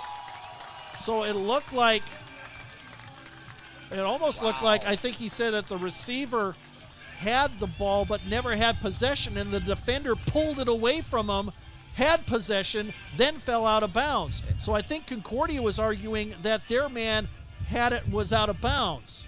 Yeah, we could take a look at it. Defender just kind of ripped it out of the hands of him. You can see it here. Throw to the far sideline, on the run from Stark, and this is going to stand as an interception. And that is Brock Lubers, I believe. Just ripped it out of his hands. And a great play by the middle linebacker who dropped back into pass coverage. That is the second interception of the day. And now the Lancers have it. 1st and 10. They put the ball down at the Concordia 46-yard line. A huge, huge play. That, I believe, the 3rd turnover of the day against Concordia. 2 interceptions and the fumble recovery return for a touchdown. Yes. 2 men out either side. Hart's in the backfield. Riken wants to throw. Safety valve Hart's dropped it at midfield, incomplete. Mount Marty football brought to you today in part by Les Schwab Tires. For tires, brakes, alignments, and more, visit Les Schwab Tire Center in Yankton. Get more from Les. 2nd and 10 coming up. We got a lot of time left. 13:57 left. 4th quarter, Concordia 31, Lancers 28. 2nd down and 10. Play action. Riken wants to pull the trigger. Throws. Hart's out of the backfield at 50. Jumps over a man, but hit hard at the 46. And dropped to the ground. Big hit by Deegan Barnes, the junior linebacker out of Ignacio, Colorado. And Hart's comes off the field a little slowly here, hitting the air after the hurdle. That's the dangerous part of hurdles, is if there's a second guy there, you can catch you in midair. And Hart's asking for that leg to be stretched out. He might have cramped up. Yeah. 3rd down and 5. That was a 5-yard completion. Well, Marty will look to the near sideline with 15 on the play clock. 3rd down and 5. Receivers out either side. Reichen, quick pass. Going to be caught. Waholes at the 39-yard line. Move the chains. First down, Lancers. Rugby Reichen has set a new career high in passing yardage as well. He's going to be near 290 after that. Approaching his first 300 game in his yard game in his young career. He's only a redshirt sophomore. He's got 2 touchdowns today. 33 of 53 now. Yardage on that last play, what was about 7 yards, so he'll be sitting at around 285, 286. 1st and 10 Lancers from the Concordia 39-yard line. Roland comes in motion from left to right. Play action. Reichen throws. Long ball down the middle of the field. Over the head of Robinson. Incomplete at the goal line. Marty Football today brought to you in part by Core Trust, helping you achieve your personal and business goals. It's Core Trust Bank. Raise your expectations with Core Trust. Member FDIC. Lancers got back to the line quickly. Robinson returns, and we're ready to snap it. 2nd down and 10. They haven't changed the down marker across the field. Yeah, second down. Should be 2nd down. Ball at the 39-yard line. 4 men coming. Pass, long pass, intended for Waholes, incomplete at the 10-yard line, just beyond his reach. Yeah, that was a tough one. Waholtz had a step on his defender, just a little too far out in front of him. Those deep balls, the receivers and the quarterback haven't been quite on target with each other today. They've missed on a lot of them. It's the underneath throws, short yardage passes that have really been the bread and butter of this offense. We talked about it. 15 yards is pretty much the staple of the longest plays of this game. Longest one is 24. Now for the Lancers, after that, the longest pass was 18 and then 15. 3rd down and 10. 2 men split out to the left, 1 out to the right. Rolling at an H-back position. He'll go out into the pattern. It's caught. Robinson tackled right away. Short gain of about 4 yards. So that sets up 4th down and 6 from the 35-yard line. You got to figure they're going to go for it here. Yeah, it's tough series here for the Lancers, as you have deep throw on 1st and 2nd down, both incomplete, and then a short gain of 4 on a quick pass on 3rd. Now it's 4th down. This is quick 4th down we just got to. They had 6 yards to go. They got to get to the 29-yard line. 3 men split out to the left, 1 to the right. Hirsch in the backfield stands to the right of his quarterback in the shotgun set. 4 men coming. It's a blitz. Reichen running for his life. Scrambles. He'll get the 1st down. Dive ahead to the 25-yard line. A scramble by Reichen gets him the 1st down as he had 2 men chasing him. And that is actually the first rush attempt of this drive. They've been throw. He had to scramble for that 1st down. Haven't ran the ball yet. No, except for that quarterback scramble. Reichen throws, short pass, caught in the middle of the field. Robinson at the 15-yard line, tackle near the 11-yard line. That'll be another Lancer 1st down. 11-12 and counting here in the 4th quarter. It's Bulldogs 31, Lancers 28, but the Lancers are in the red zone. Yeah, they are. You can kind of see Concordia's defense moving a little slowly right now. It's hot out there. They're gassed. They've been on the field a long time. Now they'll go to the run, and Kyle Hirsch, first running play in a long time, and he'll surge ahead for a 2-yard gain from the 11 to the 9-yard line. Now, here's something else. Lancers can get a 1st down at the 1-yard line. Yeah, they can. So they don't have to get it into the end zone on this set of downs. Robinson checks out. Carbajal in it as a receiver, along with Waholes. The good news is Lancers are trailing only by 3, and they're in field goal range. They are definitely within field goal range. You don't want to jeopardize that right now at the very least. Richmond in motion. Oh, somebody just, I think, threw up on the field there. When the lineman passed to the middle, and it's going to be caught by Richmond. Touchdown! Mount Marty! Steve, Mount Marty has just erased a 24-point deficit in the 2nd half. And they did it in just incredibly fast. 3 scoring drives on the offensive side, plus a defensive touchdown. and they have the lead again at 34-31 on Moshe Richmond's second touchdown catch of the game. Coming out party for that young man, the freshman out of Wessington, South Dakota. 10-11 left. Now here's a big point after kick for Camden Vance. Noah McDermott is the holder. 3-point lead at the moment. High snap, brought down, kick on the way. Good. 10-11 left, fourth quarter. Lancers 35, Bulldogs 31. Back with the kickoff in 30 seconds on KYNT. Football season and Shiner Bock, two traditions that never get old. Brewed smooth and full-flavored, Shiner Bock is always game day ready. Whether you're tailgating before kickoff, grilling with friends, or watching under the Friday night lights, Shiner Bock is the perfect call. This season, celebrate every first down and every touchdown with the beer that's built for football season. Pick up Shiner Bock today and make it part of your game day tradition. That last drive from Marty, 10 plays.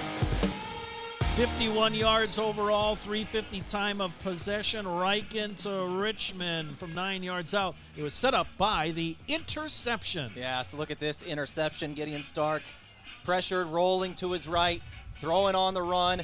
Brock Lubers rips it out of the hands of a man there, and he's able to get that interception. Just a couple plays later, the second touchdown catch of the day for Moshe Richmond. Lined up as a tight end there, found some space in the end zone. Touchdown, Mount Marty. Wow. Erasing a 24-point deficit, 28 straight points for this Lancer team, all in the second half, and there's still 10 minutes left in the fourth quarter. We got a long ways to go, and that one is touched and out of bounds by Van Cleve, and that's going to pin the Bulldogs back deep. He was near the sidelines. Had he let that one go, it would have definitely, I think it would have went out of bounds, and that would have been a penalty on the Lancers. Instead, the ball's at the 4-yard line, and that's where Concordia's offense has to take the field, down by 4 with 10-10 left to go in regulation. Man, the wheels are starting to fall off here for Concordia. They've got to have some senior leadership out on the field right now, just calming everybody down. You just gave up 28 straight points. You get rid of your 31-7 advantage. You got to make everybody calm down right now. Focus on just playing football and forget what has happened, because there's still 10 minutes and 10 seconds left. This is still anybody's game. Collazo on the run, tries the right side, hits the line, not much there. He'll gain a yard, and that is all. Mount Marty football today brought to you in part by Dakota Beverage. Remember, whether it's Coors Light or Miller Lite, please drink responsibly. 2nd down and 9. Big opportunity here for the Lancer defense. If they can hold and force a punt, that would be a huge, huge advantage for them. But it's easier said than done against this high-powered offense, and a pass caught over the middle of the field across the 25 to the 30. It is the tight end out to the near the 39-yard line. That's Rickardson, a huge catch over the middle of the field, and just like that, the Lancers, or the Bulldogs rather, are out of the shadow of their own goalpost. And one of the officials, I think, lost his hat. I think it was the umpire.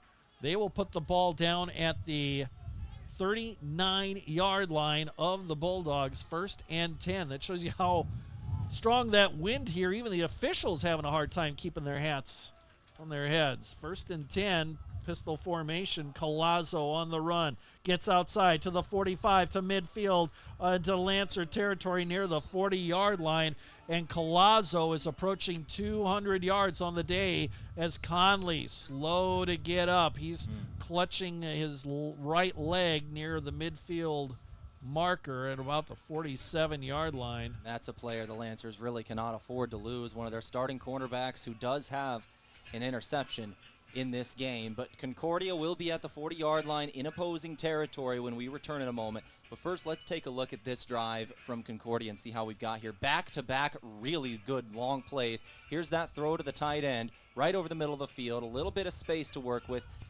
Shoulders off a man, stays on his feet to the 40, and then that next play, very big run here once again to get down the field and into Lancer territory. Yeah. Working well here is Concordia on those back-to-back plays. They were at their own 4.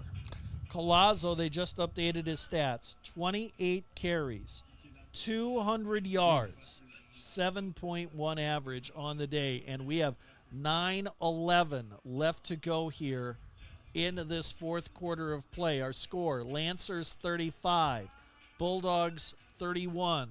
Lancers have never beaten Concordia in football. Last year it was close, 31-27, down in Seward, Nebraska at Bulldog Stadium.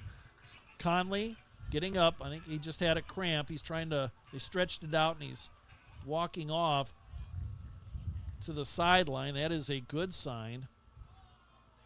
But one of the top defensive backs for the Lancers is going to be on the bench here, at least for a few plays, one would imagine. Back to action. Both teams had a chance to get some water, catch their breath. Resetting the clock a little bit, too, here. They're resetting the play clock back to 40 seconds. 9:11 on the clock, and now they'll start it up again. First and 10. Bulldogs line up, running formation. Collazo to the left side has a hole, but it's closed quickly. 2-yard gain to the 38. That is all. And remember, the Bulldogs spent a timeout earlier. Lancers have all three to work with here in the fourth quarter. A lot of time left, 8:45 and counting. Second down and 8. Bulldogs taking their time a little bit more. They'll put Van Cleve in motion from left to right. Stark wants to throw, has time over the middle. Open again is Pels into the middle of the field, wide open. Breaks away from a defender. Touchdown, Concordia. Concordia is right back on top. That's what I was just talking about. You needed some senior leadership. You needed to rely on your playmakers. And there's Johnny Pels, a senior out of Houston, Texas, with the biggest play for Concordia since early in this half. I think that's Pels' second touchdown catch of the day. That gives him 6 on the years, and that is a 96-yard drive by Concordia. Talk about clutch for the Bulldogs. Here comes Atwood for the point after kick to make it a 3-point lead. Snap, good. On the way, has the height and the distance, and it is good.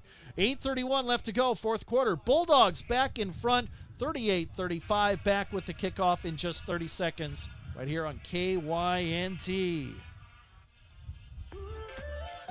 Buying a home isn't just about real estate. It's about investing in yourself. At the Move Group, we believe the best time to buy is when it makes sense for you. Our expert agents put people before transactions, meaning we listen first, provide honest guidance, and help you make a confident decision. No pressure, no gimmicks. Markets change, but the right home is about more than just numbers. It's about finding the right fit for your life and your future. When you're ready, we're here to help. Contact the Move Group today. Move with Mason. All right, that last drive for the Bulldogs, impressive. 5 plays, 96 yards, a minute 39. Stark to Johnny Pels from 38 yards out, and the Bulldogs are back out in front, 38-35 here with 8:31 left to go. Fourth quarter of play. He's Tehl Tanner. I'm Steve Thum. We have had a wild game here on this hot October day in Yankton at Crane Youngworth Field. Yeah, that was a wild drive. You go back and look at it, it started at their own 4, and it was 3 plays that really did it. You know, you had pass play over the middle right there, going all the way down the field. Then you had a long run as well, all the way going to this kickoff. And that's sailing towards the end zone. Carbajal mishandles it at about the 2-yard line, picks it up, and he runs into trouble around the 15-yard line, and that's where he's brought down. That's back-to-back kick return miscues for both teams. That was the Lancers this time, trying to catch it at about the 2-yard line when that was easily going to go into the end zone. You could just take the touchback, trying to return it there, and near disaster, had to go back and get it. Marty Football today brought to you in part by Aztec. Build your career with the group that's built to connect from rock to road. 8:24 left. Bulldogs by 3. A lot of time in this one. Lancers have it at the 15-yard line. First down and 10. Play action. Throw over the middle, and it's going to be intercepted. Thrown behind Richmond and picked off by one of the defensive backs, Jacob Rowland, the senior out of Stockbridge, Georgia, and a huge turnover. And the Bulldogs are in business near the 30-yard line, and that tired Lancer defense has to trot back out on the field. They'll put it down at the 31-yard line, and here's a golden opportunity for the Bulldogs, who finally got back on track after giving up 28 straight points. Yeah, they do. And take a look at this. Just behind him, as you said, the throw from Reichen, the quarterback, but it's also just a great diving effort from the defender. Look at that. Just full stretched out for it, able to bring it in. From the 31-yard line of the Lancers, 1st and 10 Concordia. They'll go to the run in Collazo, and he won't get much here. Gain of about 3 to the 28. Marty Football today brought to you in part by Mason Schramm. Are you buying or selling? Well, you can move with Mason and the Move Group. But thank you to Mason Schramm for their support. Marty Athletics. Under 8 minutes to go. Lancers need a stop here defensively. Pistol formation, blitz coming. Stark with time, throws incomplete, intended for Van Cleve at the 15-yard line. Caromed off of him. Yeah, just off his shoulder pad looked like. I think he was a little worried about the hit he was about to take from the safety. Just threw his hands and tip drill, but nobody in the area. They're down. Yep, big 3rd and 6, and you kind of wonder, is this 4-down territory for Concordia? Yeah, it depends on how many yards you get here. 4th and 7, I'd say no if it's an incompletion, but if you get 5 yards here, maybe yes. Straight drop back, Stark, pressured, throws over the middle, caught! Bartles near the 16-yard line. That'll move the chains.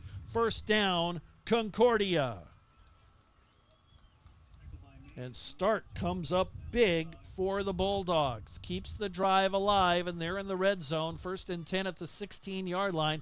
7.5 minutes to go. Concordia up by 3. They'll run it with Collazo. Spins, falls forward, gets about 4 to the from the down around the 12-yard line. So from the 16 to the 12, that's a gain of 4. 2nd down and 6.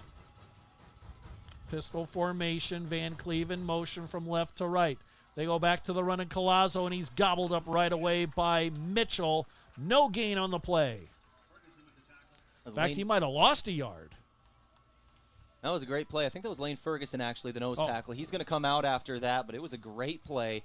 Bring up 3rd down once again. Big opportunity here. They're definitely within the field goal range of Peyton Atwood, who has kicked a 50-yarder on the year. And can go up by 6, make the Lancers get in the end zone. But you certainly want to go up 2 possessions here by getting in the end zone now. Empty backfield. 5 receivers in the pattern. Stark has time, throws short. Bartles at the 5-yard line. He'll have enough for a 1st down. Nice little slant across the middle of the field, and Max Bartles, the senior out of Lincoln, comes up big again. Quickly, the Bulldogs come to the line of scrimmage. 1st and goal from the 5. Collazo might have taken a step early. He walks into the end zone. Touchdown, Bulldogs. And that is a touchdown for Concordia. I thought he took a step early and got going before the play started. Well, we can take a look at it here, but it is gonna stand. 5-yard touchdown. That's about right on it. Yeah, okay. I thought he might have taken off a little early, but that 5-yard touchdown run will stand. Now it's a 2-possession game. Yes, it is. Bulldogs back up in front by 9. Extra point pending. Atwood, he's been a busy man today for the Bulldogs. Snap on target, kick on the way is good. 5:59 left to go, 4th quarter. Bulldogs up by 10, 45-35 back with the kickoff in 30 seconds on KYNT. We're passionate about getting yearly mammograms because 1 in 8 women will be diagnosed with breast cancer. You can get a yearly mammogram to detect it early. Would it help if I requested nicely? Please, could you be so kind as to get a mammo? Or singing it. Get your mammogram starting at 40. Or with a British accent. Schedule your mammo with an Avera Breast Center at avera.org/breast. or call 888-422-1410. Rugby Ryken's interception leads to points for Concordia, a touchdown, and it's now 45-35. 10 straight points now by the Bulldogs. Or check that, 14 straight points by the Bulldogs. That it is, and it's going back to a couple of really, really good plays. You take a look here. They were backed up at their own 4-yard line, and they have a long pass, get halfway downfield. We'll go through the full highlights in just a moment. Here's the kickoff by Atwood, and Carbajal bounces off of him. That's in the field play. He can't do a touchback, or can he? Oh, he's lucky. In the old days, he would have had to bring it out. Well, either way, let's roll through those highlights. So Concordia back at their own 4-yard line, and they throw it over the middle of the field. A great pass all the way down, and a good run after catch. Very next play, they hand it off to their running back in Collazo, who's been booking it downfield all game long. He's able to break off another big one there. Next one after that, touchdown. Touchdown throw going back to Pels. Gets into the end zone. That was 2 drives ago. And then right after this, it's the interception. Interception thrown by Rugby Ryken before the start of this drive. We'll take a look at that in a second. And then the next touchdown. All righty, out of the shotgun. Busy man has been Ryken. He's throwing a lot. Another quick pass. Waholes at the 30. Makes a man miss. Gets to the sideline. Got an extra few yards across the 35 to the 37. Call it a gain of 12, first down Lancers. So once again, got to shake off that play right there, that interception. And then the very next one, Concordia able to get it into the end zone. Mount Marty has got to find a way to get back into this thing. Ryken's not going to do it. No, he is sacked, and coming in on the blitz was Grant Hoos, the senior linebacker out of Lincoln, and that time Ryken could not escape, and a huge, huge loss.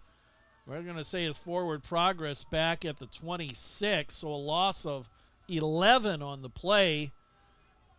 It's going to bring up second down and 21. Blitz coming. Ryken almost intercepted over the middle.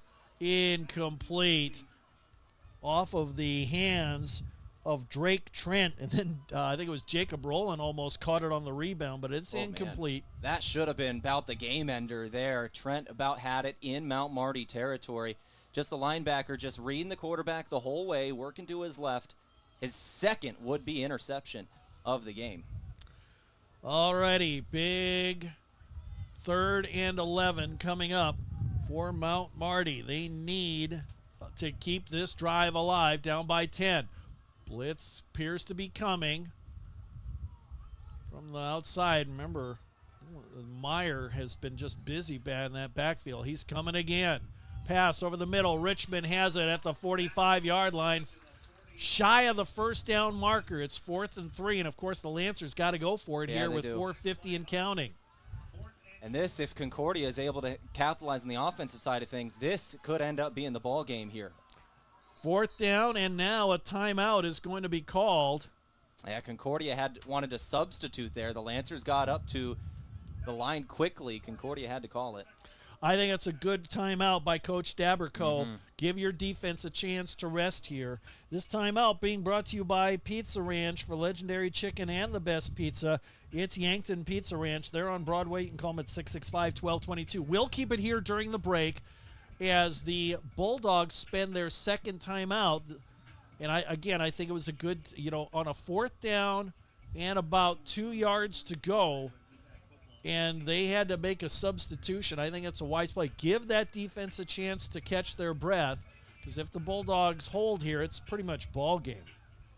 Yeah, it could be. 4:40 on the clock. Lancers do still have all their timeouts, but they're down 2 possessions. If Concordia is able to stand here and then go put up points, that'd about do it. That'd make it a 3-possession game with however much time they're able to take off the clock.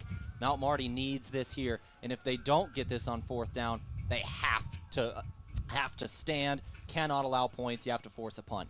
Have to get a 3-and-out. The nice thing is that Mount Marty doesn't need a touchdown on this drive. If they get 3, they're still in business, especially with all the timeouts in their back pocket. But first they got to get 4th down and 2. Riken rolling out to his right. Looks. He'll turn and run up the middle of the field, and he's got the first down, gain of 3 out to the 48. Just a good scramble by Rugby Riken. This is something he's good at, knowing when to take off. Just rolling to his right, and he sees a lane. You could see the decision there as he saw the lane and just decided to get it. Riken with 62 pass attempts on the day. That is just insane. And we're going to have offsides against Mount Marty as some of the receivers got going.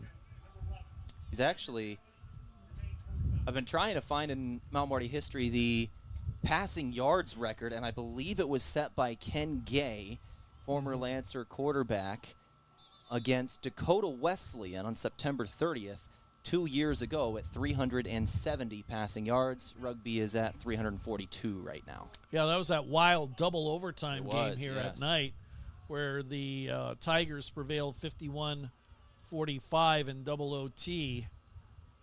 But Riken, at the moment, 38 of 62 for 342 yards. Well, it's 1st and 15 now, and whistles blow again. All right, so they got to reset the game clock. The They'll clock set it back. moving. Yeah, they got to set it back to 4:10. Bulldogs 45, Lancers 35. Lancers with the ball, 1st and 15 at their own 44-yard line. Riken looking to throw, a little pump and go, pressured, throws down the field. It's going to be almost intercepted, incomplete. 2 Bulldogs knocked it away from each other as Wahos was the intended receiver, and both players are down for the Bulldogs right in front of the Mount Marty bench as 2 men collided, both going for the interception. That was Jacob Rowland, one of those players. And I'm trying to catch who the other player was, and yeah, they're down, so we can't see, but you can see it. This about ended the game. Both of them had a chance at the interception. Both of them just went for it, and they collided heads, it looked like, in midair. Yeah, bam. Right, and then came down on each other, knocked the wind out of each other, colliding heads. That's tough. Both of them had a chance of ending the ball game for the most part, but that was Jaden Sear, the senior defensive back out of Kearney, Nebraska. He's back up on his feet. And I'm pretty sure that the other back was Jacob Rowland, the senior out of Stockbridge, Georgia. And both of them, that was going to be an interception, but both defenders knocked the other out of the way. Look at there. Yeah, I can confirm that was Rowland as well, alongside Sear. Yep, and now Rowland is still down. Yeah, he is still down on the field. The athletic staff. Coach Micheletti is right there as well, and he's summoning some of his players to come on over. Coach Daberco has come over now. There's both head coaches standing right there, and, of course, they have good news. He's back up on his feet. Yeah, I saw him give a thumbs up. And he is getting a well-deserved round of applause from the cheering sections for both the Lancers and the Bulldogs here. And that young man has played an outstanding game today for the Bulldogs, Jacob Rowland, and he is being helped off the field. And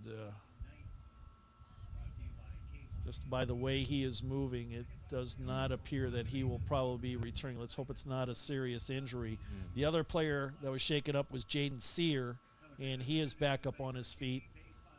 And he looks to be okay, but not what you like to see in this contest. With 3:59 left to go, Concordia up by 10, 45-35 over Mount Marty. He's Tehl Tanner. I'm Steve Thum.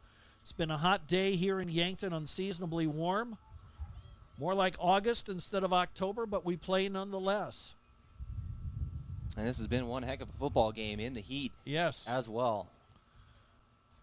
So it'll be 2nd down and 15 for the Lancers. They're down by 10.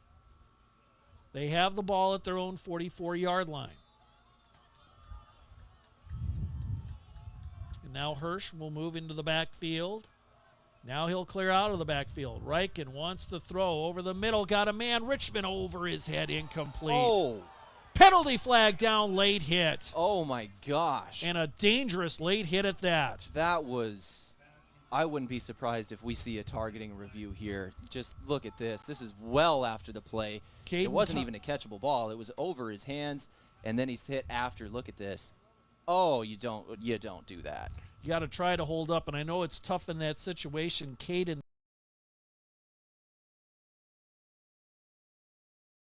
for the Bulldogs. Personal foul. Unnecessary roughness. 15 yards, automatic first down. And again, it's a bang-bang play. You hope the young man holds up as he's going to check out of the game, Sear back in. That's just a mental mistake there. But that's, I can understand the man's trying to lay a hit on the guy, but you got to make an effort to pull up, and you just can't make that play if you're Thompson. Cost his team 15 yards and a first down. New life for the Lancers. Pressure coming. Safety valve pass. Hirsch out of the backfield. And he drops the football at the 30-yard line. There's a pile up, and I think the Bulldogs have it. As Hirsch was being tackled, the ball came out. I think the Bulldogs have it. I think they do. Yes, they do. Fumble. And that was recovered by Luke Penrod, the junior out of Lincoln, Nebraska. Wow. And that is a big, big blow against the Lancers. Yeah, it is. You take a look at it. It's just good form tackling here from Concordia, knocking it out of the hands of Kyle Hirsch. Good setup on the throw. A lot of green grass in front of him. Boom, helmet on the football, ball's out. Concordia able to just jump on that one, and that's tough for the Lancers. It's 2 late turnovers now. You had the interception from Reichen on the last offensive possession, and then Concordia translates that into points. Then the fumble here, and that is after 28 straight points by this Lancer team and erasing a 24-point comeback. Since that moment, it has been all Concordia and 2 late turnovers for the Lancers. Collazo on the run, tries the right side, and he'll get about 7 yards on the play. 4 fumbles, 3 of them lost today for Mount Marty. Add that with the interception. That is 4 turnovers. That is not a recipe for success against the number 19 ranked team in the country. And now Concordia, who normally runs the hurry-up, they're going to take their time here. 3:10 and counting, fourth quarter. Bulldogs up by 10. Lancers have all their timeouts yet, but it's a 2-possession game. They've got to have a stop. Otherwise, those timeouts really don't mean all that much. 2nd down and 3. Collazo has just been gashing the Lancer defense. He'll try the left side, and he'll bull his way forward across the 40 to the 41. That's a first down for the Bulldogs. And got about 4 yards after being wrapped up there. Just kept the legs churning. He's had one heck of a game, I tell you what. He's over 220 yards on the ground on 35 carries. He has been impressive. And again, they had 3 running backs kind of splitting the duties coming into this game with Sassaman and Douglas. But this has been the Carlos Collazo show. He's out of Marquette, Nebraska. He stays in the game. And again, the Bulldogs taking their time. Stark wants the ball, hands it off. Collazo up the middle, breaks through. He's in the midfield and crossed. And he is just going to smartly look to go down at the 36-yard line. That was a smart play by Collazo. He knew he couldn't break it all the way, so he just goes down and inbounds to keep the clock rolling. It will stop at the 2-minute timeout. 2 minutes left to go, fourth quarter. Bulldogs 45, Lancers 35. We'll be back in 30 seconds right here on KYNT. Craving a sip of sunshine? Meet Surfside, iced tea, green tea, or lemonade. Real flavor, real juice mixed with vodka, but only 100 calories, 2 grams of sugar, and absolutely 0 bubbles. Whether you're into peach tea, mango green tea, or strawberry lemonade, Surfside brings the party, smart and smooth. It's like sunshine in a can with adult approval. Must be 21 or older. Surfside, 0 bubbles, all vibes.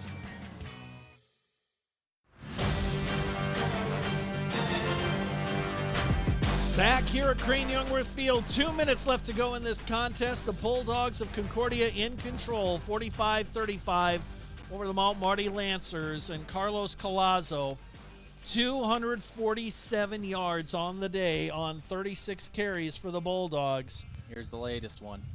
And notice how he goes down and bounds. He knew he couldn't take it to the house. Didn't want to. The clock was going to stop either way, but he also avoids the contact as well. So a smart play there by Collazo. And he lines up in the backfield again. Man in motion, that's Van Cleve, and he'll get the handoff, try the right side. Has a bit of a hole, slips as he gets to the line of scrimmage, 1 yard. And now the Lancers are going to spend their timeouts. Yeah, they about have to. They got to spend them here, get their 3 timeouts in 3 plays, force a punt, and then you're going to have about a minute and 40 seconds if it all goes well for them. No timeouts. You got to go down the field and score, then get an onside kick and score again. That is the only path to victory for the Lancers. And you wonder if they're going to have to start ripping at the football. Yeah, 100%. Yeah, I think they're going to have to here. This timeout, by the way, brought to you by Pizza Ranch in Yankton. A minute 44 left to go. Bulldogs by 10. It was 31-7 at one point. Looked like the Bulldogs were going to run away, but 28 straight points by the Lancers. But then turnovers happened late in this contest for the Lancers. And the Bulldogs, all they really have to do is just make sure they don't fumble the football.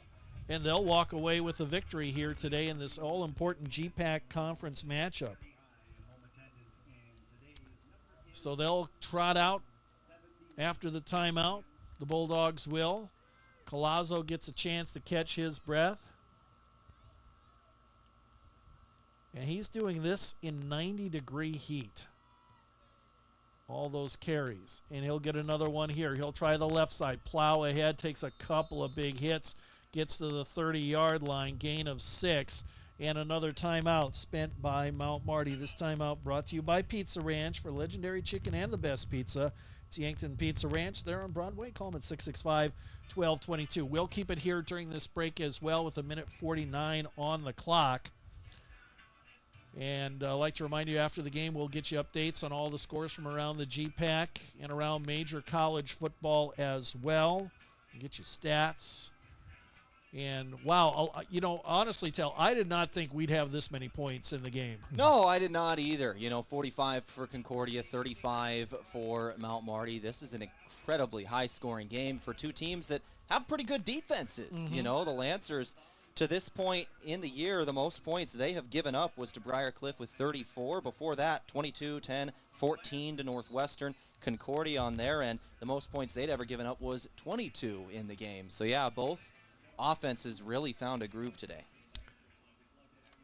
Yeah, I mean, this is just, if coming into the game, I thought we'd probably be like 24-17, 24-20, but that has not been the case today. This has just been a shootout here at Crane Youngworth Field.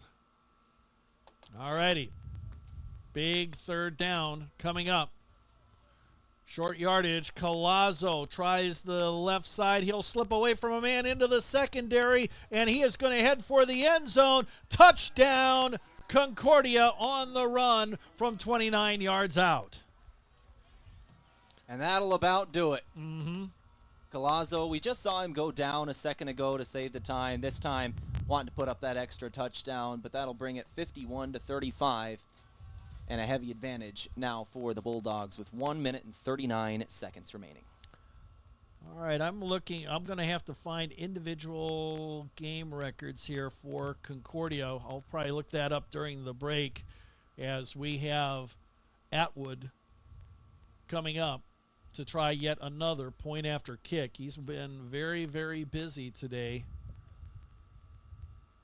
on his point after kick attempts. Snap good, on the way, splits the uprights, and that makes it 52-35. Bulldogs on top. We'll step away for 30 seconds, come back with the kickoff right here on KYNT.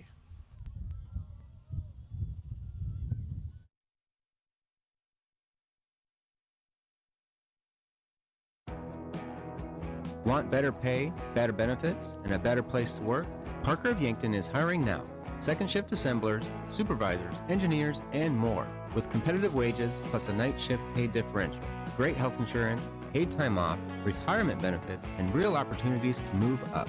You'll work steady hours with a supportive team that's ready to help you succeed. Don't just work, get rewarded. Apply today and start building your future with us. Parker, engineering your success.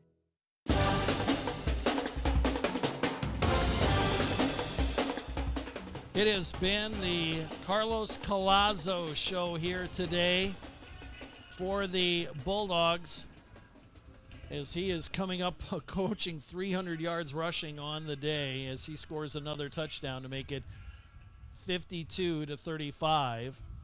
And Atwood will kick it off for the Bulldogs, and it will sail into the end zone for a touchback.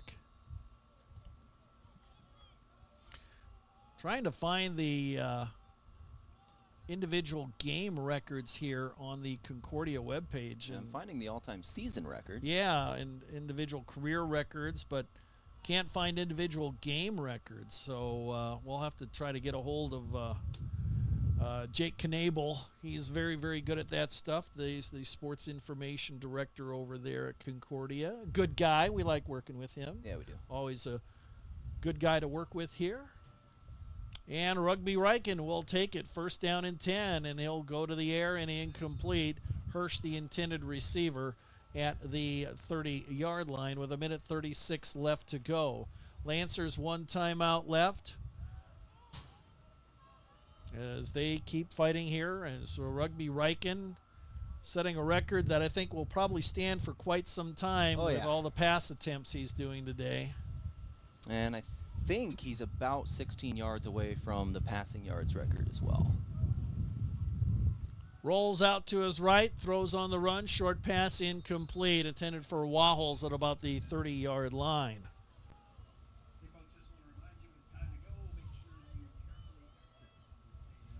So 1:32 left in this ball game, and kind of a somber exit here for the Lancers is, man, what a comeback. You know, down 31-7 in the second half with about 8 minutes left in the third quarter, and they put up 28 straight points to go take a lead, and then back-to-back turnovers, an interception and a fumble and another interception to seal the game. Interception by the Bulldogs, picked up by Will Potratz, and that ought to do it. A few kneel downs will come up here for the Bulldogs, and they will escape with a 52-35. Oh, we're going to have a no interception. Oh, and Potratz shaking up, and he... well, let me see this.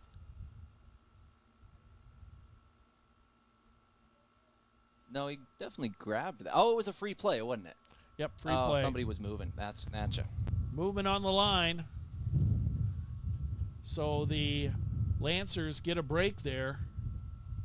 Get a 5-yard walk-off. They've pulled the Bulldogs off sides a few times today. Sets up 3rd down and 5.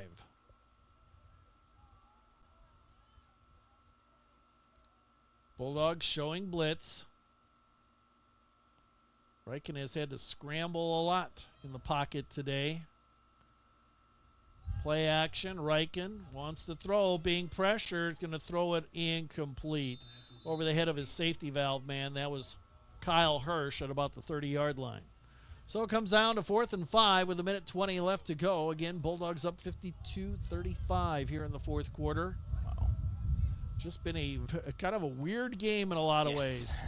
Bulldogs got on a run. They got the hot start. Then the Lancers with that great comeback. But now Bulldogs 17 straight points. Or more than that, 21 straight points.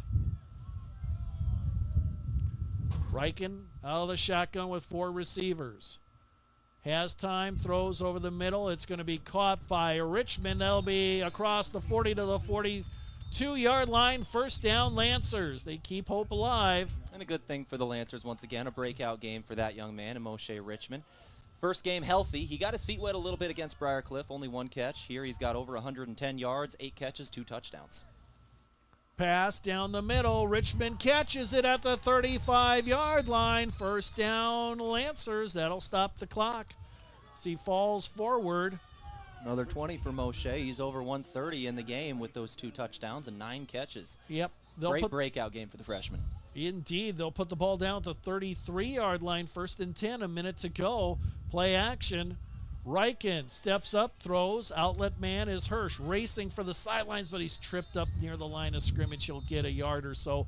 Final timeout called by John Micheletti with 51 seconds left to go. This timeout brought to you by Pizza Ranch. You know, they've got legendary chicken and the best pizza. It's Yankton Pizza Ranch. They're on Broadway. Call them at 665-1222. Like to remind you to stick around for the post-game show that's being brought to you by Aztec. We'll run down scores from around the GPAC, Major College Football. We'll get you stats. We'll have highlights from the game. The run's a rundown. And we'll get a word with Coach Micheletti. We got a lot to go over with that Run's a Rundown. The notes I have been making in this game of big plays we got to talk about, is just extensive. And that's what you expect when you have, what do we have, 87 points today combined? Wow. That is, I thought we maybe get to 40 or 45 total points between the two teams combined, but that has not been the case. At the moment, Riken, 70 pass attempts. Wow, that's unreal. You know, we've talked a lot, we've kind of joked about it over the last 5 seasons. Since this is still a very, very young program, there's records set every year, you know, because there just hasn't been that long of a history. That's a record that might not be broken. This record may stand 70 pass attempts. This record may stand for a while as Riken's going to throw again. Throws over the head, incomplete at the 20-yard line. Roland was out there in the pattern, and he just threw it to get rid of it. Brings up third down. And 42 completions. I know. That's 392 yards. He's 8 away from, I believe, the first 400-yard game in Lancer history. I don't think Ken Gay ever sat that, and we didn't have that in the first 2 years. Moving on the line again. Riken thinks he's got a free play, and he'll throw, and it's going to be caught by Richmond at the 25-yard line. Stays in bounds. That's a gain of about 8 yards. Yeah, that should be 400. Well, he's got a chance for another couple plays, 30 seconds and counting. 4th down and 2 to go. Riken wants to throw, looking to the end zone. He'll throw. Richmond catches it at the 10-yard line. Wow. What an amazing catch as he's knocked out of bounds. I'm just continuously impressed with Moshe Richmond. Like, once again, Lancer's going to fall here today. 20 seconds left and down 17. But Moshe Richmond, that young wide receiver, very excited for his future. His first real start, once again, he did play against Briarcliff, but he wasn't fully healthy, and that was his first action. Today, he gets in the game, and he's got about 180 yards, 2 touchdowns. I'm excited to see what he and Broadnex can do on the field at the same time. Yeah. Well, 20 seconds left. 1st down and goal from the 10-yard line. Riken throws it to the end zone, and it is going to be caught by Robinson. Touchdown, Lancers, with 14 seconds left to go. Zone Robinson with a great catch. That is his 9th of the day. Yeah. Wow. We got some receiving stats here, too, that may stand for, or, you know, they'll be maybe for those individual players. Maybe their career best. We hope not. We hope they break them, but there are a lot of passes being thrown today. I have to go look back at the individual records of Rex Riken and Jonah Miyazawa, some of the great pass catchers in Lancer history, to see how Moshe Richmond's day compares after this. Well, they'll go for 2. Trying to look for Hirsch on the backside, throw to the middle, and it's going to be caught by Brinsley in the end zone. A 2-point conversion is good. 52-43, Bulldogs ahead of the Lancers, but the Lancers have a good drive down the field to at least cut into this lead here. We'll keep it here as the teams will line up for a kickoff. 10 plays, 75 yards, a minute 25, time of possession. Riken to zone Robinson from 10 yards out, and that makes it 52-43. Well, not quite 100 combined points, but we're pretty darn close. Yeah, no kidding. Again, I thought 40 or 45 combined points between these teams would be a lot, but, well, the offenses ruled the day here. The running game for the Bulldogs with Collazo at 283 yards. And then Rugby Riken, 45 of 74, 4 touchdowns, 1 interception. Whew. We'll go through all the stats, but that's the main ones right there. Yeah. And I'm starting to wonder. I may have to look in this could be a conference record. I don't know if any GPAC. 74 is insane. I don't know if any GPAC quarterback is thrown it 74 times. And there's reason for it. You know, the Lancers, they're averaging under 2 yards a carry on the ground. 1.9 yards a carry, 59 total yards in the ball game. So they were really made one-dimensional. And then you go down 31-7, and that really makes you one-dimensional because you got to throw to get back in the ball game. Yep. I'll have to ice down Rugby Reichen's arm. It's like he's pitched 150 pitches, Pretty much, complete game. All right, let's see if they're going to try an onside kick here with 14 seconds left. Again, 9-point differential.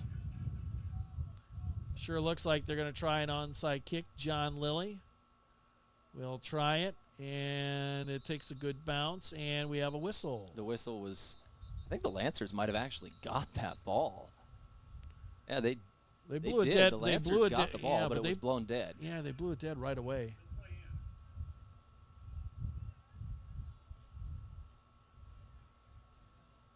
Not sure what the call was, but they're going to do it again from the 35-yard line.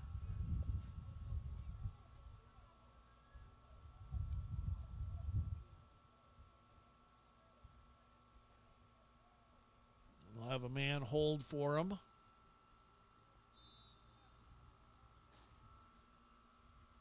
And we try it again, and it's got to go 10 yards, and there's a scramble for it on the far sideline, and it appears that the Bulldogs come up with it right in front of their own bench. Yeah, it looked like Concordia actually waited for it to go 10 as well. Concordia does not have to wait for the 10. They can jump on it at 4 yards. So that was dangerous waiting for it, but at this point in the game, either way, it's still a 2-possession game with 14 seconds left. No timeouts, Mount Marty. Concordia is ready to kneel this one out. So all they have to do is just kneel down one time.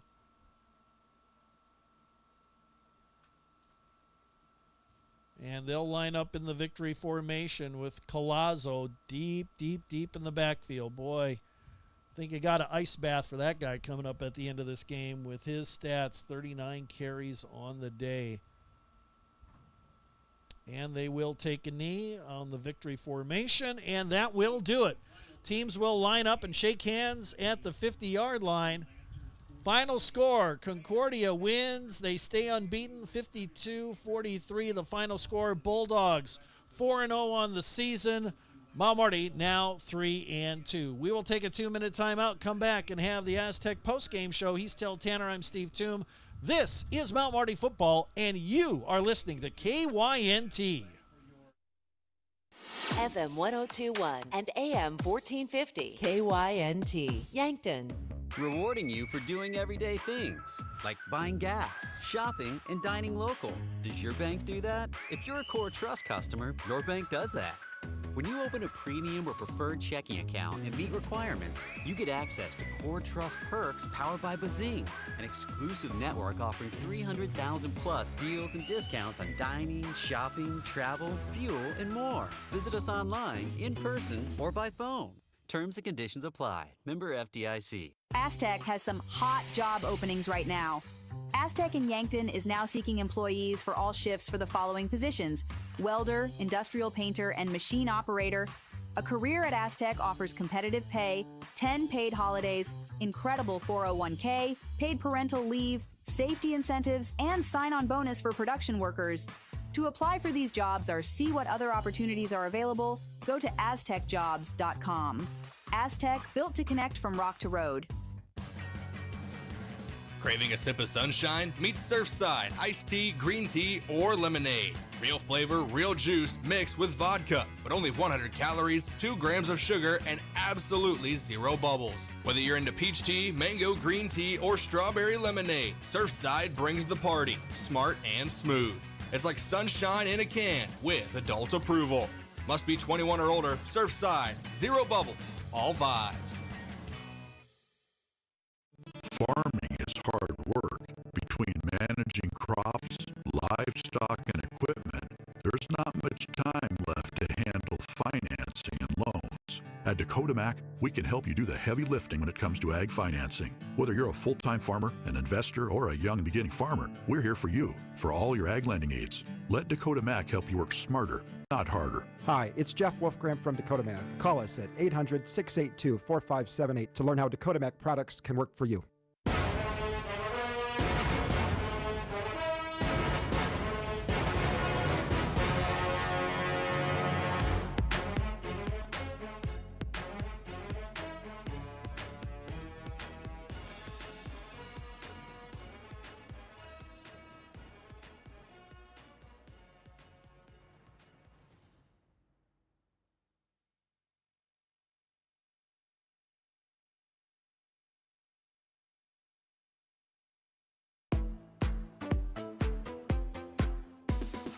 At Lewis and Clark Ford, we want your vehicle, and we'll pay extra for it. How much extra?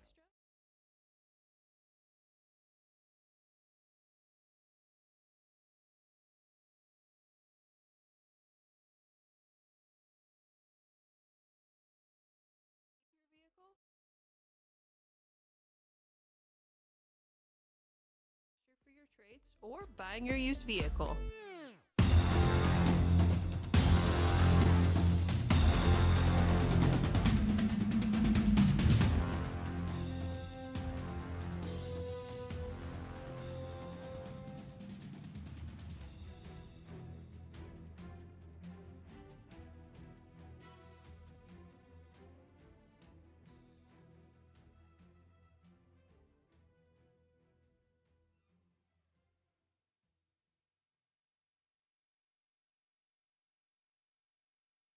NT. Oh, wait.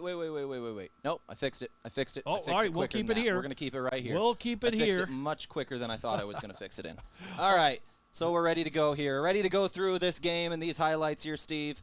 All right, start it off, my friend. Oh, my gosh. This has been a game. We'll start it off at the very beginning of this ball game here as we... Oh, man. Sorry, I think I had... Oh, did it? A lot more problems. At Les Schwab, we've been changing the tire game for more than 70 years. Our Go the Extra Mile service means more now we've got hustle, everything less up. hassle. All right, so We we'll start it designed off our at own the beginning exclusive of this tires to give game you with the Mount more Marty tires Lancers. made for the roads First you drive drive, does less get compromise. stalled, and All then backed we by have this America's punt best return tire warranty, where it included goes with off every the tire punter's we knee, sell. We're recovered by talking more Concordia, unbeatable and they're going to tire take it all warranty, the way to the less end zone. charging you That extra, gave a like the other 6-0 guys. lead It's to why you Concordia get to start more things off. from less. First play of the Book an next appointment at drive, leschwab.com. fumble. It was a Are high you snap, right to huddling grab it, up tries to with hand the it to running relatives back, for the ball on the holidays ground. or a Yankton or Concordia Mount is Marty able football to get a game, hold of but it, don't and they have kick enough this field space in your goal locker to go room? up Book 10-0. rooms at the Fairfield by That Marriott was or the Holiday Inn scoring Express. in the There won't be first any quarter of roughing play. In the penalties second with their quarter, clean, the Lancers comfortable beds strike. and They're able no to get this pass interference to on a Moshe relaxing Richmond to make stay. it 10 Remember, to instead of 7. everyone at your house, Good play call from on Murphy Audible Reich and find and book Moshe rooms Richmond at the for his Fairfield by first Marriott career or touchdown. Holiday Inn Then Express. it was For great Stark. rates and Interception flexible reservation thrown, changes, gave the call ball either back Hotel to the Direct. Lancers here. Looking for In the the second easy quarter, way to Amir travel? Conley Well, let with a Foreman great Charters do the interception driving there. for your next trip. Here Lancers are some down. 2026 tours coming up. Experience At this the point, they're not full-scale able to do replica anything of Noah's with Ark that with the Ark football Encounter is- Tour leaving in May. Takes a little Visit while for the Michigan's next historic resort highlight destination, to come up, Mackinac but it Island, was in June. Also in Concordia. June, They get head down for the hills field, and they're the able to have famous it Medora a run in musical, from and see Stark. the The rushing Grand Canyon touchdown and gives other them a Southwest 17-7 National Parks in July. For advantage, more and on that was Foreman our Charters scoring tours, as we go went to to halftime. That's all we foremanbus.com. had Sherco, in the the first industry half. leader So in the in second parks, half, has done it this again is where with the everything release of really the all-new started Sherlock coming E-Series alive electric here. car. As The we E-Series had it features started fully off with assembled front Concordia and once rear arm, again. a It was pre-wired a sealed control touchdown box, and pass Sherco's to exclusive Bartles smart that wire opened seal the second harness half for on the quick and first easy drive. installation. Operate the E-Series Make it with the Sherlink 24-7. EZR remote. Or Next buy one your from smartphone Concordia using the as Sherlink well app. to make Add it more time to your day 31-7. with the It was Sherlock Pels E-Series. To learn on the more, next drive contact on the your touchdown authorized catch. Sherco So this is distributor when or things find are us kind at of looking down, but you got to credit the Demand the coaching best. staff and Demand the Sherco. seniors for this Lancer program. Long day, They did good day, not give either up, way, not give Yankton in, Pizza and Ranch they're able makes to get it down easy. the field Our and buffet score on a is tush always push ready with fresh and make it pizzas, 31 mouth-watering to desserts, 13. and Right the after country's that, best they chicken. continue No waiting, with the no momentum stress, on their just grab side. a plate and They're enjoy. able to So get when you a need comfort made turnover. simple, Once again, make a today a scoop and buffet day score on at a Yankton fumble. Pizza Ranch. Buffet every day Scripps, who from knocked it 11 out. to 8. Arthur Oliver able to scoop it and take it to the house. Lancers, all of a sudden, a little bit of life here. They're coming back into this game, and they keep that rolling with a 4th and 10. This pass Do you to have a Moshe pest Richmond, problem? far sideline, Bed bugs, 4th and bats 10. in the attic, Kept the foot termite in damage, bounds. earwigs? Great play Olson's there. A Pest breakout game Technicians can for the tackle young any man. of your And pest that took us to problems. the end Family of owned the and third operated quarter. with over Right 80 away years of pest in the experience in fourth, South it was the Dakota, Lancers Minnesota, once again and Iowa. scoring Proven to start pest off methods the include fourth quarter. I think Centricon this was bait the first stations play for of termites the fourth and quarter. bicane treatments for bed bugs. Back to the Even end the zone, toughest finds pest Carvajal. infestations Two-point don't stand a conversion after chance. that was Olson's good as Pest well. Technicians, Pass attempt putting to pests to Kyle rest Hirsch. since 1966. They're able Call to get this one 800 in on the far KIL side of Bugs. the field over there. Then after Looking that, for a job that Lancers works for are you? up. Join our team Pretty at much Parker all of Yankton. We're Concordia at hiring this second point, shift but this was an assemblers and other interception. It was positions, Brock Luber offering who got this competitive one on the wages, far night sideline. shift This pay was a good differential, one for great the health Lancers. insurance, paid time off, Able to get retirement that one on the benefits, far help sideline secure your in future. another Enjoy touchdown steady pass. hours, a supportive This one team, gave the and Lancers their opportunities lead to of advance. 35 Whether you're building your to skills or bringing years of Moshe experience, Richmond you'll find a back place in where you the can end grow zone. and His second succeed. touchdown catch. Apply today and Very start good enjoying the game. benefits you Breakout deserve. game for the Parker, young receiver. engineering From your this point on, success. after the Lancers took that lead, Concordia really kind of came back. It was a touchdown Those pass. are the sounds Tehl. of loyal companions looking the for a new Lancers home and family. had a couple The of late Heartland Humane Society has turnovers. dogs and cats looking And to become a Concordia is new able member to of your family, finish off ready the ball for game. You adoption gotta give today. credit on this Every animal interception to available for Concordia as well. adoption is Defender just vaccinated, full spayed or extension neutered, laying out microchipped, for that and one, dewormed. able to bring Save it you in. over $200 or Gotta more give in credit vet on the care while interception. giving you a Fumble loyal was friend. lost Come later visit all as available well, animals and at it all ended up 3400 with East Highway Concordia 50 Yankton kinda or trading blows online with at the Lancers, but at the end of the game, heartlandhumanesociety.net. ended up just kneeling it down. A couple of Buying or late selling a home is a touchdowns, big but decision. Concordia does finish Work it with someone who knows the ins and 52-43 outs. I'm Deb Speck with Vision Real Estate, and with 20 years of experience, I will focus on the details while providing marketing knowledge, advice on staging, and negotiating to get your home sold. From start to finish, I'll guide you through the process, making sure nothing is overlooked.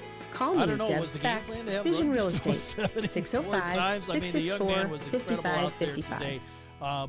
Take care of your spine. This is Dr. Mackenzie Erlinson from First Chiropractic Centers. In October is National Chiropractic Month. Almost 8 in 10 Americans suffer from back pain at some point in their lives. We seek to educate people about the importance of their spine and their overall health. Unlike many organs, when something goes wrong with your spine, it can't be transplanted. So it is important to address the cause of mobility and pain associated with the spine. First Chiropractic Centers. Make second half, getting out. Things didn't go our way, and battling back that was the reason that rugby had to throw the ball 74 times, trying to play catch up all the time, and it was working.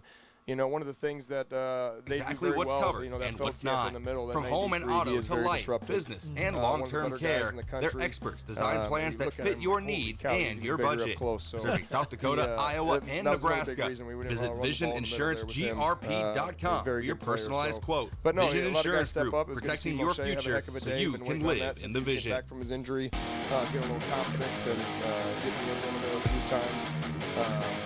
Tony Robinson had a pretty good day as well, and Carvajal, things like that. So it's good to see some of those guys complement rugby. And normally, you know, the Lancers are known for running the football with their front seven. I mean, obviously it's tough. Concordia, one of the best defensive teams against the run, and obviously you got to go to different things. And you know, on the opposite side there, they were able to run the ball with Collazo, and I mean, he just had a monster day with 283 yards, and it just seemed as if I don't know if teams were tiring out there defensively in the second half, because a whole bunch of points were scored in the second half. Yeah, I think the Heat definitely was catching up. That, or you know, the Vaseline they put on the balls too. You know, a lot of turnovers today too on both sides. So you know, yeah, definitely October being 90-some degrees and 100 and some on the turf isn't usual. You know, that's not a common thing to happen. But our guys, you know, we're able to handle a couple of those cramps, get those guys back in there. But yeah, I think that he's a good running back. They're tough at what they do a lot of gap games. So when you're getting tired and things like that, and you're not taking that extra step and you're losing your focus on that, or wrapping and rolling, driving for 5 through his legs, all that stuff kind of goes back to the back of the brain, and that shows, especially on those last few drives. Talk about Moshe Richmond for a second. 11 catches, 164 yards, 2 touchdowns, and majority of that was before that last second drive where he did have a couple of big catches. He really had a great game, and you've talked about him. You're excited about this young guy. He's returning off injury, really our first real look at him. He got his feet wet a little against Briarcliff, but still kind of limited with some injuries. Got healthy after the bye, and he looked great. Yeah, he's a guy that he's got good size and speed, so putting those together is a great compliment and a great weapon for that quarterback to be able to have and any offense to have. And him playing confidently is going to be dangerous. So as you can see him start to play confident, and especially throughout the game, he had that first catch, and then he had a few drops right after that and got right back to it and was able to respond. Love it when he's able to find the end zone and kind of get things going. All right, Coach, what do you see that obviously they're in a loss? You got to work on some things. What are you talking to the team about this week? Yeah, we talked a little bit about momentum there right at the end of the game. You know, it's a game of runs. Shoot, I can probably say that for every sport, you know, but, you know, momentum's going to go back and forth. And, you know, when you have it, how do we keep it? You know, how are we able to, you know, force it? There's still going to be perceived bad things that happen, but we got to be able to weather every storm. You know, there's way too many highs and lows in this game, and you felt that a little bit on the sideline. So guys being a part of that and constantly reiterating to the guys, it's more than just the 11 on the field. It's literally everybody out there coming together as a team, being able to take care of business. So, got a tough one again next week. Doan's a very good team that's starting to get hot at the right time. It'll be a night game. It'll probably be about a 40 to 50 degree difference than what it is now. But they got a very dangerous quarterback, and still in the back of my mind what they did last year on the last play of the game. So I want to make sure that we're able to handle this the right way. Keep confidence on the team and make sure the guys are staying healthy so we can be able to put our best foot forward next week. So let's go to next week, Coach. Doan University, you got a couple of road games in a row down in Crete and Sioux Center, back-to-back games here. Can you tell me about Doan first and what you're expecting in that long road trip down to Crete? Yeah. Night game. It is a night game. Shoot, we've been home for 4 weeks now. We had the one bye week and the 3 home games in a row, so good for a little change of scenery. Get guys out, and I'm not a big fan of night games, but we'll make the most of it. But yeah, Doan's, as I mentioned, very good team. A team that we got to be able to control their quarterback, and then they have much improved defense, especially from the years prior. Coach, thanks for your time today, and go get a couple of bottles of water because we've been going through a lot of water up here just talking about the game. Can't imagine how much you got Gatorade and water you guys have gone through. Yeah, we went through a whole bunch down there. We actually had to go back and redo the whole cooler over there so we can get more electrolytes and stuff like that. So you had the fans on the sideline too there with the water blowing, yeah. And I'm assuming a lot of guys were standing by those today too. So. Oh yeah, that was a good thing that getting the support from the administration to be able to get those kind of cool us off and things like that definitely helps.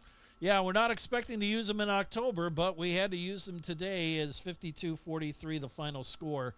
It is Concordia with the win over Mount Marty. Coach, thanks, and we'll talk to you next week. John Micheletti, the head coach for the Mount Marty Lancers, and our talk with him today brought to you by Conklin Distributing. Packed with essential vitamins and nutrients, Rise Fuel gives you the power to push harder, go faster, and perform better. Fuel your ambition and unleash your potential with Rise Fuel. All right, why don't we can we take a look at the stats right now? Yeah, let's go to the stat board, shall we? The game stats brought to you by the Meat Lodge. You want top quality meat at great prices? Head to the Meat Lodge in Yankton. They're on the way to the lake on Highway 52. Whew, these stats are kind of strange here today, Tehl. Yeah, it really is. It really, really, really is. We'll start it off with total offense. It's fairly even, but a lot more plays for Mount Marty. Mount Marty ran 105 plays today. That might be a record on its own. That's insane. 483 yards of offense. Concordia had 448 yards of offense today on 68 plays. In terms of running the football, Concordia 288 yards on the ground, 283 from one man in Collazo. 2 touchdowns as well. Now, if that one's not a school record for Concordia, I'd be shocked. But hard to say. We'll have to contact Jake Knable because I'm looking on their webpage and I can't find game stats there. So, yeah. But that's got to be close to a school record there for Mr. Collazo. Throwing the football, Stark ended up 14 of 25, had 3 touchdowns, 2 interceptions, 56% completion percentage, and 160 yards. Really picked things up after halftime. That second half was really good for him. At halftime, once again, he was 4 of 11 for 11 yards and an interception. So he ended up having 149 yards, 3 touchdowns to 1 interception in the second half. certainly bounced back after a tough first half. For the Lancers, it was Riken, 45 of 74 throwing the football, 4 touchdowns, 1 interception, 60.8% completion percentage with a touchdown run in there as well. 5 total scores for Riken in the loss. Kyle Hirsch had 21 rushing yards. Pearson had 21 rushing yards. Hartz had 20 rushing yards. Riken had 13. Receiving, we'll start off with Concordia. Pels had 3 for 54 and 2 touchdowns. Two of his 3 catches were scores. Rickardson had 2 for 48. Van Cleve 4 for 29. Bartles 4 for 28. Colazzo 1 for 1. For the Lancers, Moshe Richmond 11 receptions, 164 yards, 2 touchdowns. Robinson 9 for 78 and a touchdown.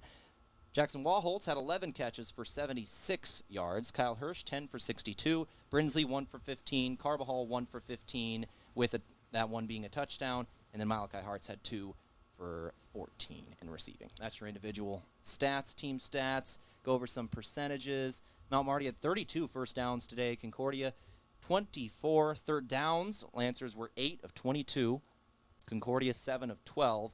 Mount Marty, 8 of 10 on 4th down. Wow. That is insane. They went for it on 4th down 10 times today, and they got 8 of them. Time of possession plus 11 and a half minutes for Mount Marty on the day. And again, Rugby Riken, 74 pass attempts. Obviously a school record, maybe a conference record. We're going to have to be checking with some of the stat people around the Great Plains Athletic Conference. 52-43, the final score. And think about this. It was 17-7 at halftime. And then Concordia scores 35 points in the second half. Mount Marty scores 36 points in the second half. That's just insane, as it was a 17-7 game at halftime, but the offenses were clicking. A big 28-point run by the Lancers wasn't enough today. They fall by 9 points at the hands of the Concordia Bulldogs. This is the post-game show being brought to you by Aztec. You can build your career with the group that's built to connect from rock to road as we roll along here. And let's check out some scores from the Great Plains Athletic Conference as action happening. Again, some of those schools, or some of the games today, had a little bit later kickoffs than normal. We do have finals for them, though. Let's go over some of them, shall we? Tehl, what you got? Those 1:30 games, Hastings at Northwestern. Hastings beat Northwestern today. Wow. 10-9 was the final score. Hastings over the Red Raiders of Northwestern. That was in Orange City. Wow, that is big win there. I see Morningside rolled by Waldorf, 69-6. No surprise there. And then some of the other scores: Dakota Wesleyan defeats Doane 33-7 down in Crete. Doane, the home team there, and then Dort over Briar Cliff 51-0. So Dort with a big statement win against Briar Cliff, and again, Briar Cliff was receiving votes and coming off a win over these Lancers, but reality kind of set in there as Dort really making a statement with that game here today. Why don't we check out major college football, see what's happening around the land? Tehl, you got any updates there? Yeah, I can look those up here in just a second. Looks like number 24, Virginia, is tied with Louisville at 14 early in the third quarter on that one. Other finals from today: number 20, Michigan over unranked Wisconsin, 24-10. Looks like Iowa State fell to Cincinnati. Unranked Cincinnati beats number 14 Iowa State today, 38-30 in an upset win there. Number 16 Vanderbilt versus number 10 Alabama. Halftime tied at 14 for the rematch of Vanderbilt and Alabama. We saw the reaction last time they played. This time Vanderbilt's ranked at 16th. Hey, here's an upset alert. Florida 1-3 on the season, but in the third quarter, about halfway through, they're leading at home against number 9 Texas, 19-7 at the moment. And number 7 Penn State is trailing at UCLA 27-14. So two major upset alerts in the making here. It was number 12 Georgia earlier today over Kentucky, 35-14. Illinois, number 22 in the land, beat Purdue 43-27. Those are some other final scores from top 25 college football. Let's check out the Missouri Valley Football Conference. USD rolling by Murray State 49-17. They're early in the fourth quarter over there. And at the end of the first, North Dakota leads at Northern Iowa 7-0. Rest of the schedule tonight are night games, including South Dakota State at Youngstown State, North Dakota State at Illinois State, and Indiana State at Southern Illinois. So that's what we have here today as we continue with the Aztec postgame show. It was Concordia winning 52-43 over Mount Marty. Time now for our Move of the Game, brought to you by Mason Schramm. Are you buying or selling? Well, move with Mason and the Move Group.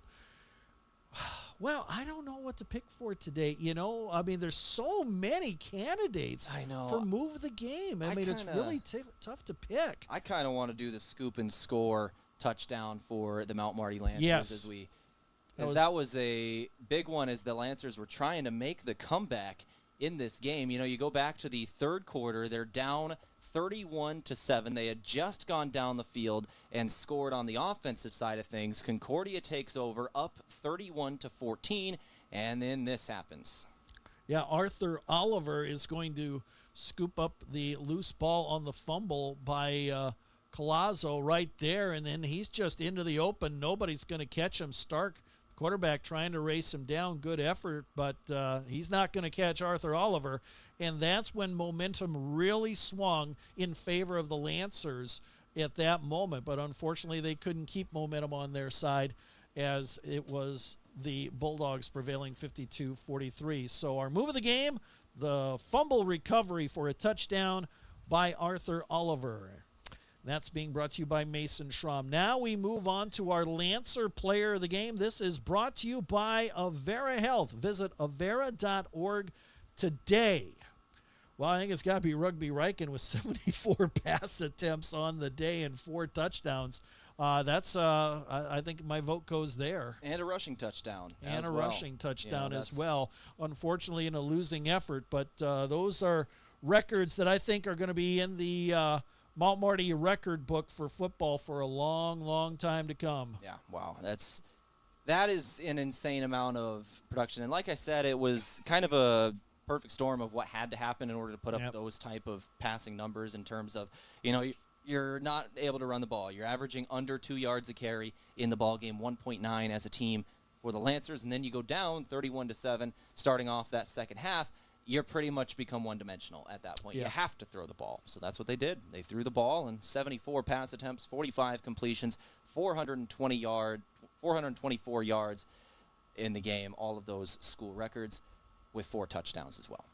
So Rugby Riken, our player of the game, our Lancer player of the game, again, being brought to you by Avera. Whew, I'm tired just recalling this game because it was such a shootout. It kind of reminds me of the classic Big 12 games from a few years ago when this was kind of a typical score for the old Big 12 conference. 52-43, the final score there. Well, next week it is a night game on the road in Crete, Nebraska against Doane. 6 o'clock kickoff time. We'll have our pregame show starting at 5 o'clock. And never an easy place to win is at Doane. And again, they've got revenge on their mind, do the Lancers, as Doane came in here on senior day last year and won the game on a 2-point conversion with no time left on the clock to break the hearts of the Lancers. I think 22-21 was the final score in that game.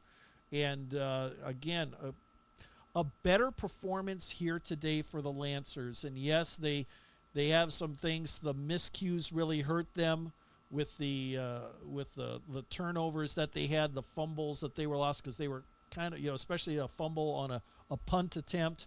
That's kind of an unforced error. But that 28 points in a row against Concordia, I think you can build on that, Tehl. Yeah, absolutely. That's something to build on. The Lancers, we talked about it. They gave too many points to their opponent. We talked about the turnovers. You had, I think, 4 of them in the game. You put the ball on the ground 4 separate times, then you lose 3 of them, and then have an interception in there as well. That's what lost the game. You spot them 10 points right away at the beginning of this game, and it was a 9-point spread in the end. You spotted them 10 points in the first 3.5 minutes, and then it was a 9-point spread at the end. That's what the game was.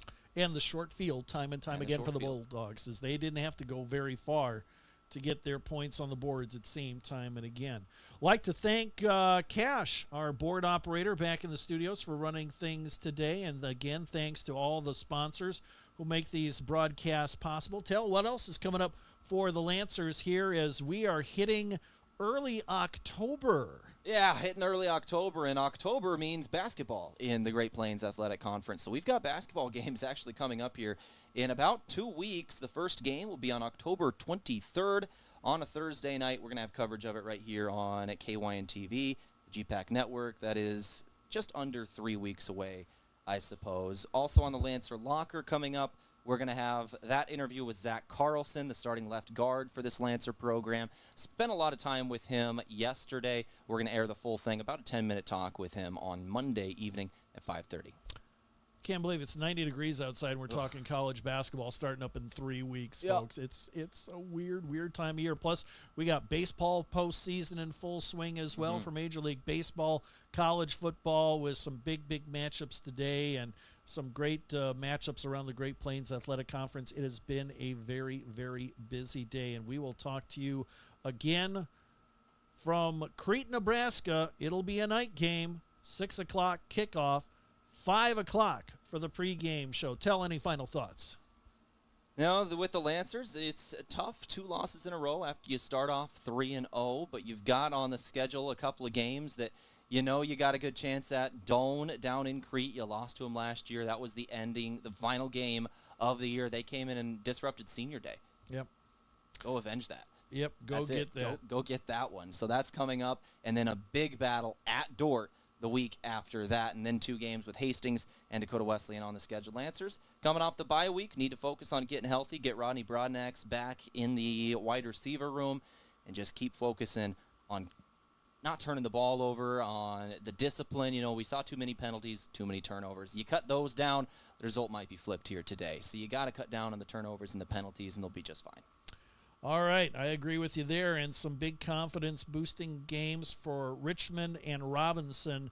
Those young wide receivers had big games today. Hopefully the Lancers can build on that going forward, and hopefully Rodney Broadnax, we can get him off the injured list and get him back in the lineup as well. But a tough loss today, 52-43, the final score, Concordia over Mount Marty. For Tehl Tanner, I'm Steve Toombs, signing off from Crane Youngworth Field. You've been listening to Mount Marty Football right here on KYNT. Good night, everybody.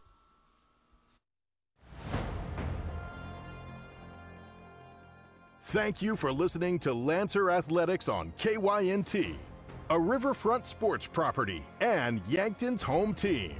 Be sure to subscribe to the KYN-TV YouTube page and hit the notification bell so you never miss the action. You can also find KYNT on Facebook, X, Instagram, and online. Remember, KYNT is your home for Lancer Athletics.